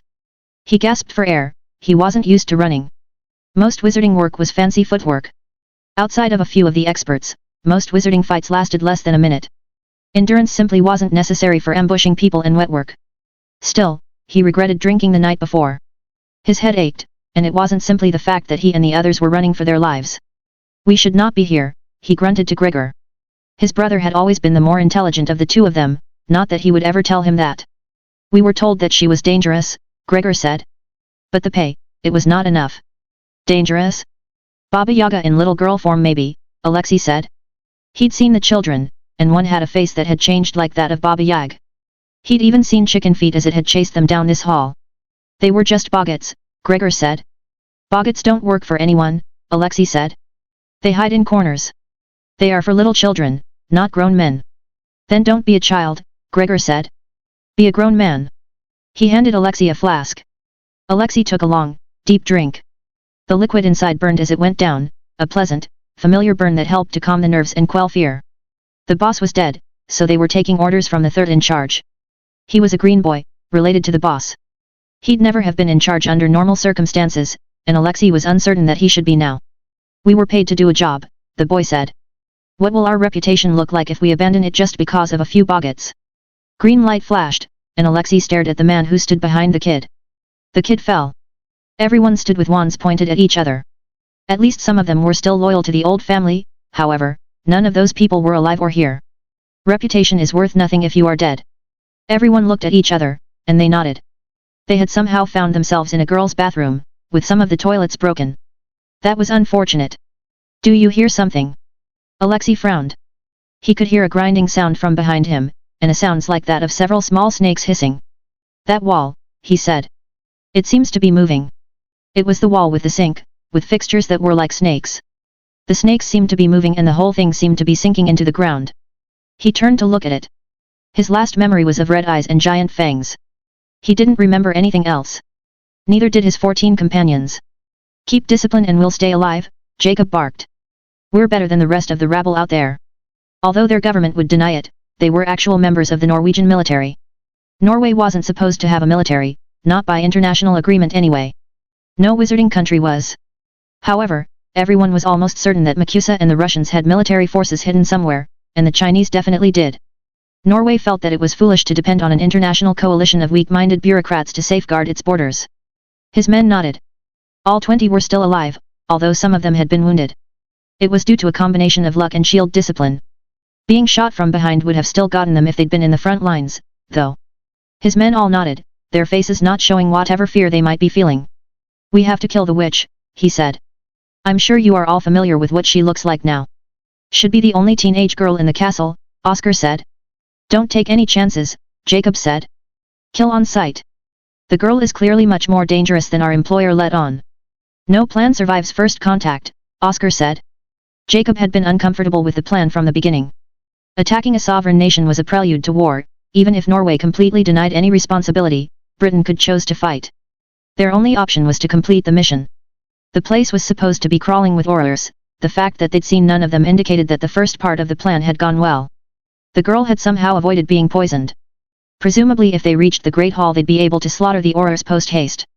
The plan had always been to finish the horrors off here, and then apparate to the ministry to finish off whatever troops remained there. It had seemed foolish to him. 20 men could slaughter 200 if they were asleep. Only the possibility that some of the men might not have drank enough to incapacitate them had made the large numbers make sense. He brought us for the girl, he said. What kind of man brought 200 people to slaughter one girl? What kind of girl needed that kind of caution? Apparently his caution hadn't been unwarranted. The second part of the plan likely wasn't going to happen. The rest of the rabble didn't have the kind of discipline his men had, and were likely already scattering to the four corners of the globe. The Dark Lord's inner circle only had 12 people left, and 32 men weren't enough to take over even a wizarding country the size of Great Britain. Still, every Auror that they killed was one more who wouldn't be counterattacking Norway. If they killed enough of them, it might be enough to keep Britain from fighting back at all. Go, he said. They made their way silently down the stairs. They were all disillusioned, and their footsteps were quieted by magic. If they could avoid Taylor Bear and simply cut a few throats silently, he'd consider his job done. They were all using human revealing charms, it helped them keep track of each other's locations so that they didn't trip over each other, and it helped them avoid ambushes. At least these stairs didn't move. What fool would have moving stairways in a school full of children? It's clear up ahead, sir, his second-in-command relayed the message. It's clear behind, he said. Let's go. They moved through several more hallways. They'd reached the second floor, almost to their goal when he heard the man ahead of him cough. It was unusual for his men to break silence like that. In order to overcome the spell quieting them, it had to be an outrageously loud cough. He heard other coughs, the sounds of men hacking and gagging. Before he could ask what was happening, he felt something crawling on his face. Before he could react, things were in his mouth and ears and nose. He couldn't breathe, couldn't think, couldn't cast a single spell. All he could do was die. Their bodies would lie forgotten for days until students were unfortunate enough to smell them, and others to trip over them. The death toll would be amended then to an additional 20. This is our hiding place. It's not big enough. Get your own. Those things are coming. Let us in. A struggle at the door was followed by flashes of green light. The survivors didn't last much longer. Black widows enlarged to the size of pigs were deadly from above. I'll kill any man who runs, Delmar said. We've got a job to do, and men to kill, and this isn't any different. She's trapped the whole damn castle. We've figured her traps out, haven't we? Delmar said.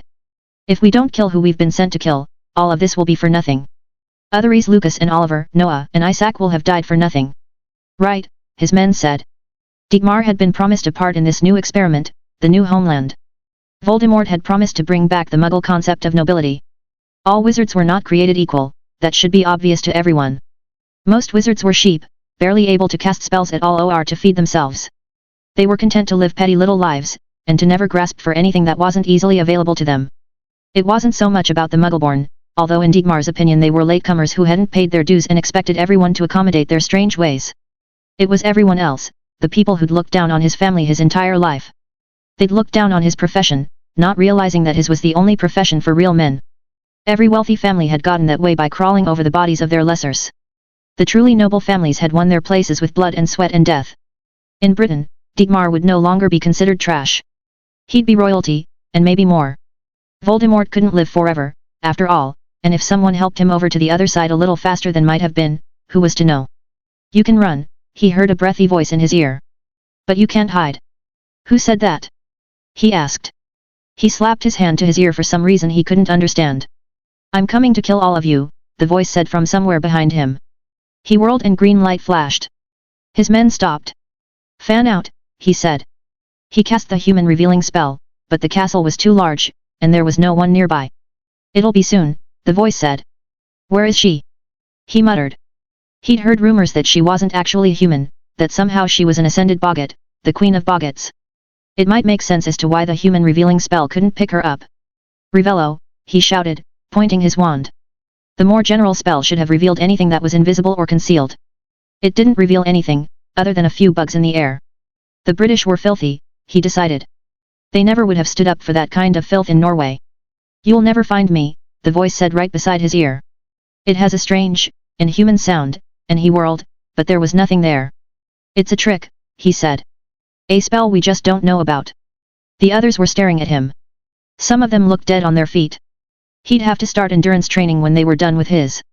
Taylor Bear appeared at the end of the hallway, and instantly 14 wands snapped out, and 14 beams of green light intersected her form. I am immortal, the girl said. She sneered at them. I am death, and I have destroyed worlds. I will destroy this world, and I will laugh when it burns. Dietmar felt his heart beginning to race. As it did, he felt a fiery pain running from a spot on the back of his neck directly to his heart and from there down to the side of his arm. He saw some of his men beginning to fall. Fear kills, you know, he heard the voice in his ear. Speeds the heart rate, spreads the poison. Poison. He grabbed for the pouch on his belt. Bezoars didn't work for everything, but it was the best he had. His men were all down, gasping for air. He popped the bezoar in his mouth, but the pain didn't stop. That won't help, you know, the voice in his ear said.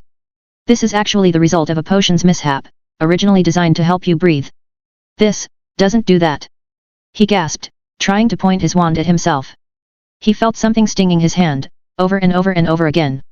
His hand spasmed, and he dropped his wand. He could hear convulsions from some of the other men. Some of them were foaming at the mouth. None of them had been able to heal themselves. The only sound was that of labored breathing. It was the sound of men whose lungs were being eaten from the inside out by a potion of such lethality that it would eventually be declared a war crime. Dietmar struggled with each and every breath. He hoped that the girl would show up to stand over them and gloat. He had a second wand in his pocket, and he knew how to cast with his left hand. He desperately hoped that she would show up, so that he could be the one who killed the Boggart Queen. At least then his name would live on as more than just poor trash from Stoffner. She didn't. One by one his men gasped their lives out. Had she tried to frighten him simply to speed up his heart so that the potion would take effect more quickly? How had she administered it?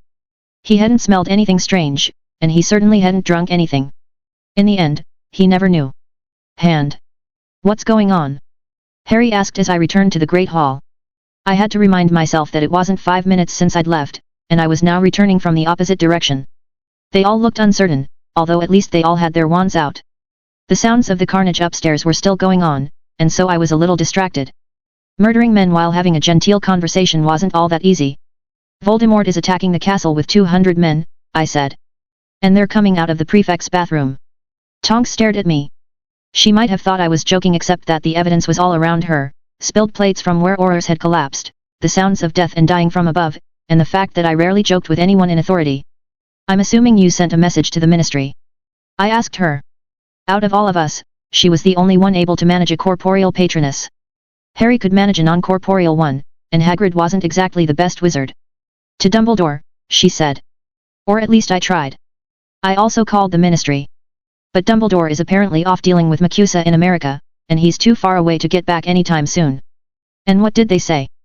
Moody and the ones who are with the actual delegates are moving them to a secure location. The rest of the ministry is busy guarding the ministry proper and guarding St. Mungo's.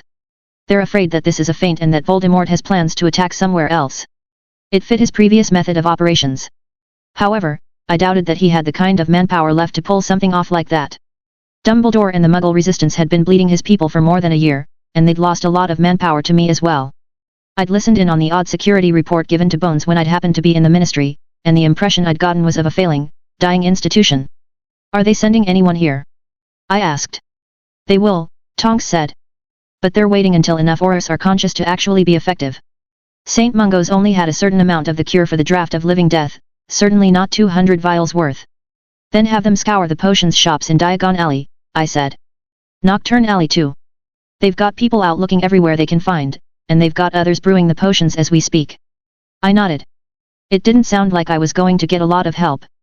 This would have been much easier with Dumbledore on my side. I want you all to leave, I said. Don't go upstairs for anything, I've trapped the castle and you might not survive. They all glanced up at the ceiling. There were still screams coming from various parts of the castle. The question of just how quickly I'd been able to trap the castle was on all of their faces, but none of them asked. You want us to leave the castle to him? Hagrid asked incredulously. He was a Gryffindor after all. I should have realized that running would be offensive to him. Do you really want to fight an army of wizards? I asked. It'd be suicide. He'll have to abandon the castle once the Aurors wake up, Dumbledore would be back and we could trap him inside. He frowned but nodded. He had a high opinion of the former headmaster. It wasn't as though manipulating him was all that hard. Despite that, he was a good person. It was refreshing in its way. Sticks in the craw to leave it to him though. He muttered. Oh, he won't get to enjoy it long, I said. All right, Harry said. Why are we standing around then? The sounds of guns had stopped, but screams were echoing from up above. All three of them glanced toward the ceiling. I'm staying behind, I said. Going to give Harry a chance to get away. They all stopped and stared at me. I'm not going, Harry said. There was a stubborn expression on his face. I'd seen it directed toward the professors before, but never toward me. I shook my head. I should have realized that he would refuse. Despite being a part of my army, he was still a Gryffindor too.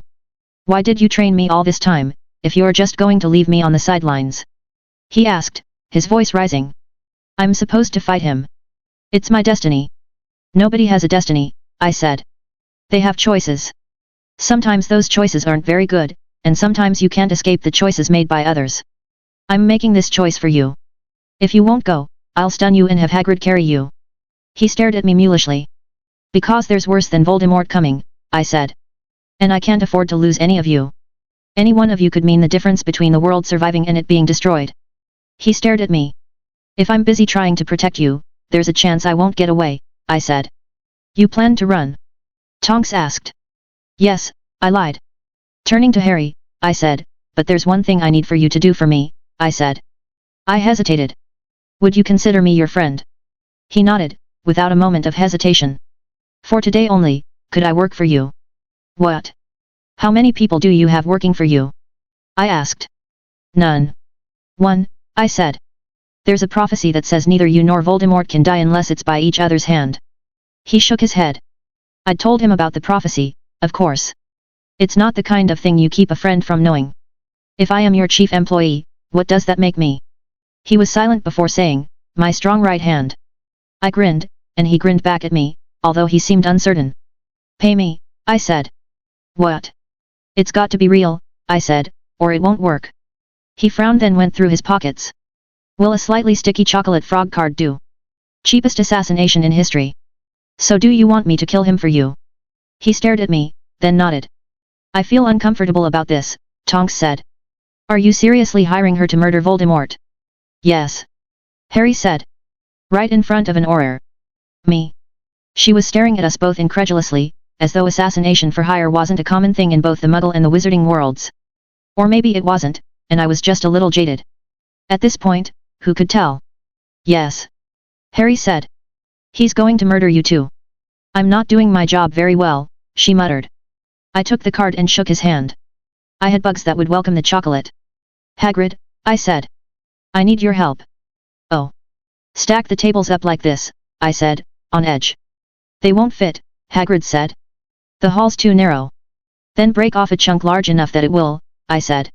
He stared at me for a moment, and then he gestured for us to step back. We all backed up judiciously, and he smashed the table beside him. At my direction, he pushed the professor's table over and set the segment of the other table on top of it. A sticking charm joined them together, and I cast an unbreakable charm on the whole thing.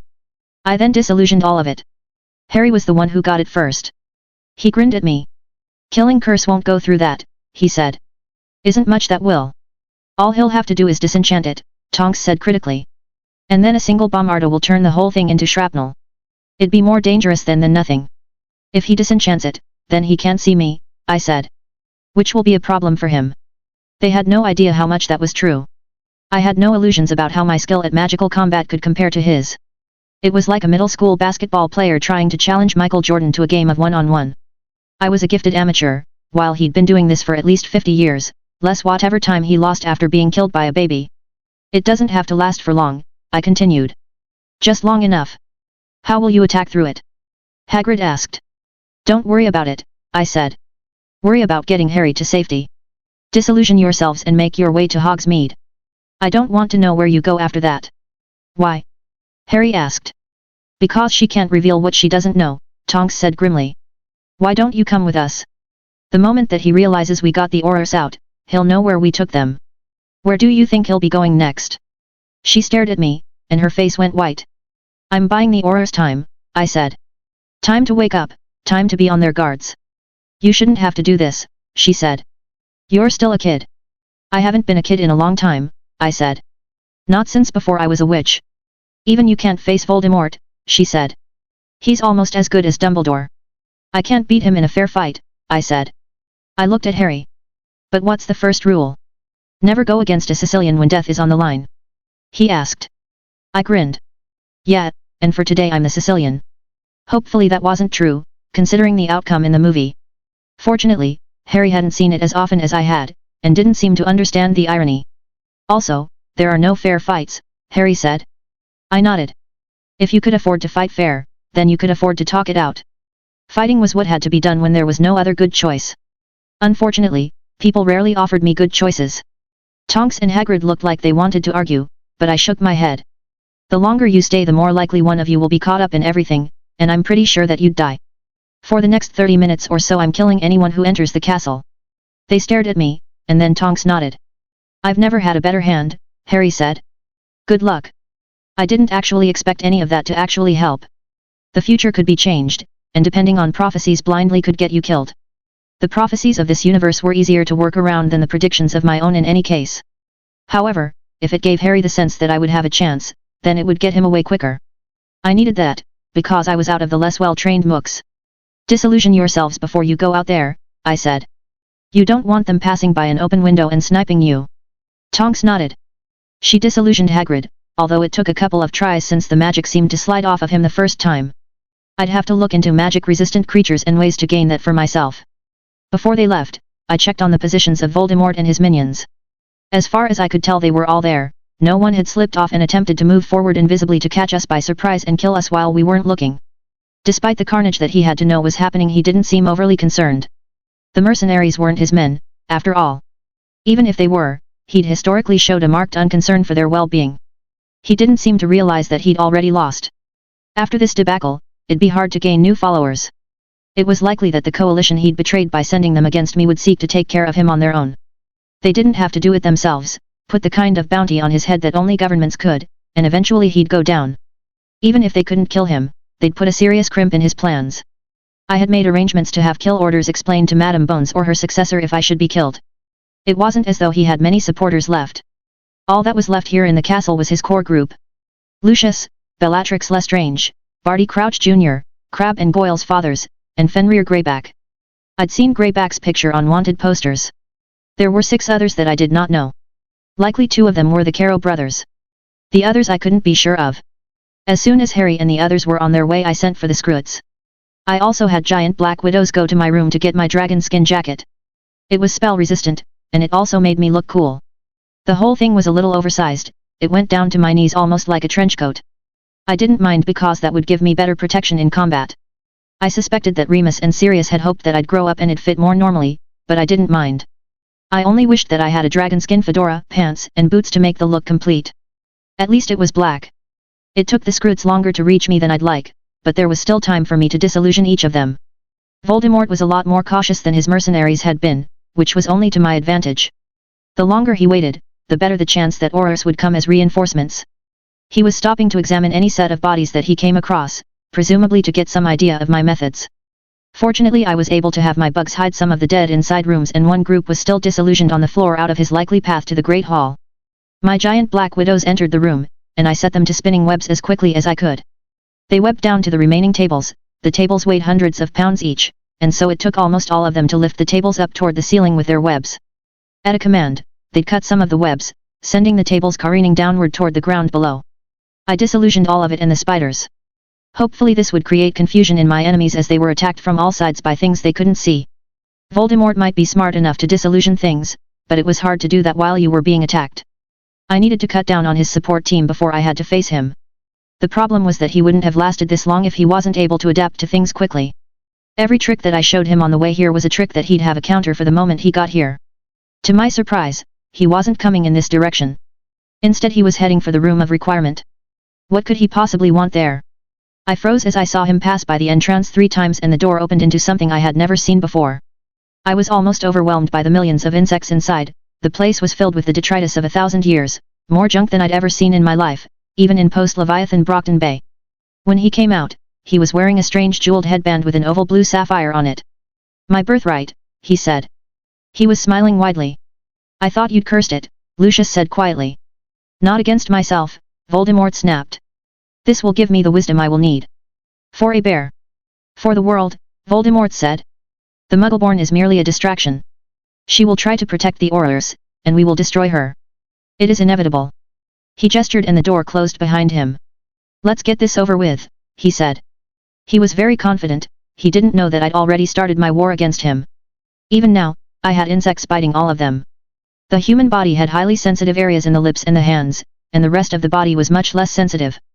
They were all wearing robes, which were easily accessible by bugs, and open from the bottom where they wouldn't notice it. Unfortunately, no one bug could deliver all that much of either a potion or a curse, and I dare not use too many or they would certainly notice. Using an anti-insect spell against me would be a disaster. Still, the poison that was in their systems would slow their reaction speeds. They likely wouldn't notice, it would make me seem faster, and it would make it harder for them to avoid things. I was saving the worst for the final confrontation. I'd been dealing with this for longer than I'd searched for the slaughterhouse. This had been my life for longer than I liked to think about. Yet, I muttered to myself. Let's get this over with. Creative. The diadem didn't seem to be doing the Dark Lord any favors, Lucius reflected, not if the almost manic gleam in his eye reflected his mental state. The Dark Lord kept muttering to himself, as though he heard voices that none of the rest of them heard.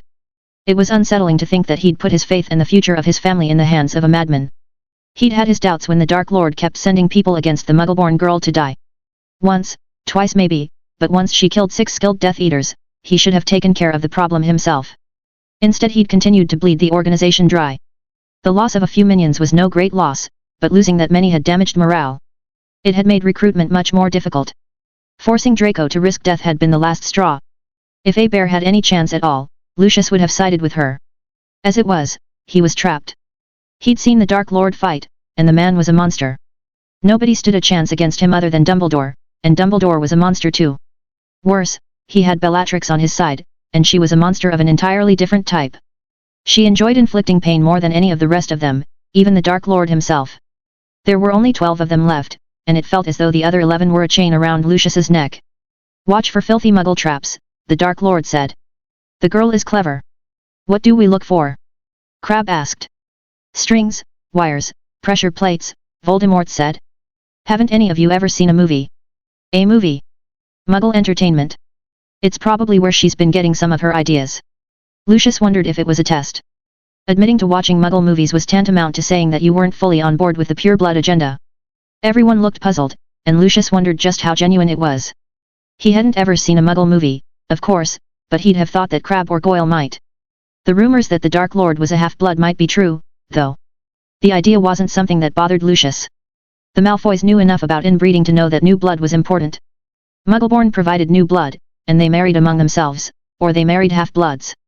A few generations later, those became pure-bloods, and the Malfoys were happy to marry those, even if they came from ignoble beginnings.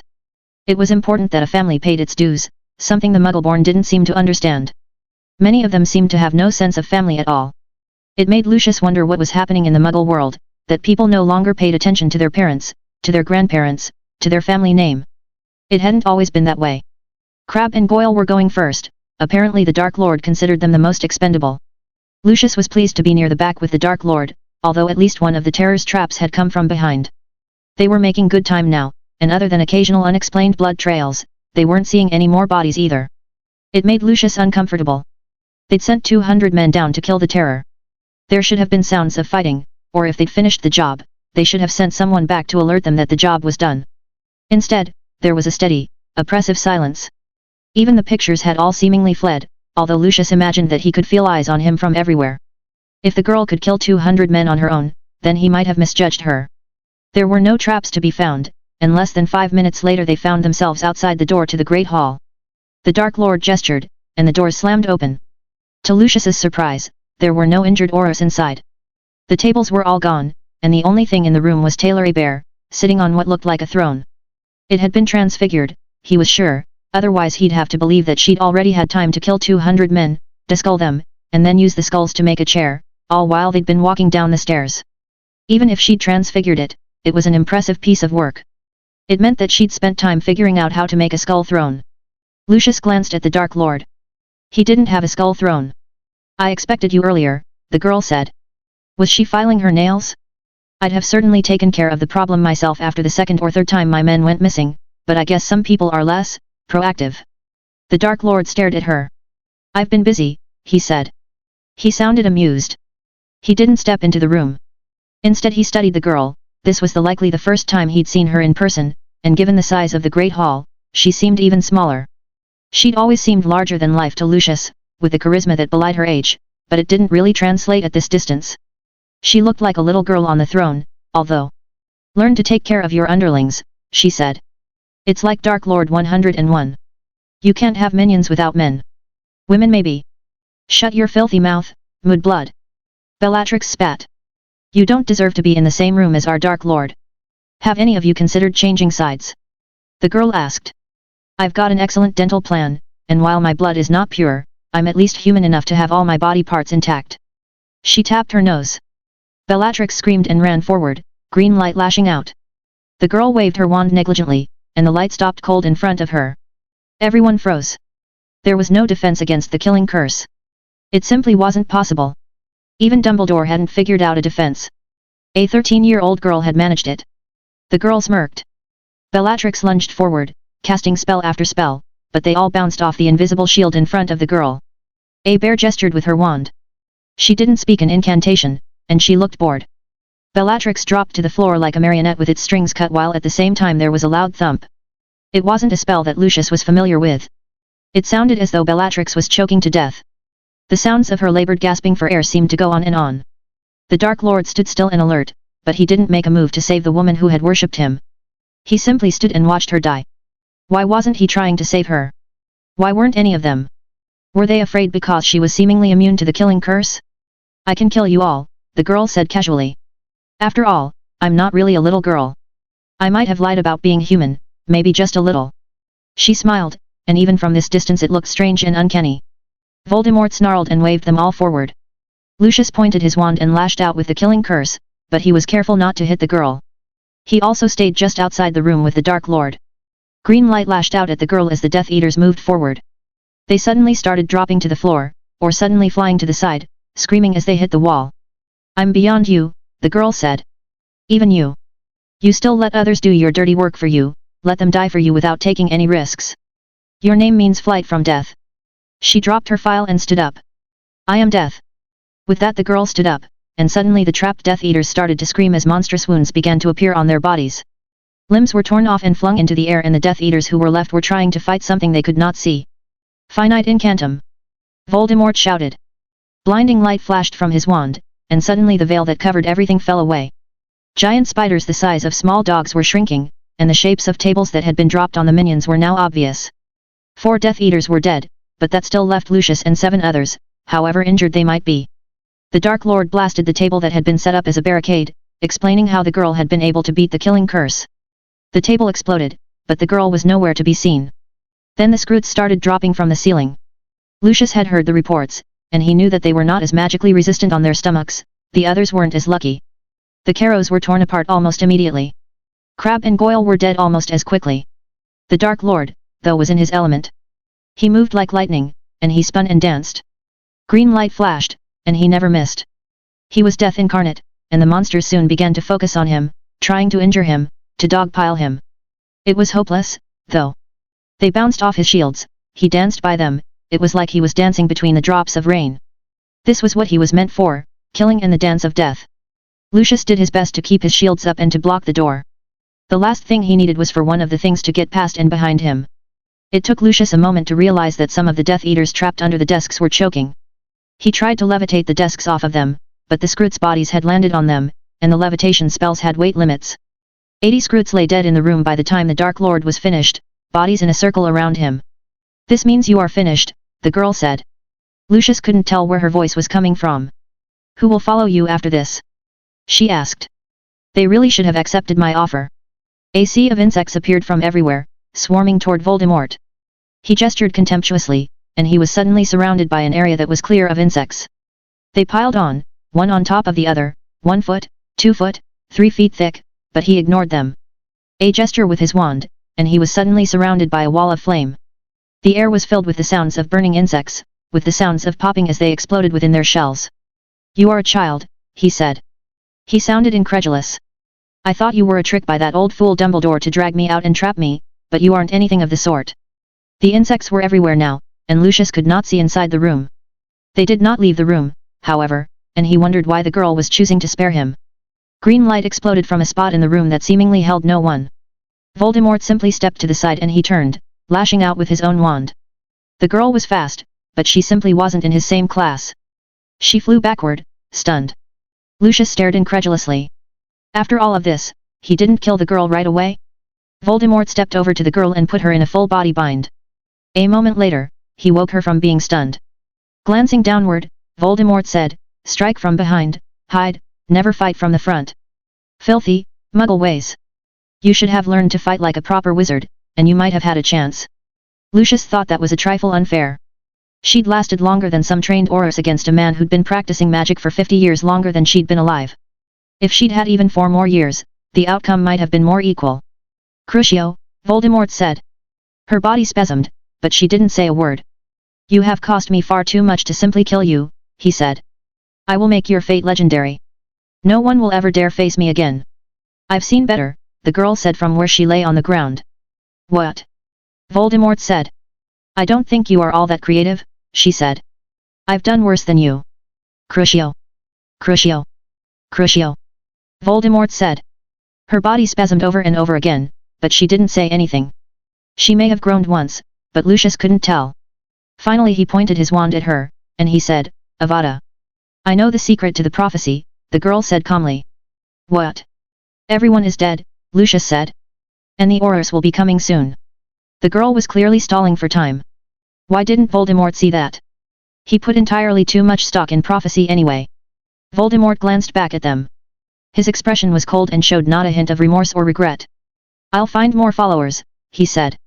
You'll find me some. We can start with your son, and the sons of the others who were faithful to me. We can tell them that the Ministry murdered their fathers, and that will make them much more loyal to me than these ever were. Lucius felt a chill of horror down his spine. This wasn't what he'd wanted for his son. Bella had loved the Dark Lord. The others had served more out of fear than loyalty, but that was in part because the Dark Lord had never showed any of them any loyalty. Lucius himself was expendable, he realized. Voldemort was still looking at the girl, but he said, "Are you rethinking our arrangement?" Lucius froze. He realized that his wand had risen. "No," he said. He realized that his voice sounded defeated, and it was. This man had led the Malfoy family to ruin. He'd get Draco killed as quickly as he had any of the others, and it would mean even less to him. Yet Lucius wasn't brave enough to attack. If he did, Voldemort would kill him and tell Draco it had been a bear. He would still get the last of the Malfoys, and it would all be for nothing. At least this way he could try to protect Draco, in whatever small ways he could. Eventually the Aurors would catch them. Even with their secret base, it was only a matter of time. The A-Bear girl was right about that. What is the secret to the prophecy? He asked, leaning down. He'll defeat you with the power you know not. Do you know what that power is? What? Me, she said. Insects were suddenly crawling all over her face. They covered her body, and a moment later her robes dropped to the floor. Kill me and you will make me stronger, a voice said. Lucius couldn't hear where the voice was coming from. It seemed like it was coming from everywhere and from nowhere. I am Harry's hand, she said. His fist who will destroy you and fulfill the prophecy. The insects were back, and if anything more numerous than before. Taylor Hebert stepped out of the shadows. They were all around him. All of them were deformed, with insectal parts. Some had spiders' legs, others had mandibles and compound eyes. None of them were normal. Was the Dark Lord secretly afraid of the girl? The Boggarts wouldn't have shown up without some fear. Boggarts. The Dark Lord said incredulously. You think Boggarts will save you? I have no fear. I am beyond fear. The girls were closing in on him. Lucius was frozen. He knew he should help Voldemort, but part of him was almost hoping that the man would lose. We are your death, the girls chanted. Inevitable. Unavoidable. All of them were covered in a mass of insects now, a gown that covered them more and more thickly, until it was hard to see that there was even a person under the gown of insects. Boggarts were immune to the killing curse, they'd never been alive. Lucius knew that as well as Voldemort did. Ridiculous. Voldemort shouted, but the girls kept coming. Nothing changed. They weren't Boggarts. One of them lunged forward, and while Voldemort danced to the side, another stabbed him through the back with a massive barbed tail that rose over her back. The Dark Lord staggered. Green light flashed from his wand, but the insects covering the Taylor A-Bear he was fighting dropped to the ground, dead. The girl lunged forward and stabbed him in the thigh with a knife. Blood immediately began to slick the cobblestones. He lashed out, and one of the girls exploded. Bombarda! Bombarda! Bombarda! One by one the girls exploded, splashing on Voldemort's shields. It's too late, the girl's voice said, from everywhere and from nowhere. You are already dead, and you don't know it. He was weaving on his feet, blood loss and poison was obviously making him feel weary. You haven't defeated me, he said. You make a mistake, the girl said. You sent Winky's master out to be killed. Winky. Master Barty loved the Dark Lord, a voice said from beside him. And the Dark Lord didn't even try to save him. Voldemort looked down and saw a small, miserable-looking creature with a time-turner in her hand. Now nobody is going to save you, she said. She was pointing at the time-turner, and a moment later, it exploded in her hand. Voldemort tried to jump away, an expression of terror on his face. Voldemort tried to jump away, an expression of terror on his face. Voldemort tried to jump away, an expression of terror on his face. Voldemort tried to jump away, an expression of terror on his face. Voldemort tried to jump away, an expression of terror on his face. Lucius stared at the scene before him with dawning horror. The house elf was trapped there too, destroying the time-turner over and over again. You've got a choice to make, Lucius, the voice in his ear said. And that means that we need to have a little talk before the Aurors arrive. He slowly set his wand on the ground and he stepped back. Dark Lady A-Bear stepped from around the corner and she gestured toward his wand with hers. It leapt to her hand. What did you do? He asked. I warned him that I was more creative than he is, she said. She looked back at the tableaus behind her. I suspect the school isn't going to be very happy with me about that. They'll probably want to build a pillar around it or something. I think I'd like to leave it up for a while as an object lesson. I'll work for you, he said. I thought you might. I suppose we'll have to tell the ministry that as one of the members of the board you felt like you had to help protect the school from the terrible Death Eater attack. They'd believe her too. It had the benefit of keeping him out of Azkaban, increasing his value to her, and burning any bridges he might have with former allies. I'm going to need you to help me take over the world, she said. With as few losses as possible. I'm not interested in some kind of drawn-out thing that ends up with everyone ground down. I need the wizarding world to be united in 20 years to fight something that will likely destroy this world. He stared at her. Starting today. We can start tomorrow, she said. I'm going to celebrate. It's been a rough couple of years. Comforted. I'm sorry, Tonks said. I didn't know what to do. Moody scowled. There was an ominous silence as they approached the entrance to the castle. They'd gotten the delegates to safe houses, but it had been almost an hour before they'd managed to get a big enough force of Aurors healed to risk attacking the castle. Even now, there were only 80 of them. If Bear had been right, they'd be outnumbered over 2 to 1, less whatever damage Bear had managed to do before Voldemort had killed her. Wasn't anything else you could have done. Girl knew what she was doing. Getting the boy to safety and the information out was the most important thing you could have done. Behind her, the Aurors were spreading out. There'd been discussion about using brooms and entering from the upper floor windows, but Tonks had told them that Bear had trapped the castle. The last thing they needed was to lose people due to friendly fire issues. Wands out, Moody said. That was a redundant order, of course, but he felt like he had to say something. None of them disillusioned themselves. One of the problems with doing that in a group was that it led to friendly fire incidents. Even if someone didn't accidentally aim at the wrong person, they could easily overshoot and hit someone else they couldn't see. Moody himself would be fine, his eye could see through such nonsense. But a large battle where both sides were disillusioned would be a nightmare. With a gesture from Moody, the front door slammed open. I'm not detecting anyone, sir, the Auror beside him said. He sounded worried. If the Death Eaters weren't here, where had they gone? To attack the ministry itself? St. Mungo's, where half their numbers were. 2 humans in the Great Hall, he said. And something strange, something that flickers. Be on your guard, Moody said. They approached the door to the Great Hall, which was partially open. They could hear voices inside. You can come on in. It sounded like Hebert's voice, but it had to be a trick. Moody focused his eye. The wood on the door to the Great Hall was particularly thick, but he could see through it. He stared at the scene on the other side, before finally gesturing to the others to open the door. That's not what I expected, Tonks said from beside him, whistling under her breath. How did she do that? Bear was standing on the other side of the room, talking with Lucius Malfoy. A prisoner? Talked a house elf into sacrificing herself, Moody said. He stared. Is that Crouch's house elf? What happened? Tonks asked. Mr. Malfoy here worked heroically to defend the school from the Death Eaters, Bear said. And I assisted him. What? Moody asked flatly. Had Malfoy somehow used her? I'll be happy to undergo Master Stranger screening, she said. But I'll happily work with Mr. Malfoy again. Oh. Malfoy had decided to jump ship. Moody gritted his teeth. Didn't she know that Malfoy had been an active participant in just as many of the atrocities as the other Death Eaters? Or would she have forgiven the others as long as they were willing to work for her? Where'd the elf get the time turner? He asked. I presume that it was stolen during Voldemort's raid on the ministry, Malfoy said smoothly. And had been given to her master. Crouch. His son, Malfoy said. Who replaced the father? I'd found evidence that this was the case, which is why I had arrived here to confront him. Imagine my surprise to discover the castle was under attack. Right, Moody said. So a house elf did that to Voldemort. They aren't usually that creative. I might have given her a few ideas, Bear said modestly. After all, being immortal just means that your enemies have to get a little more creative. You talked a house elf into committing suicide, Moody said. She was the one who poisoned the Aurors, Bear said. The house elves would have considered her a traitor of the highest order, and Azkaban couldn't hold her. The ministry would have had her kissed. Isn't this better? Moody glanced behind him, and he shuddered. What happened to the rest of the bodies? He asked. There was a large tarp in the corner, and he could see several bodies underneath it. The Great Hall was otherwise suspiciously clean, no tables or anything. Oh, I left them where they lay, she said. I've removed all the traps, though, so it's safe to go upstairs. Stay with them, he ordered Tonks.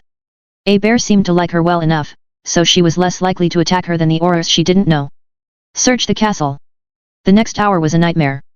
They only found 180 bodies, and the sheer numbers of ways they died showed a certain amount of creativity. It looks like she used Muggle fire legs on these, Wilkins said. Any shells left behind? Moody asked. No, Wilkins said.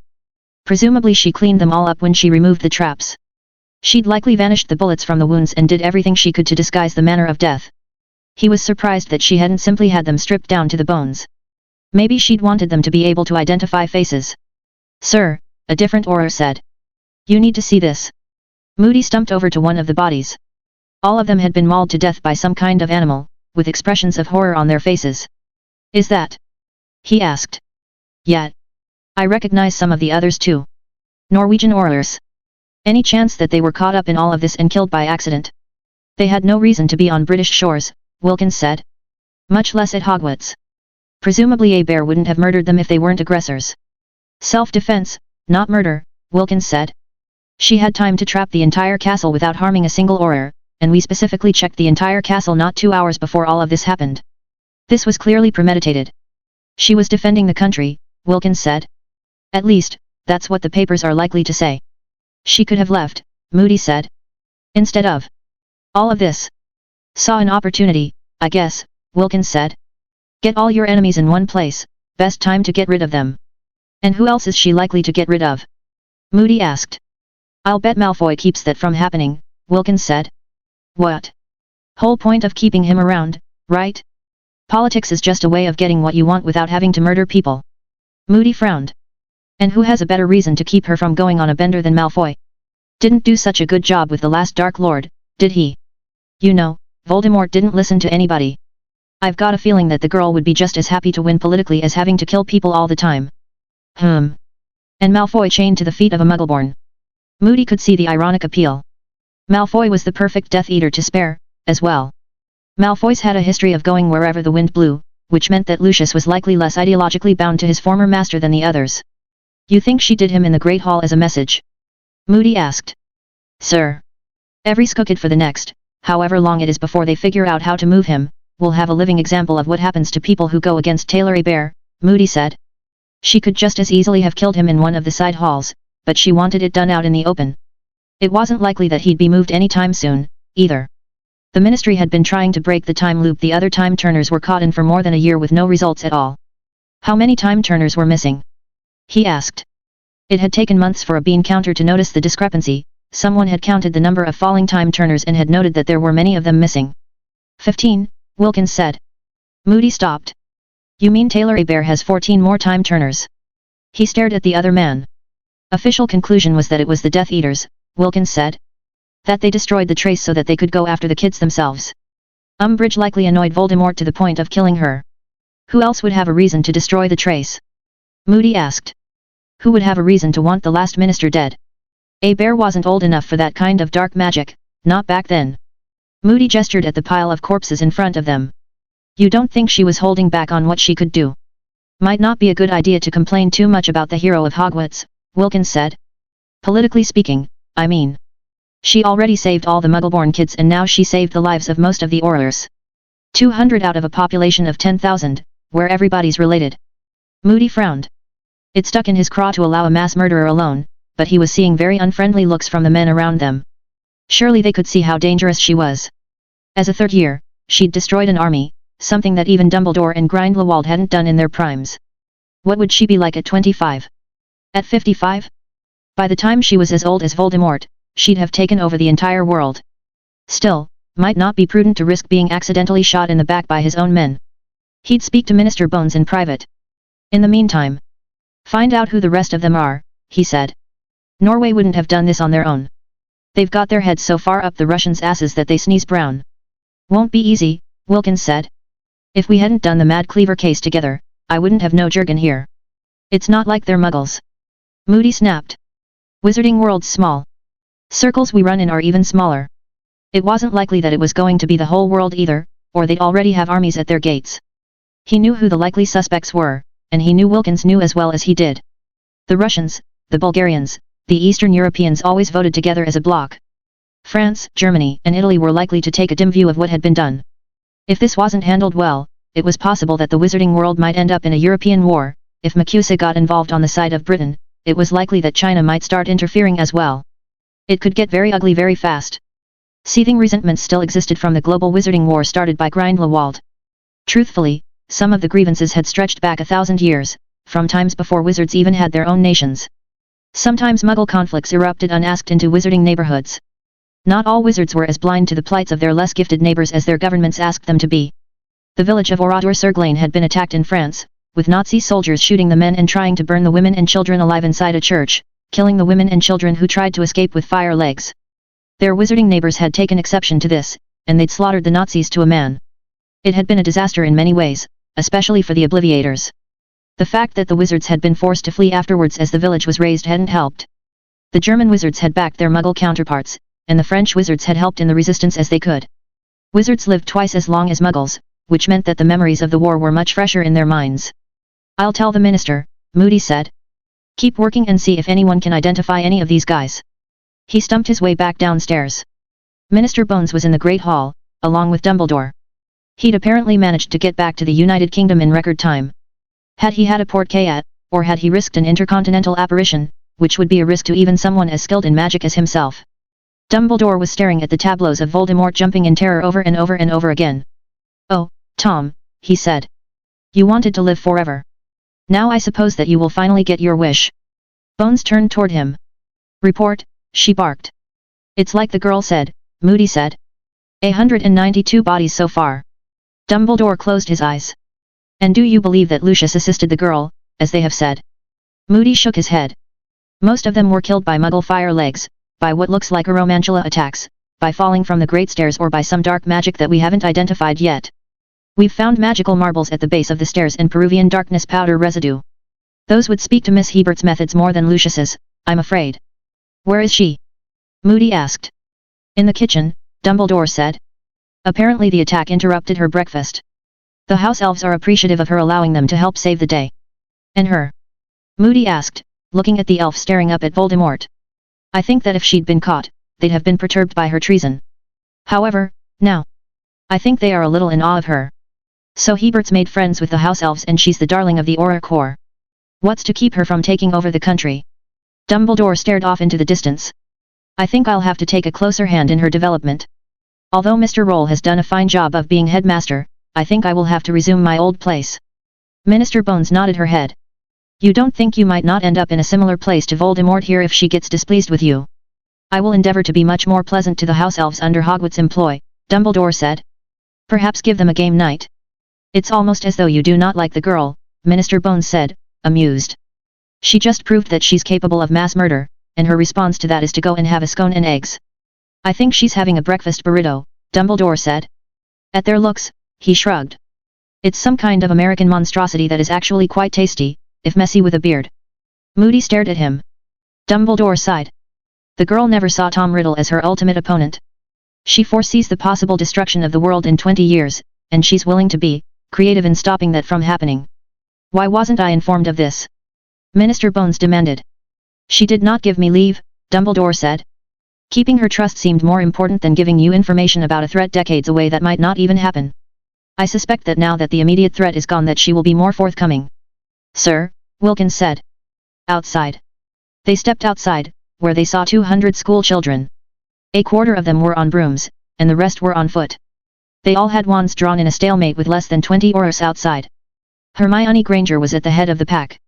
"If Taylor's really here, show us to her," she said. "How do we really know you aren't Death Eaters in disguise?" Dumbledore stepped outside. "She's currently having breakfast," Dumbledore said. "A burrito apparently." Everyone stared at him, and everyone lowered their wands. Apparently a burrito wasn't something any of them expected a Death Eater would admit to knowing about. "We heard that the Death Eaters were attacking," Hermione said, "and so we all came. It took us 2 hours to get here." "How did you learn this?" Moody asked. "Harry sent me a patroness," Hermione said. "And it's a good thing too. Professor Snape was transfiguring copies of me and my family and he was going to fake our deaths. He left as soon as he heard." She frowned. "He left the bodies behind. I'll have to go home and vanish them." "It's illegal to do magic at home," Moody said. "Well, someone come with me then," she said. "Or I'll get one of the 7th years to do it. I doubt that my parents will know what to do with 3 fake corpses." Put little hats on them, one of the boys said, and everybody sniggered. I'm here, guys, Taylor said from behind him. Moody whirled, but the only thing the girl was holding was a cylindrical item that she took a bite of. A smell of eggs and spiciness filled his nostrils. Taylor. Hermione said. She rushed forward and hugged the girl, despite the messy thing she was eating. The others quickly surrounded her, hugging her tightly. Tom's problem was that he didn't have any ties to the world, Dumbledore said quietly. He cared about no one other than himself. If I thought she was the same, I would kill her before she had a chance to get any stronger. Moody stared at the school children. They all seemed to like the girl. There was a genuine affection there that he doubted Tom Riddle had when he was in school. Taylor understands loyalty, Dumbledore said. And if her darker impulses sometimes overwhelm her, it's our responsibility to rein her in. The girl's head snapped around, and she gave Moody a nasty grin. Somehow he didn't feel comforted. Begin. You promised, Hermione said. Everything had calmed down finally, the Ministry was leaving a token force of Aurors at the castle while everything got cleaned up, and I had been bundled off to Neville's house. It's not easy to talk about, I said. My secrets have been the only thing that have kept us alive for years. Voldemort's dead, Hermione said. Or, not dead, really. I'm still not sure how to feel about what you did to him. What Winky did, I corrected. What Winky did, she said. Although I still don't know where she got the time turner. A few of them may have gone missing on the night of the raid on the Trace, I said. A few. A lot, I said. The Ministry assumed they'd been taken by the Death Eaters. Hermione stared at me. You stole them. Yes. How many? 15. I said. You have 15 time turners. Hermione said, raising her voice. I shushed her. There was no one around, and I'd chosen a spot as far away from any portraits as I could, but that didn't mean we wouldn't be overheard. 14. Right. She said. She was silent for a moment. You can control bugs, right? What? I figured you had a power other than just being a seer, she said. And your animagus form. I was betting that was related. Yes.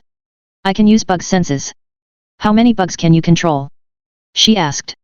All of them, I said. From Hogwarts, my senses extend out to the Great Forest, and to the same distance on the other side. Bug control. She said. She looked doubtful. Is it that useful? You'd be surprised, I said. How do you know everything you do? She asked. There's no way an 11-year-old could have known all that stuff about tactics and fighting before she came to Hogwarts. I'm not really 14, I said. 13, Hermione corrected absently. Right, I said. I'm 7 years older than I look. I was reincarnated from another universe, where I was a superhero. What? She asked flatly. Well, I was a supervillain first, but I totally became a superhero later. A superhero, she said. Like Batman. Whoever that is, I said. I had powers, and I saved the world, all the worlds that are and will ever be, and then they killed me for it. I'd half expected the Ministry to try to kill me as a danger. There was danger, and then too dangerous to leave alive. I suspected that I'd come awfully close to the second category. Then how are you here? She asked. I didn't think people who are reincarnated remembered their last lives. I'm not the first, I said. At least according to the Sorting Hat. There have been a few others, apparently Merlin was one. Still, she said. A little girl named Millie Scrivener watched her parents being murdered in front of her, and then she was tortured for longer than should be possible. I think that when she was dying she begged for someone to come and make them stop. To make them all stop. Accidental magic, she said. Yet. I think she reached through time and space and ripped my soul from the future and stuffed it into her own body as she lay dying. From the future. 2013, I said. What's the future like? She asked. People have telephones they can put in their pockets, that can take pictures, play music, and connect to the internet. The internet is huge, you can ask it for information or videos from around the world. Mostly the rest is just the same. I think. I haven't spent a lot of time around the Muggles here. That's going to make maintaining the statute of secrecy hard. Yeah, I said. And wizards are going to have to get in front of it, or they will get discovered the first time a few people post videos on YouTube and then don't remember anything about it, don't ask. So we've got 20 years until wizards get found out. She asked. Is that what Luna was talking about? You remember that? I asked. You seem to take her seriously, so I figured I ought to as well. Well, you see, when I saved the world, I didn't save everyone. My entire world was mostly wiped out, with people fleeing to other worlds. Scion, he's an alien who gave all the capes their powers, he planned to destroy all of the Earths that ever were or would be, something like 10 to the power of 80 universes worth. Before that he killed billions of people on a lot of worlds. And you think he's planning to do that on this world? She said. I think it's likely he'll end up here, I said. And we have to stop him. Worse, I don't think we can kill him. You can't change the past through time travel, or at least that's what I've heard. Could you share your memory of him? I think I'll have to, I said. Because this isn't something that a few plucky school kids are going to be able to handle on their own. You're going to the government with this. Yeah, I said. It'll have to be classified at the highest level, but Minister Bones will have to know about it. Are you planning to take over the world? Hermione asked. In less than 20 years. What makes you think that? Because there's no way to get all the nations to work together, she said. And something this big. We'd have to, right? I hesitated. That's not what I'll be telling Minister Bones, I said. Not at first. I suspect that we may end up at war, soon, and I'll happily help restart the British Empire if that's what it takes to save this planet. Hermione bit her lip. So you were serious when you said you wanted me to be Minister for Magic? She asked. Eventually, I said. Bones may not survive what's coming, and even if she does, she won't want to be Minister forever. I'll need someone in place to help keep everyone alive. What about afterwards? She asked. What do you mean? I asked blankly. Say everything goes your way and you save the world. Are you going to keep it? Maybe. I said. I think we're going to need to keep a unified front when it comes to the Muggles, and then we'll have to deal with what we've created. The Empire? She asked. No. The revolution in magic.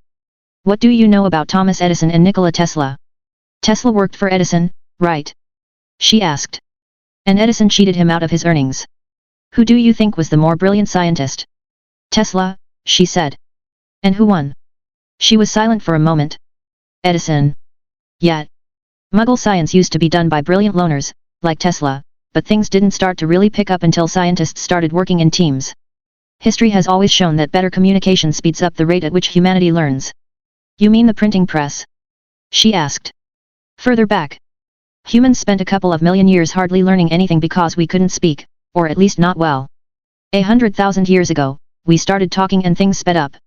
I stood up and walked over to the window. Harry, Neville, and the twins were playing some sort of game on brooms. It wasn't Quidditch, and I wasn't sure it had any formal kind of rules. Ron was on the ground, but he was getting up and gamely getting back up on his broom.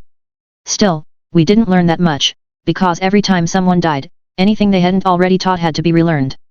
5,000 years ago, we learned to write, and things really started to happen. 600 years ago, we got the printing press, and it sped up even more. What's that got to do with us? She asked. Wizardkind is 400 years behind the curve, I said. What happens when we start using Muggle-style teams for spell research? You already have, she said. She frowned. You've seen what they've accomplished in just a few months, I said. And these are 6th and 7th year students, not spell-crafting geniuses. What will happen when we get to actually have the cream of the crop working with us? You mean the unspeakables? She asked. I nodded. Assuming they don't hide every advance, it could mean a revolution in what magic can do. If we reunite with the Muggles, things might speed up even more.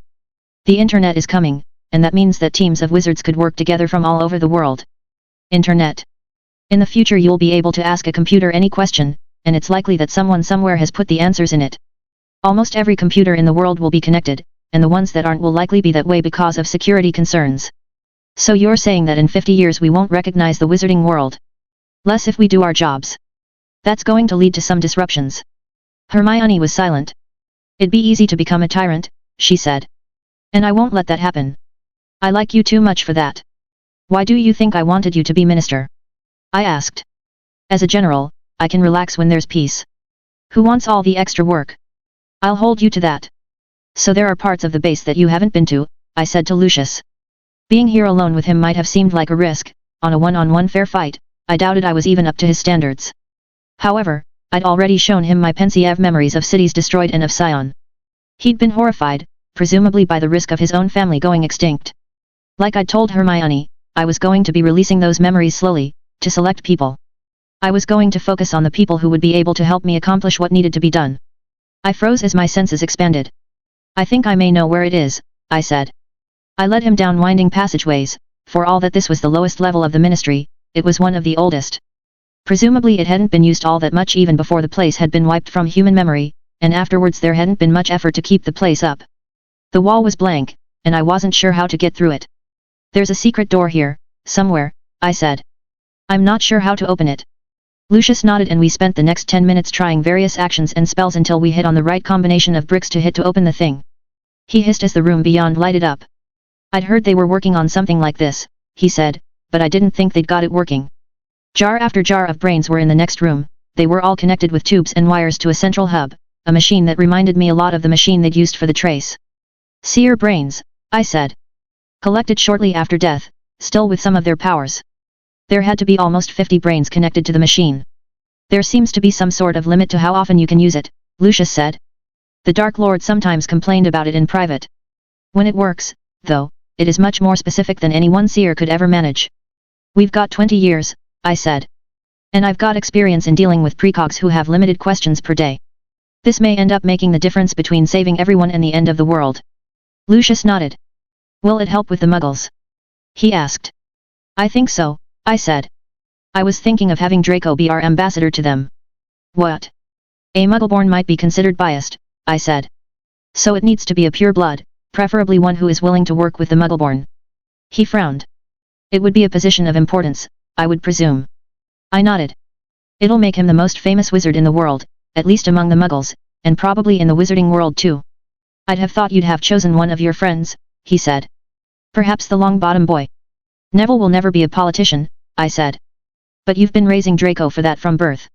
He'll be dealing with Muggle politicians, and we'd need someone able to move in that world.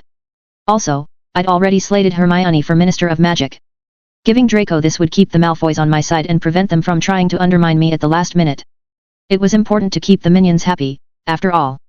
Neville had shown a strength in plant breeding, hopefully I could get him to join one of the research teams in the biologicals division. If someone as ungifted as Hagrid could breed Skrewts, then a team of dedicated researchers could create wonders. I planned on making sure that they did. Harry I wasn't as sure about. Most likely he'd end up as an Auror, or maybe head of the secret police. If he wanted something else, I'd find a way to accommodate him. So you plan to keep this base secret? He asked. Semi, I said. There's always a possibility of an attempted coup, or that Bones will fail the next election and we'll be faced with someone else that we don't like. Like Umbridge? He asked. He suspected that I'd murdered her, but it wasn't something that I was ever going to admit. There was no point in giving someone like Malfoy blackmail material against me. After all, Draco still loved his father, and he'd be upset if something bad were going to happen to him. I shrugged. Things happen that we can't control. It's important to have plans to deal with the ones that you can foresee. And the ones you can't. I'm good at adapting, I said. But it's better to have plans in place. This machine here will help us to foresee things before they take place. It didn't help the Dark Lord that much, Malfoy said. He was inexperienced in using something like this, I said. It requires a different way of thinking to make the most use of precogs. Taking advantage of prophecy. He said. Such as being Potter's hand. I'm not sure that actually did anything, I said. And I didn't actually kill the Dark Lord. Still, it's important to hedge your bets using every trick you can think of. I walked over to the machine and caressed the brass surrounding one of the jars. Prophecy is not destiny. It shows what might be, not what must be. We have free will, and we can make the future what we want. All prophecy does is give up brief glimpses of the path ahead, so that we can avoid some of the pitfalls. He nodded. And what now? How do you feel about war with Norway? I asked. He frowned. Madame Bones seems inclined to try to avoid it, for fear of inciting the International Confederation of Wizards. See if you can push for it, I said. I have reason to believe that Norway is rather lacking in military forces at the moment. That would get us into war with Russia, Bulgaria, and Sweden, he said. I've been talking to people, I said. And it seems the Swedes are not as attached to that coalition as one might think. You risk getting us into a world war, he said. Do you have any alternatives? I asked. We're going to need to get control of most of the wizarding governments over the next 20 years if we're to have any chance of winning against Scion. You don't think that they'd be willing to work together if they knew about the threat? People don't believe in a threat until it's right in front of them, I said. You'd have groups trying to take over the effort, and others trying to undermine their traditional enemies. He nodded and sighed. Won't war simply reduce wizarding numbers? I've got some ideas about that, I said. Have you ever heard about artificial insemination? What? He asked. Muggle women who do not have a partner sometimes go to Muggle doctors who assist them in having children. What? He asked, seeming for the first time shocked and a little clueless. Men volunteer to donate, I said. And sometimes one man can have 100 children that way. He stared at me. And you wish wizards to participate in this abomination? We could double the number of wizards in Britain in a single year, I said. Now, granted, if we started now, we'd only get a couple of years of fully trained wizards that way, but it'd give us numbers that we might end up needing. He frowned. It would make Britain a powerhouse among nations, he said. Oh, we'd be running things by then, I said. So it wouldn't matter.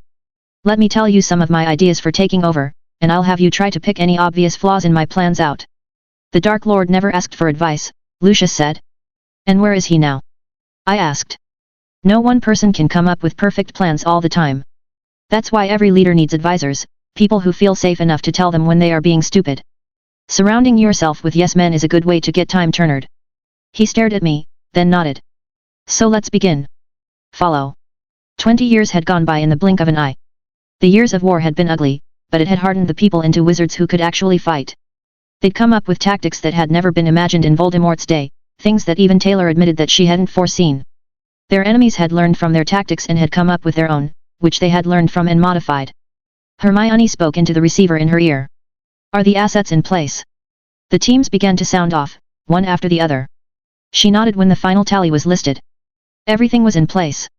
They knew where Scion was going to show up, and where he would likely go if the initial encounter went well. 20 years with the machine had given them every opportunity to study the probabilities. The fact that more and more independent seers had been having prophecies over the past few years, confirming the machine's predictions was helpful. The Muggles want to know if they can help.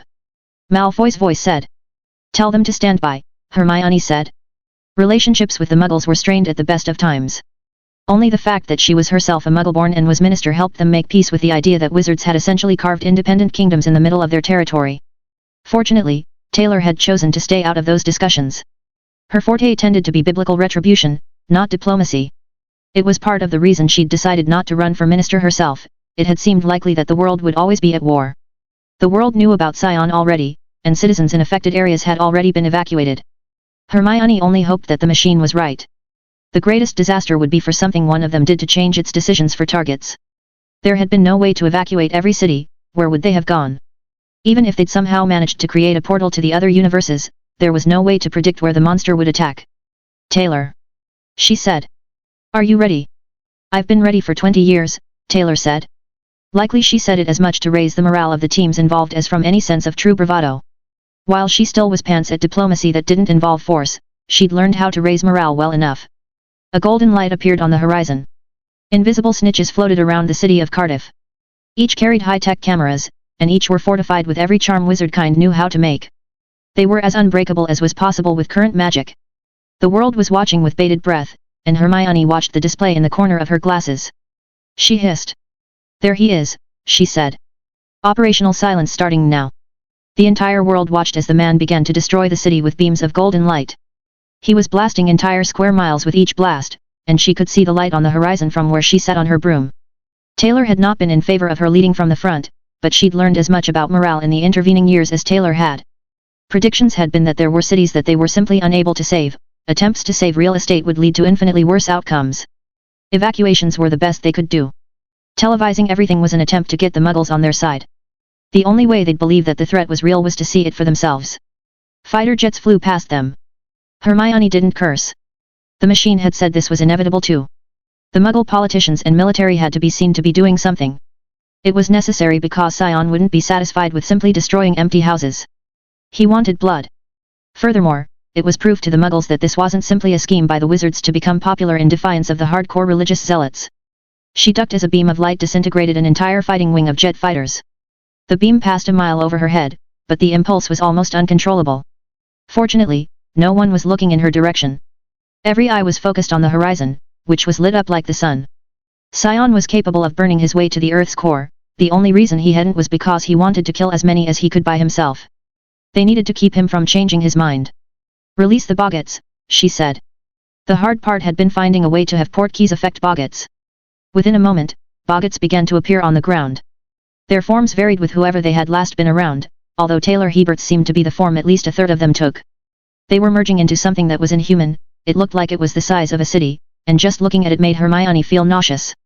It didn't say anything, apparently the entities communicated by means other than sound. The fact that Boggarts were able to use that mode of communication would have surprised her if it wasn't for the fact that it was magic. The monster blasted and blasted at the thing. Fortunately, Boggarts had never been born, and they did not die. They only faded away from a lack of terror, and at the moment, the entire world was filled with nothing but terror. Every Boggart in the world was swelling with power, and all of them were attracted to the scene where so much attention was focused. Fortunately the other teams were ready as the monster fled.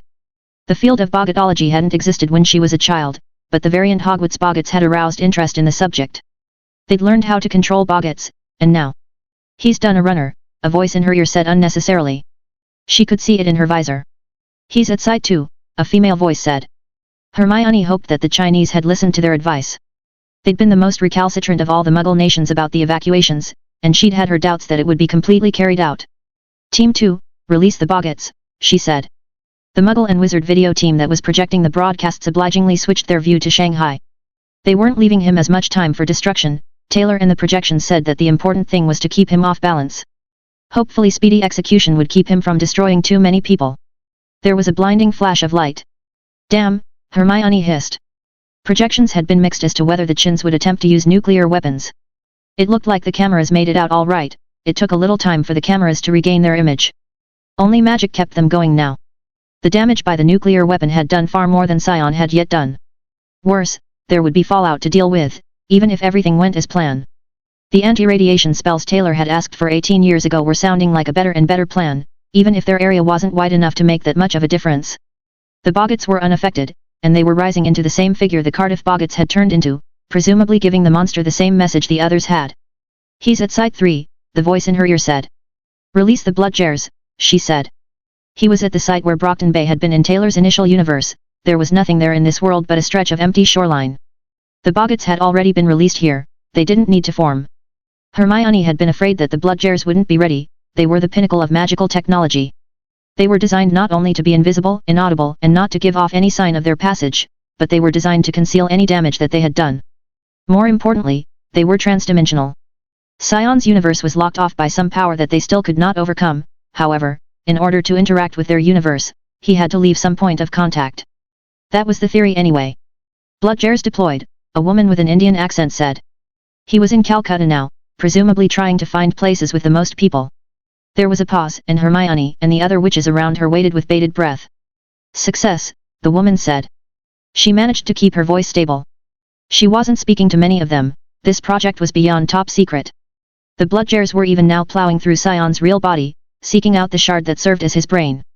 Magic was keeping Scion from realizing that thousands of shards were being destroyed as a single Bludger began to replicate itself over and over and over again with contact with Scion's living shards. How they'd managed to get hold of shards to experiment with was a question that Hermione had been careful not to ask. Plausible deniability was even more important now than it had ever been. Each of the Bloodjars was moving at 500 miles an hour, each designed to maximize its distance from every other Bludger while focusing on things that lived. Hopefully the battle with Scion wouldn't last an hour. It was unlikely that he had his brain within a 500 miles of his body. The Bloodjars likely weren't even destroying the individual shards. There had only been so large they could make them without making them detectable. There had been discussion of enlarging them to do more damage, but it hadn't been compatible with other magics. Even worse, the things were layered with so many different magics that the spells on them would begin to break down. The Gemino spell wouldn't last longer than 5 minutes. As long as the Bloodjars were in a sea of living shards, they would replicate at a geometric rate. However, replicated objects tended to degrade faster than the original, and after 5 minutes that many copies would all begin to disintegrate despite the spells cast on them. Of course, doubling at a rate of 1 every 6 seconds, there would be 1,000 Bloodjars in a minute.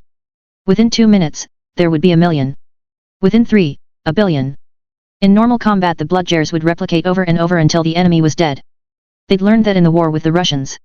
However, the Bloodjars had never replicated at the rate they would inside the body of a creature the size of a continent. They'd replicate like a cancer, burning through the flesh they could reach and hopefully crippling the monster without letting it know that it was even losing capabilities. The likely result was going to be numerous damaged shards. Some researchers hoped that it might actually decrease Scion's intelligence somewhat. It was impossible to know, because without access to the creature they couldn't tell if the shards acted like human synapses, or if the intelligence was held in the central node. Hermione thought it unlikely. They'd hardly be likely to give up so many powers if made them noticeably dumber. However, they were alien, and Taylor wasn't even sure that they were fully sentient. This entire plan rested on his being dumb. Apparently, in her original timeline Taylor had bullied the thing into killing itself. All they needed to do was drive it away. If they made it easier for her to do what she had done in the future, all the better. There had been wizards who had been convinced that there should be a legion of wizards to fight, that 1,000 killing curses cast at the same time would kill the thing. They'd been shown the error of their ways by the secret police. Taylor was there, facing the creature. It wasn't actually Taylor, it was just a bug clone. Taylor herself was actually miles away, projecting her will through ministry-created relay bugs. She had relay bugs all over the world now, and it was thought by those in the ministry who knew about her power that she had access to every continent except Antarctica and the Arctic. Hermione had seen requisitions for breeding cold-resistant bugs. She'd approved the budget. The world wasn't seeing what was happening next. Hermione had a private feed, though, and the people running the cameras were Taylor's people. Taylor was blasted into smithereens, only for another Taylor to appear near her. There were bugs, clones and boggots surrounding the monster, which blasted and blasted. Some of the Taylors vanished, only to be replaced a moment later. The sky darkened, and the sun was blackened out. Taylor had been collecting bugs for weeks, drawing them to this section of uninhabited land. From horizon to horizon the sky was blotted out by bugs, and they formed a face. Hermione couldn't hear Taylor, but she knew what she was doing. She was breaking the monster down psychologically, tearing its will to shreds. Her original self had driven the monster to suicide, and this one was setting it up so that her original self could deliver the finishing blow. The monster blasted the insects, lighting the sky with a blinding flash that would be seen from over 1,000 miles away. Satellites were destroyed and the beam blasted away into space. A moment later he was gone. Ask the question, Hermione hissed into her microphone. It took time for the machine to deliver its answer. The wait was long and drawn out. Everyone around her was tense. If this wasn't over, they were in trouble. They'd given it everything they had, and they knew that more conventional weapons weren't going to do anything at all. The thing had survived a nuclear detonation without noticing, after all. It's done, the answer came back. Hermione heard cheering all around her, and she felt herself go weak in the knees. Only years of experience kept her from cheering like the people around her. All right, she said. Tell the President of the United States and the British Prime Minister that it's time to stand down. The press release will be in 10 minutes. She turned to the people around her. Thank you for your service. Having the Minister for Magic in the air during the crisis had been an empty gesture. Scion had been able to find anyone he wanted. She operated to her usual spot for press releases. People were cheering there as well. It was time to let the Muggles know what had happened. Or at least the version the wizards wanted them to know. Hermione blinked as the hair and makeup wizard clucked over her, gesturing with his wand. It was hardly her fault that she'd been stuck out in the wind. It took only a few moments for her to be presentable.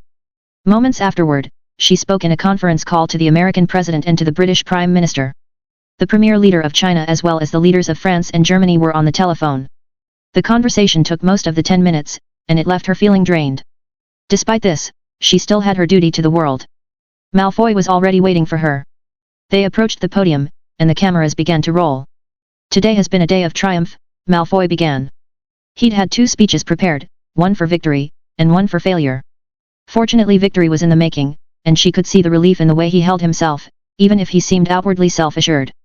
Wizardkind has worked hand in hand with its brethren to help defeat the greatest threat mankind has ever faced. As far as the Muggles would know, wizards would have defeated Scion with some kind of secret magic. It would make them worry, but it would also make them rethink attempted purges like those in the Middle East and Africa. Wizards and witches and non-magicals all stood together under the same threat, Malfoy said. Non-magicals was the preferred term now. Muggle was considered somewhat pejorative, and was no longer used. Muggleborn were now called first-generation wizards. The mysterious appearance of thousands of first-generation wizards over the past 20 years had altered the balance of power likely forever. Hermione smiled when she was supposed to, and she said what she was supposed to say. She hated these kind of things, and she suspected that was part of the reason that Taylor had put her here, so she wouldn't have to do any of the work. General Abear was an integral part of this battle, she said. She would be here to speak to you all, but I am given to understand that she is planning to go to a beach and have a long drink. She wouldn't have long, of course, the fallout from the Chinese nuke would likely hit the beaches in a few hours. The cleanup would likely take years. Hold your family and your friends, Hermione said. Today went almost as well as it could have gone. There might have been thousands of deaths in China, but if it had happened it was because they hadn't listened. The Muggles. Hermione found herself thinking of them that way when they were being particularly difficult. They argued all the time. Only the fact that the wizarding world was now united gave them any bargaining power at all. In that, Taylor had been right. Finally the interview was over, and Hermione heard a breathy voice in her ear. Taylor could speak to anyone in the world now, and she rarely needed a cell phone. The Muggles didn't know about her insects, but they knew about her reputed ability to know everything about everyone. There will be more, you know, the voice said. We'll have to figure out how to deal with them more permanently. Right, Hermione sighed. Humanity was going to have to reach for the stars if they were going to defend themselves from the entities. Wizards were going to help them get there. She ruled the wizarding world, they just had to convince the Muggles to follow. Epilogue. Voldemort stumbled forward, whirling in time to see the cursed house elf vanishing behind him, to be replaced by a cylinder of silvery metal. He took a prudent step back. He'd been exposed to the Blitz during his childhood, proof that Muggles should not be allowed to rule the world. Their wars killed wizards almost as often as they killed each other, and wizards didn't have the unending numbers that Muggles had. Where was he? Hogwarts was gone, replaced by a vast desert of endless sand. The air was hot enough that it blistered his skin, and the heat made the air in his lungs burn. It was like being inside an oven. The sun was so bright that he had to squint. The only sound was that of the wind. The sky was obscured by the sand, enough that it should have blackened the sky, but it was still brighter than he'd ever seen. A simple spell allowed him to breathe freely, and a flame-freezing spell brought the temperature down to a comfortable level. Transfiguring sand into tinted goggles was child's play. After a moment's thought, he applied them to his face with a sticking charm. Now that he could see without squinting, he could see that nothing but blasted desert was around him. It looked like the sand had turned to glass in places. He turned his attention to the silvery cylinder. Had the A-Bear girl somehow used a portkey to send him somewhere else, and then sent a bomb after him? It sounded exactly like something she would try. She had an obsession with using dirty Muggle methods, likely due her inadequacies as a witch. Others would think her amazingly skilled for her age, comparing her favorably to himself at the same age. Those people would be dead the moment he discovered their opinion. Clearly she was a reincarnate. It wasn't something that had occurred to him until he'd worn the diadem, but it was clear to him now. She was an adult pretending to be a child, which had caused him to underestimate her until it was too late. She'd destroyed his power base, and it was going to take him years to rebuild. He layered every spell he could imagine to protect himself, and then he used magic to levitate the cylinder. A brunette woman's face appeared above the cylinder. She looked familiar, almost as though she was an older member of the A-Bear family. There was a hardness in her face, in her expression, a cold pragmatism that he had seen in some of his Death Eaters. She seemed more like Snape than like Bellatrix, more cold than passionate. "Hello, Tom," the woman said. "It's Voldemort," he snarled. He'd put enough effort into making that a name to be feared that she should know better. Or perhaps she was afraid to use his name for fear that he'd be able to track her down. She wasn't looking at him, instead staring off into the distance. Was this some sort of recording? "We had to send an object of equivalent weight to Winky in order to get her back," she said. "Time travel's got all sorts of weird rules like that." Time. This woman was A-Bear. Maybe instead of being a reincarnate she had simply used some other ruse to pretend to be a child. Or was something else wrong? Something much worse? "I'd like to thank you for helping me save the world," she said. "I'd have never done it without your machine." She'd stolen his machine? He felt a sense of outrage. It hadn't been his project, it had been the unspeakable's. He'd simply taken advantage of what was there. It had been created by purebloods for purebloods. "But I never understood why you were never able to use it to crush me like a bug. Did you fail to ask the right questions?" Its answers are quite specific. The truth was that he'd never entirely trusted the thing. It had 4 brains in it from people he'd killed himself, and he'd always suspected that they would try to undermine him, even when the unspeakables swore that none of them were still conscious. "Maybe it was the cooldown period," she said. "I had 20 years to use mine, after all, so it was a little more useful. Thank you for the lair by the way." Was this A-Bear then, and not a relative? If that was true, then he'd been out of commission for 20 years. He'd have lost a great deal of political power in that last battle anyway, and a generation would have gone without fearing him. He'd teach them differently. "I'm Taylor, by the way," she said. "And as you are probably beginning to suspect, you've been gone longer than it likely seems to you. You haven't moved," the woman continued. "You served as an object lesson to generations of Hogwarts students. Generations of small children gaping at the terrified man wearing the pretty crown, running from a house elf." He gritted his teeth. It was impossible, Hogwarts had lasted for 1,000 years. A mere 20 would not have made a whit of difference. She smiled, and it wasn't a pleasant smile. "There was some turmoil after you were gone," she said. "The Durmstrang Wars, followed by the larger inter-European wars and then a global war. I managed to unify the wizarding world, and we came out in the open to our non-magical brethren. The world united to fight Scion." Scion? Who was Scion? "The world was going to end in 20 years, she said. An alien creatures from the stars had landed on a different Earth, and he'd given powers to muggles there. His diadem hummed, and the idea came to him. Was she one of those muggles? He'd been defeated not by a muggleborn, but by a muggle? Life got better after that, she said. Hermione ended up being empress for a couple of 100 years, before she got tired of it. A couple of 100 years? Oh, and the muggles solved aging, she said. Within your lifetime, too. We had to go public 15 years after the last time I saw you, and there were almost wars over that. Draco Malfoy was the ambassador from wizardkind to the muggles, and he did a brilliant job. Muggles. Solving aging? He felt stunned. He'd considered making a philosopher's stone, but it hadn't been a complete enough version to satisfy him. Nicholas Flamel was an ethereal wisp of a man, so ancient that he was barely able to move. He'd wanted to retain his youth and vitality. Oh, and those Horcruxes you made, nasty things. We got rid of all of them within 5 years, except the ones that you've got on you right now. He caressed the book in his shirt and the diadem on his head. Were these really his last links to the world? The Horcrux in Harry's head killed him in the end, despite everything that magical and muggle science could do. He was barely 600. 600?